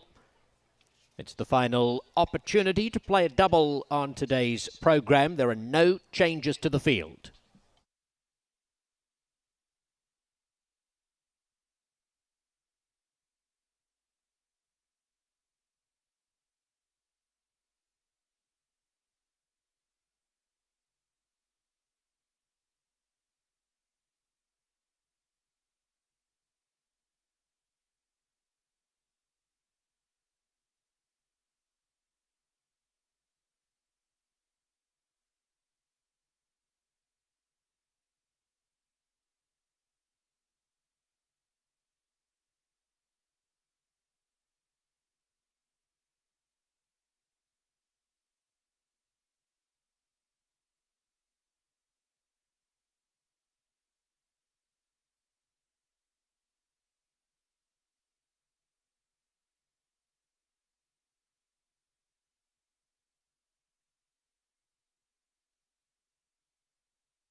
It all comes down to this. Good afternoon, ladies and gentlemen. The moment that defines the year, when the world's most influential buyers gather, and every decision, every bid, every opportunity shapes the future.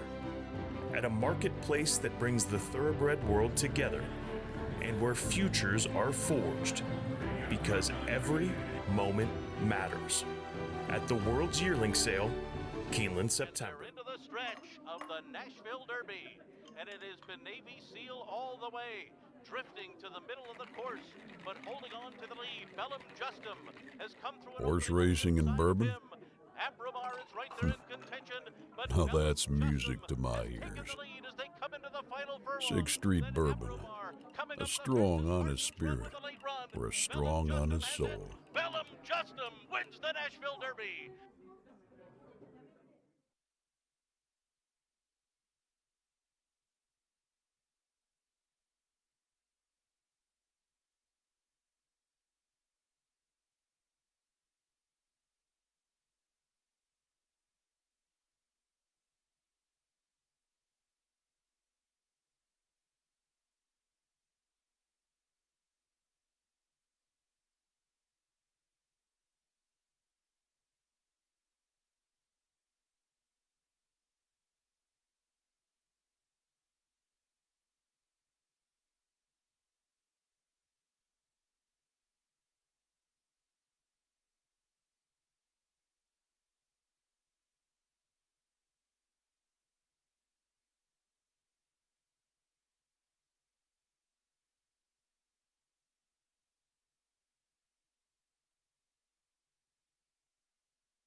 Well, troubleshooting had it all figured out to take the Grade 1 Franklin-Simpson. A massive congratulations to the connections there. Tyler Gaffleone and Greg Foley.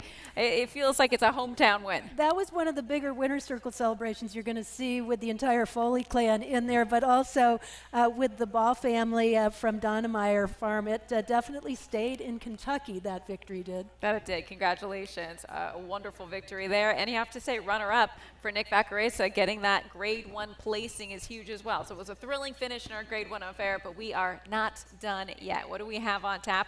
A 1.5 mile event, the KTDF Kentucky Turf Cup Invitational. This is a Grade 2 event, and it is also a win and you're in for the Longines Breeders' Cup Turf. And the favorite on the outside, Fort Washington, is a horse who knows Kentucky Downs, though he hasn't won here.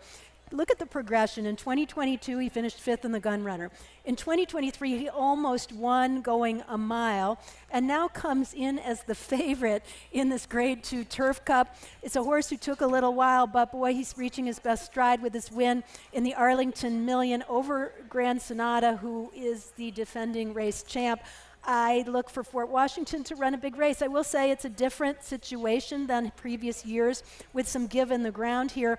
I don't think that hurts him, although it's hard to measure. He was able to win on a good turf course in the dinner party off the layoff. I think the connections have been pointing for a long time for this return to Kentucky Downs. So training very well, certainly has the class. Distance is his friend, I was going to say, what about that 1.5 miles? He's by Warfront out of an Irish French dam who I think really will appreciate the ground. And at least with the 1.25 mile Arlington Million, it sure seemed like if he was a little bit farther, he would have won by a little bit more. Fort Washington, your current favorite to the outside, 5-2. A horse that I know both you and Jess like is the 6, as you had mentioned, defending champion Grand Sonata. In terms of today, what needs to happen to come out on top and turn the tables on Fort Washington? we know Grand Sonata was able to make a middle move and put the field away. I think that he needs to wait a little bit longer to make his move in here against this group of horses, but last time out he was a little bit unlucky to not have the victory. I think Fort Washington was just the better horse on the day at the 1.25 miles. The 1.5 miles could be a different story here. That's where Grand Sonata, I think, is in his element. Again, though, the timing of the move is going to be critical, I think, for Grand Sonata, and I think this is a little bit tougher field overall than he tackled last year, although it wasn't an easy field by any stretch, and you have some return appearances by horses like Tawnyport, who ran very well last year. He's back in again on relatively short rest off a runner-up finish in the Gold Cup. So it's a fascinating renewal, particularly in Grand Sonata's case, but he's been a little bit unlucky in his last couple. Jess, are my eyes deceiving me because he looks like an absolute stunner? Eyes are not deceiving you, Brittany. He is really gleaming in the sunshine. And to be fair, a good few of them are. But 6 Grand Sonata looks ready for the occasion. And very much, I'd imagine, this has been the plan all the way back from when he crossed the line last year to come back here and defend his crown. And, you know, as we know, especially when the stayers, if you're able to really hold your own here at this track, it's such a plus. But I think Caton's spot on. It's hard to really think that this race isn't anything but a lot more competitive than last year. So Grand Sonata is going to have to be even better. But in my mind, he seems to be as good as he was this time last year, potentially even coming into this race in better form. He hasn't won since the victory in this race last year, but he's ultra reliable. He's got that tactical style, and I was interested to hear what Caton was thinking about how this race might pan out. You have like horses like number 5, Merchant, who might go forward, make it a race where they try and sort of catch him. He seems to be like the obvious pace angle in here. There are a couple more that also caught my eye. Todd Pletcher's got another one in 2, El Razine, who seems to be a horse that potentially just might be overlooked because of the fact that he's still quite lightly raced. The stamina, I don't know, is always there and that obvious, but the victory at Saratoga last year over 1.5 miles seems to suggest that he can do it. It's just not always been that consistent on his profile. Utah Beach Horse 7 is another one that might just need to reprove again that he can definitely get the trip, but the run last time in the Sword Dancer brings a good level of form into this.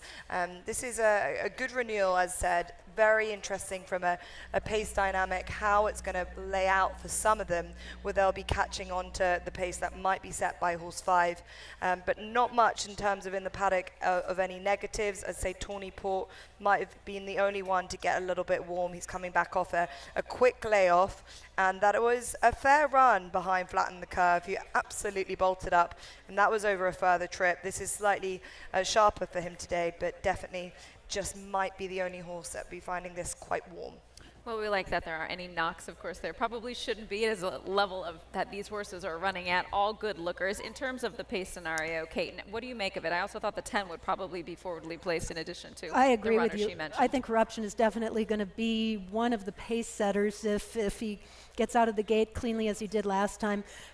He's moving up in class, but there are a couple others that I thought could contribute to the pace early inside of him. A horse that I'm real interested in as we see Corruption for Mark Cassie. Again, big, beautiful, good-looking gelding who has, I think, no problem with the distance, but I just wonder if he's under pressure from anybody else, how effective he can be. 5-1 might be a little bit shy of where I thought he needed to be to go for a win bet, but one of many in here. I thought that Vote No is the horse I've got to mention. I didn't use him in my top selections, but Kelsey Danner has had every horse she's sent out here be live so far. And this one in particular, I think you can make an excuse for in the Sword Dancer as he found himself on the lead. I don't think he wants to be there. I think he wants to sit and settle a little bit off the pace. He didn't run poorly behind redistricting in Grand Sonata at Monmouth. He won at 1.5 miles at Delaware Park, so I know he can handle the distance. And he has won previously at Kentucky Downs. So don't sleep on the 4 at 19 to 1, as I have done with all the previous Kelsey Danner runners so far, including 2 first-time starters at huge prices. I went 11, 6, 5, 8. Mercanti, the horse who I'm really excited to see back in action here and see how he fares on this course. He could be part of the early pace too. He's a free-running sort, especially at a distance of ground. And Brian Nippenberg, who was a farm manager at the time Mercanti went to the sidelines, kind of helped to get him back into top form. He answered that with, when given the opportunity to train him, with graded stakes wins. So for Carl Pollard, Mercanti at 6 to 1, another one that I'm real excited about. Whichever direction you go, best of luck.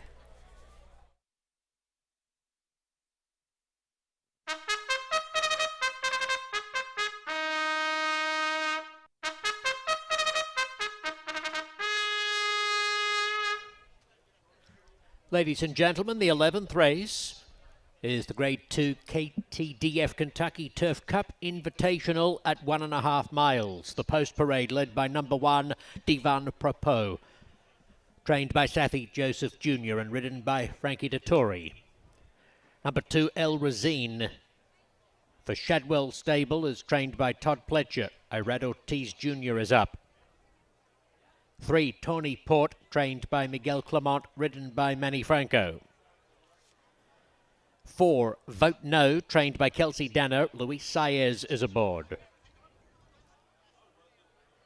5, Mercante, trained by Brian Nippenberg. Joseph Ramos is in the irons.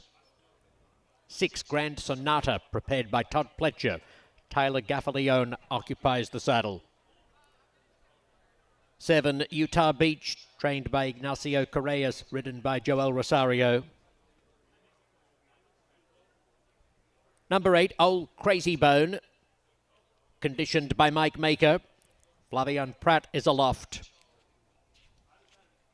9, Anglophile, trained by Brian Lynch, with Declan Cannon aboard. Corruption, number 10, is trained by Mark Cassie, accompanied by Jose Ortiz. 11, Fort Washington. The Shug McGahee has Junior Alvarado aboard.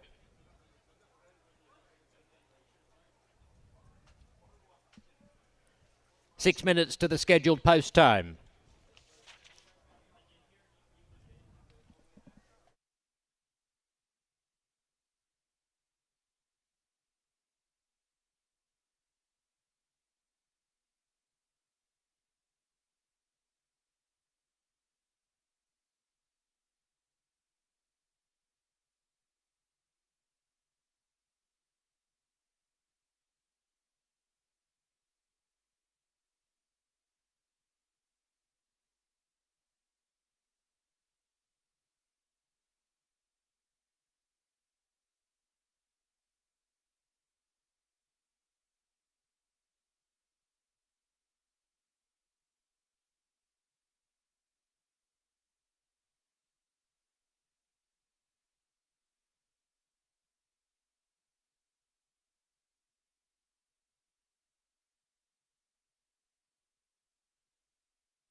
The best turned out for this race is Grand Sonata. Congratulations to the groom Gilberto. Grand Sonata, last year's winner, is this year's best turned out.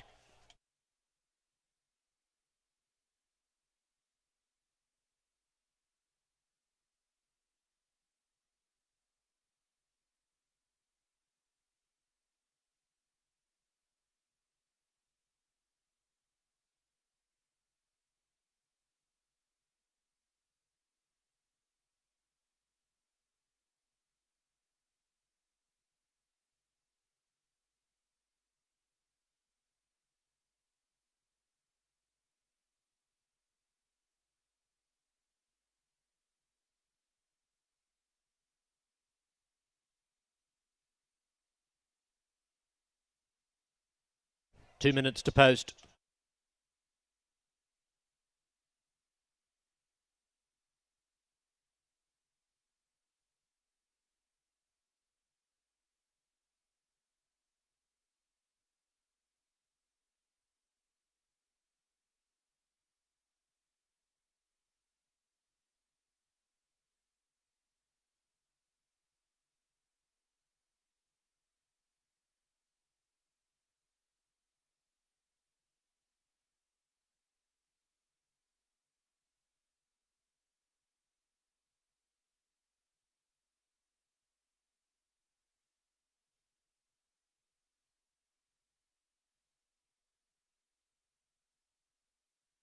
Entering the gate, Divan Propos and Grand Sonata followed forward by El Razine.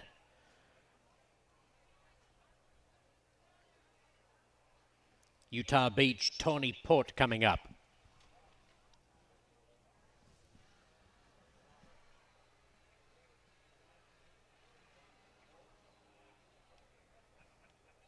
Old Crazy Bone with Vote No.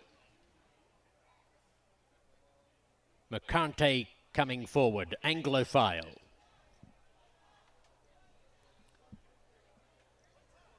Corruption ready, Fort Washington the last. They've moved in quickly. The Grade 2 Turf Cup about to be run and won.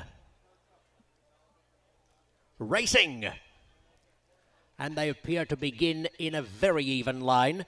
Early interest being shown by Mercante in the red blinkers. Tawny Port to his inside.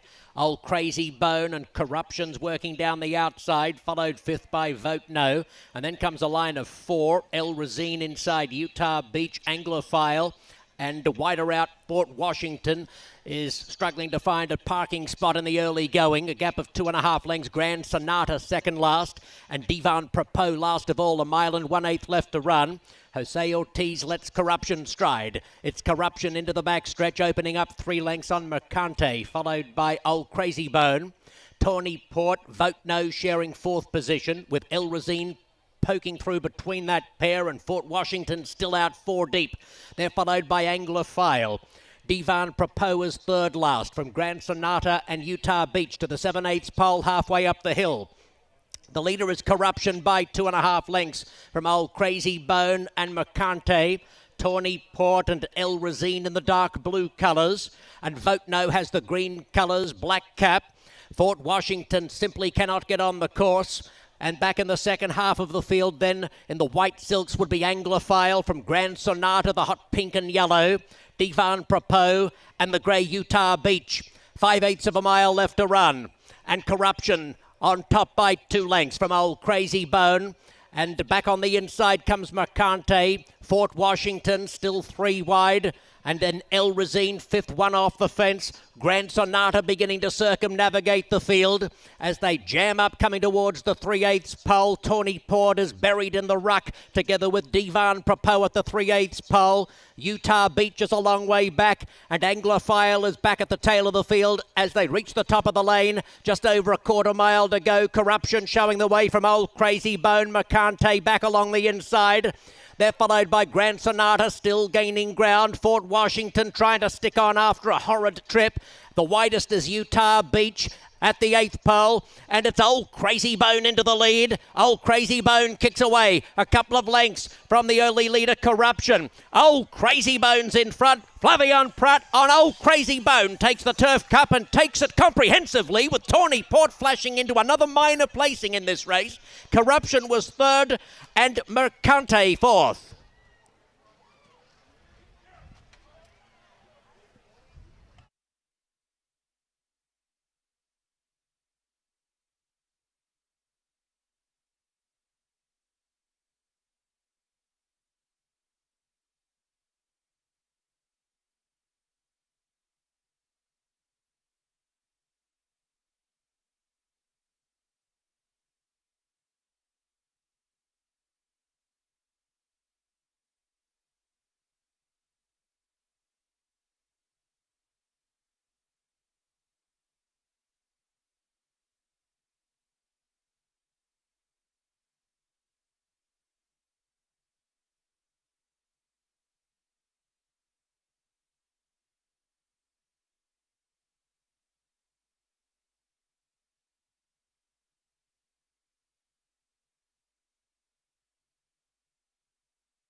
The unofficial winner is number 8, Old Crazy Bone. In 2 minutes, 24.72 seconds. It's a photo for the minor placings.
Old Crazy Bone from Tawny Port, Corruption and Mercante.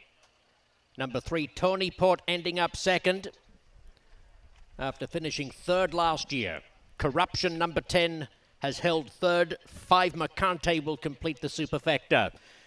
Old Crazy Bone, winner of the KTDF Kentucky Turf Cup Invitational for Flying P Stable. He was bred in Kentucky by Adena Springs. Mike Maker trains the 5-year-old Dark Bay or Brown Gelding by Ghost Zapper from the Smart Strike Dam Southern Gem, who was ridden to victory by Flavian Pratt.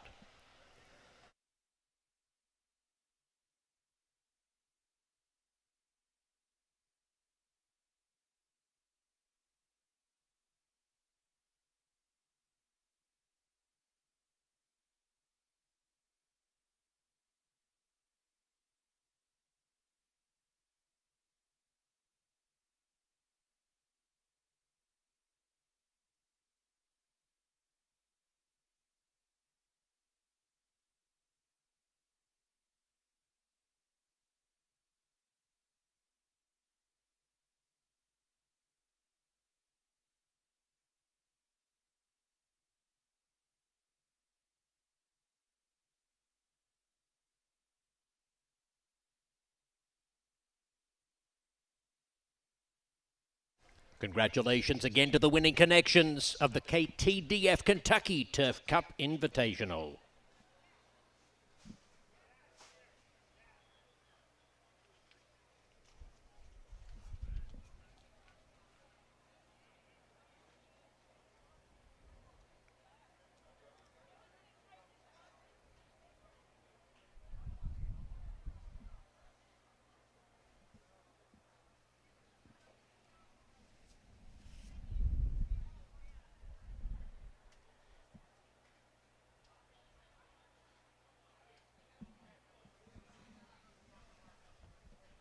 The result is officially 8-3, 10-5, placings official.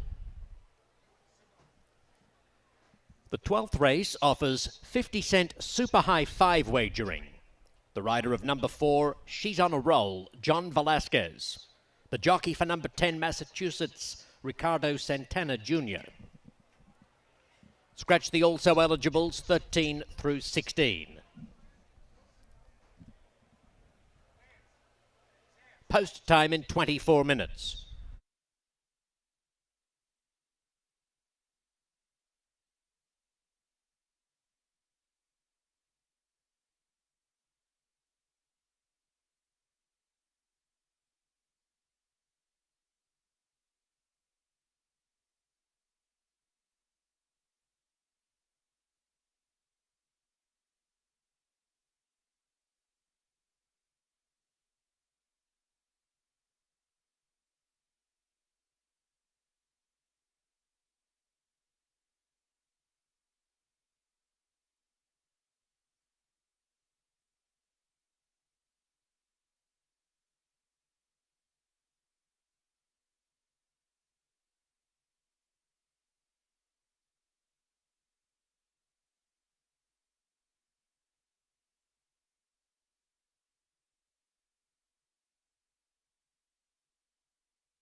Don't say it so. How are we already at the final race on our Saturday card? 17 minutes to post until race number 12.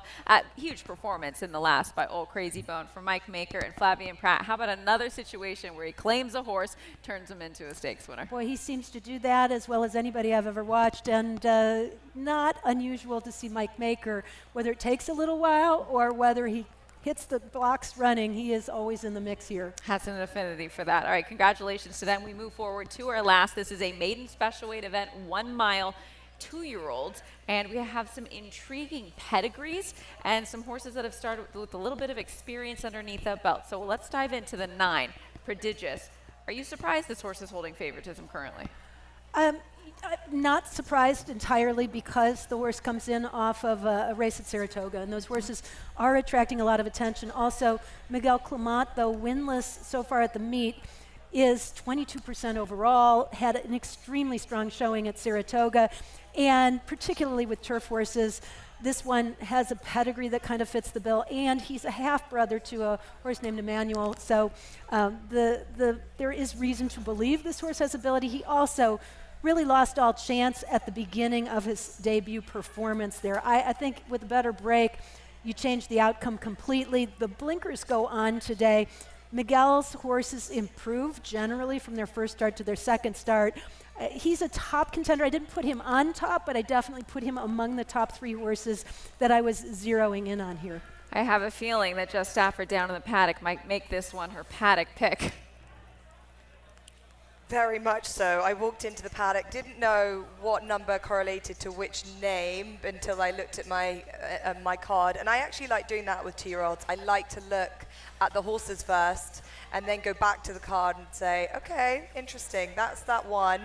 And I just want to check out what I like physically first before I actually go and check out the form back. And 9 was just a standout. I mean, looks like the ultimate racehorse. If you wanted to buy something at the sales, and I imagine a lot of people going off to Keeneland over the next couple of days, horse 9 is a real model of a horse. And as Caton quite rightly says, the pedigree's there, all there to match. So the son of Mendelssohn has got turf performers that have achieved a lot, but actually got a lot better as they got older. Potentially 9 might just need that. And as I say, 8 Banker's Jet on his first start's just got a little bit worked out coming out of the box, got very, very agitated at 8 Banker's Jet. Just a little bit of comforting for him as he works out what this game is all about on his first day at school. So a little bit of nervousness there as I re-look at number 9, Prodigious, who is just getting a nice final stretch out and seems to be enjoying that.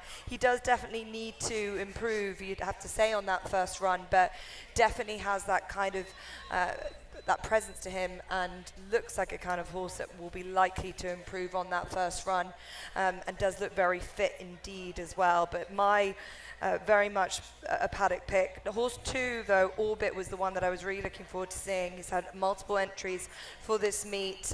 This one has been the one that he's been able to take up. I thought his form was one of the strongest on offer, and has shown he can stretch out too. So he's just got that little bit more form. Saratoga form has been very strong at this meeting so far. So I was hoping to see Orbit and how he goes. Horse 3, Spun Legacy, is another one that I think has got a good level of form and seems to be quick. Very solid first start on turf last time, but I can't keep my eyes off number 9. Well, let's talk, Caton, a little bit more about the 2 in Orbit. This horse actually was entered on Thursday, didn't get in, was on the AE, finds himself on the inside for this mile event. What sort of chances do you give after those 2 performances? Well, I do like him. I put him on top. He's going from the 1 1/16 to the mile, so at least the stamina is there. And he led most of the way, albeit through fairly soft fractions. I don't know that there's blazing speed in here, although I certainly think that the 4 She's on a Roll is going to be sharp. But the 2 and the 3 both showed speed in good performances and stand to improve off of them, and I think could be close to the pace, if not on the lead. Orbit I like just a little bit more by virtue of his pedigree and the fact that he showed so much improvement from his first start to his second start when getting on the turf. And I'm thinking if he continues in that manner, would be a top contender in here. He's 6-1 right now. his stablemate, the 8 Bankers Jet, who Jess mentioned, is getting a little unsure of himself in his first try here, does have a really nice pedigree for the grass. So I was equally intrigued with that one, but certainly give experience the edge here with Orbit. And then Spun Legacy was a horse that I was using along with the top contenders. Tell me a little bit about the 10 horse here in Massachusetts. Ricardo Santana Jr. with the pickup mount for trainer Steve Asmussen. Just one start underneath the belt. That was at Ellis Park over the dirt. So a completely new game today. Well, first of all, it was a particularly tough race, but also he did not get out of the gate at all. I'm going to chalk that one up to experience and the fact that he was on the dirt versus the turf, and hope that we see in his second try him improve the way I've seen so many of Steve's horses run. He's a half-brother to a really good dirt horse, Hall of Fame, but he's by Constitution, and the Constitutions have run extremely well over the years and this meet here at KYD out of that Giants Causeway mare. So Flag Day, I think, gives a lot of stamina to Massachusetts, but I also think maybe this pedigree can take to the turf. The key is going to be whether he gets out of the gate a little bit more effectively. Getting a price on that one, 29-1 currently with 11 minutes until post. Jess, did I hear you say, ooh? Anyone acting up? Just, he might have done. I think Ford just had a little bit of a think about things. I've also just had horse number 1 just beside me. He just seems to he's definitely ready to get on with it. But 4 caught my eye because she is a big filly. There is a lot of substance to her. There's a lot of depth of girth there as well. So I was just taken aback as well when I saw her as to what she's done over such a sharp trip, considering the size of her. Potentially, she's one that's definitely going to improve, but she's obviously got a lot of speed, considering, as I said, the size. And let's see how she gets on here. Wesley's 2-year-olds have been doing so well, but she just caught my eye there as she came back. She looks like more of a colt than a filly, and doesn't. You can imagine, probably looking on what she did first time up on turf, will be able to hold her own here. John Velasquez with the pickup mount there on the 4. She's on a roll, and worth mentioning, this is something Wesley does often, running the fillies against the boys. Yeah, for sure, and with some success as well. So I usually see it more at the beginning of the season versus this late in the season, but either way, she's going to be the speed of the speed, in my opinion. One horse I want to point out that I did not necessarily like just off of the past performances, but looked good in the paddock and is also getting played pretty heavily in a lot of the multi-race wagers.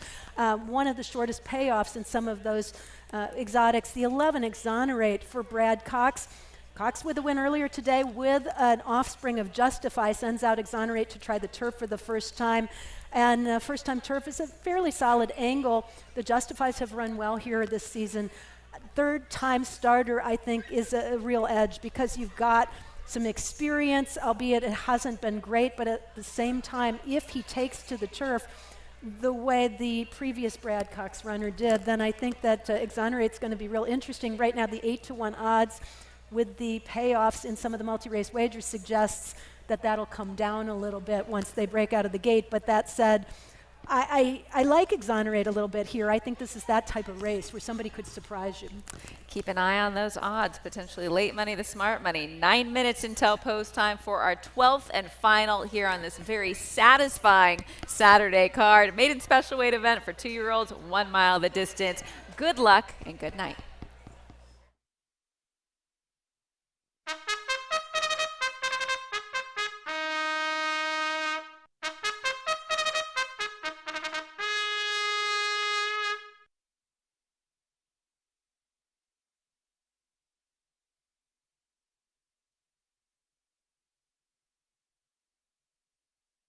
The last of 12 is a 1 mile maiden for 2-year-olds.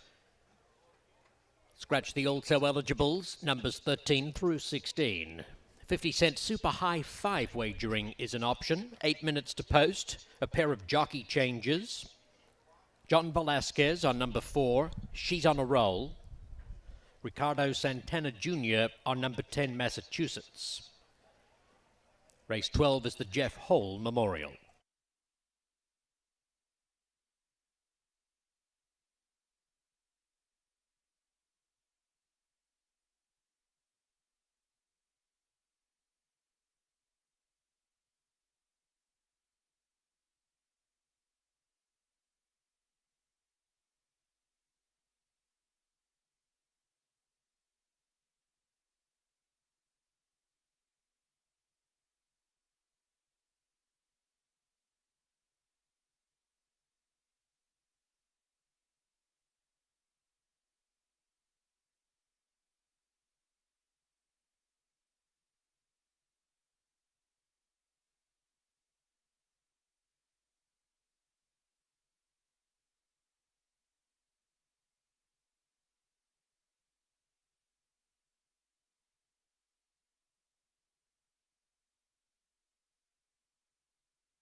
The final Best Turned Out award winner is Juan Carlos, the groom of number 9, Prodigious.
Approaching the gate with a minute to post.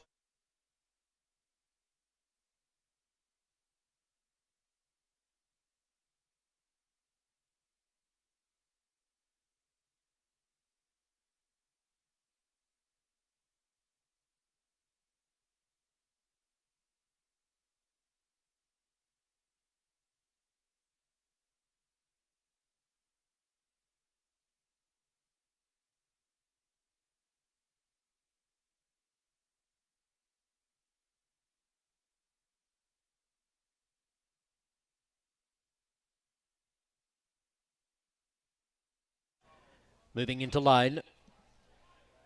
The loading process well underway for the last of a dozen. 11 more races set down for decision tomorrow at Kentucky Downs.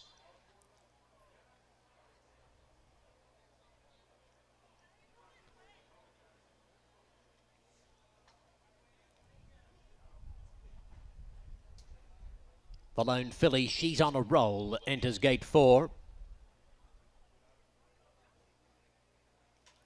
About half the field locked away.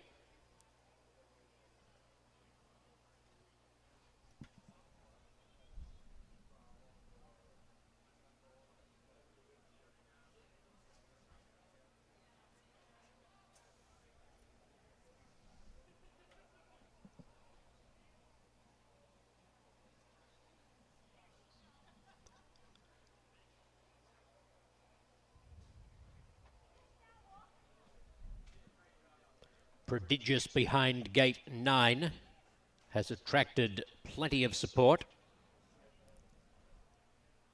Blinkers on Prodigious, who has moved into line. Just a handful left to come up. Exonerate and the Babe Slayer will be the last couple.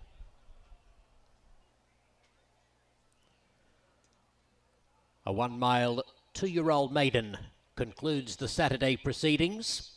Racing! Massachusetts missed the start by a length. Spun Legacy and She's on a Roll with Orbit fast into stride. And they're followed closely by Strong and Banker's Jet. The Babe Slayer is running 6th out very wide in front of Very Tall Something with a couple of lengths to Hot Ice. Prodigious, the hot pink colours. Princeton nearer the inside, followed by Exonerate, who's back at the tail with Massachusetts down the hill, taking that right-hand dip by the 6 furlong pole, and Spun Legacy on top. It's Spun Legacy clear from She's on a Roll and Orbit the inside running third. A gap of 3 lengths to Banker's Jet, the green cap attended closely by the Babe Slayer. Prodigious on a 4 4 wide run down the side of the course. Very Tall Something is next. The second flight headed by Strong, who spots the speed 10 lengths ahead of Exonerate. Princeton and the yellow colours as well back in the field in company with Hot Ice, and back at the tail Massachusetts as the field approaches the 3/8 pole. Good tussle for the lead here. Prodigious on a very wide move is coming into calculations with Banker's Jet, and closer to the inside is She's on a Roll, the filly. Followed very deep out by the Babe Slayer trying to get involved. Banker's Jet just in behind those horses. The filly kicks on. She's on a roll at the 8th pole beneath Velasquez. Out wide the Babe Slayer, and here's Exonerate with a big burst. Exonerate and the Babe Slayer gathering in. She's on a roll. It's now Exonerate on the outside with the lead over the Babe Slayer. And Exonerate begins to draw clear and wins from the Babe Slayer, and She's on a Roll with Orbit finishing 4th, and Massachusetts picking off at least half the field makes the super high 5.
Unofficial placings.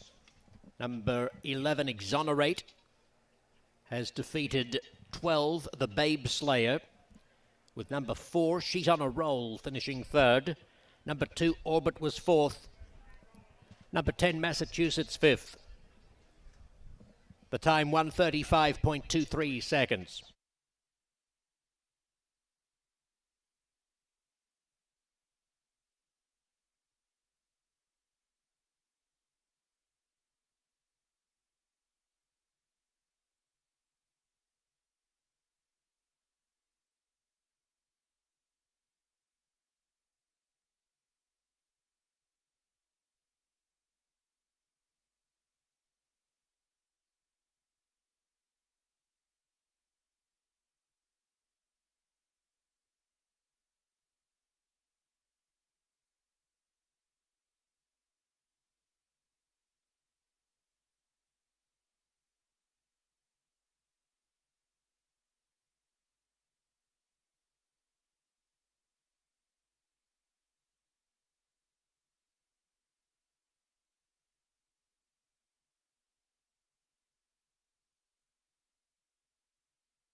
Exonerate, the winner of race number 12.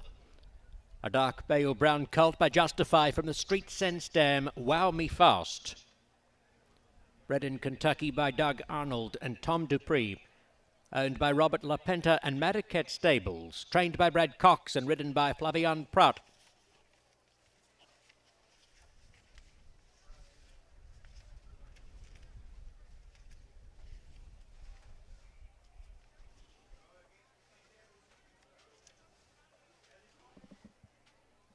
It's a training double for Brad Cox, who had Stellify victorious In race 6, the ladies' marathon. Flavion Prat has won the last 2 on the card and tasted success earlier on the program. A very productive afternoon for both Cox and Prat at Kentucky Downs.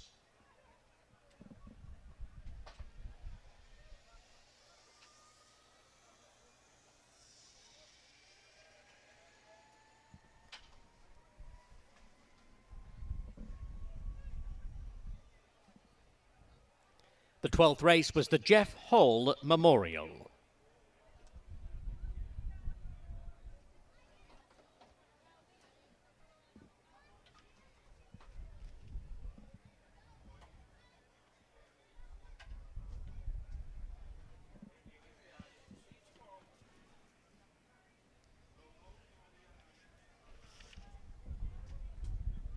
The result is official. Placings officially 11, 12, 4, 2, 10. Kentucky Downs would like to thank today's race day sponsor, FanDuel TV, and today's bourbon sponsor, 6th Street Bourbon. We'd also like to acknowledge a presentation made earlier today to Emily Dressen, Director of Events and Funding for the Thoroughbred Aftercare Alliance. A $100,000 check was presented to the Thoroughbred Aftercare Alliance, a charity vital to the industry, finding new homes for our retired racehorses. Ladies and gentlemen, we thank you for visiting Kentucky Downs or for playing from wherever you might be situated across this great land. We hope you found a few winners. There are 11 more races to come tomorrow, and we hope to have your company for a 12:25 first post.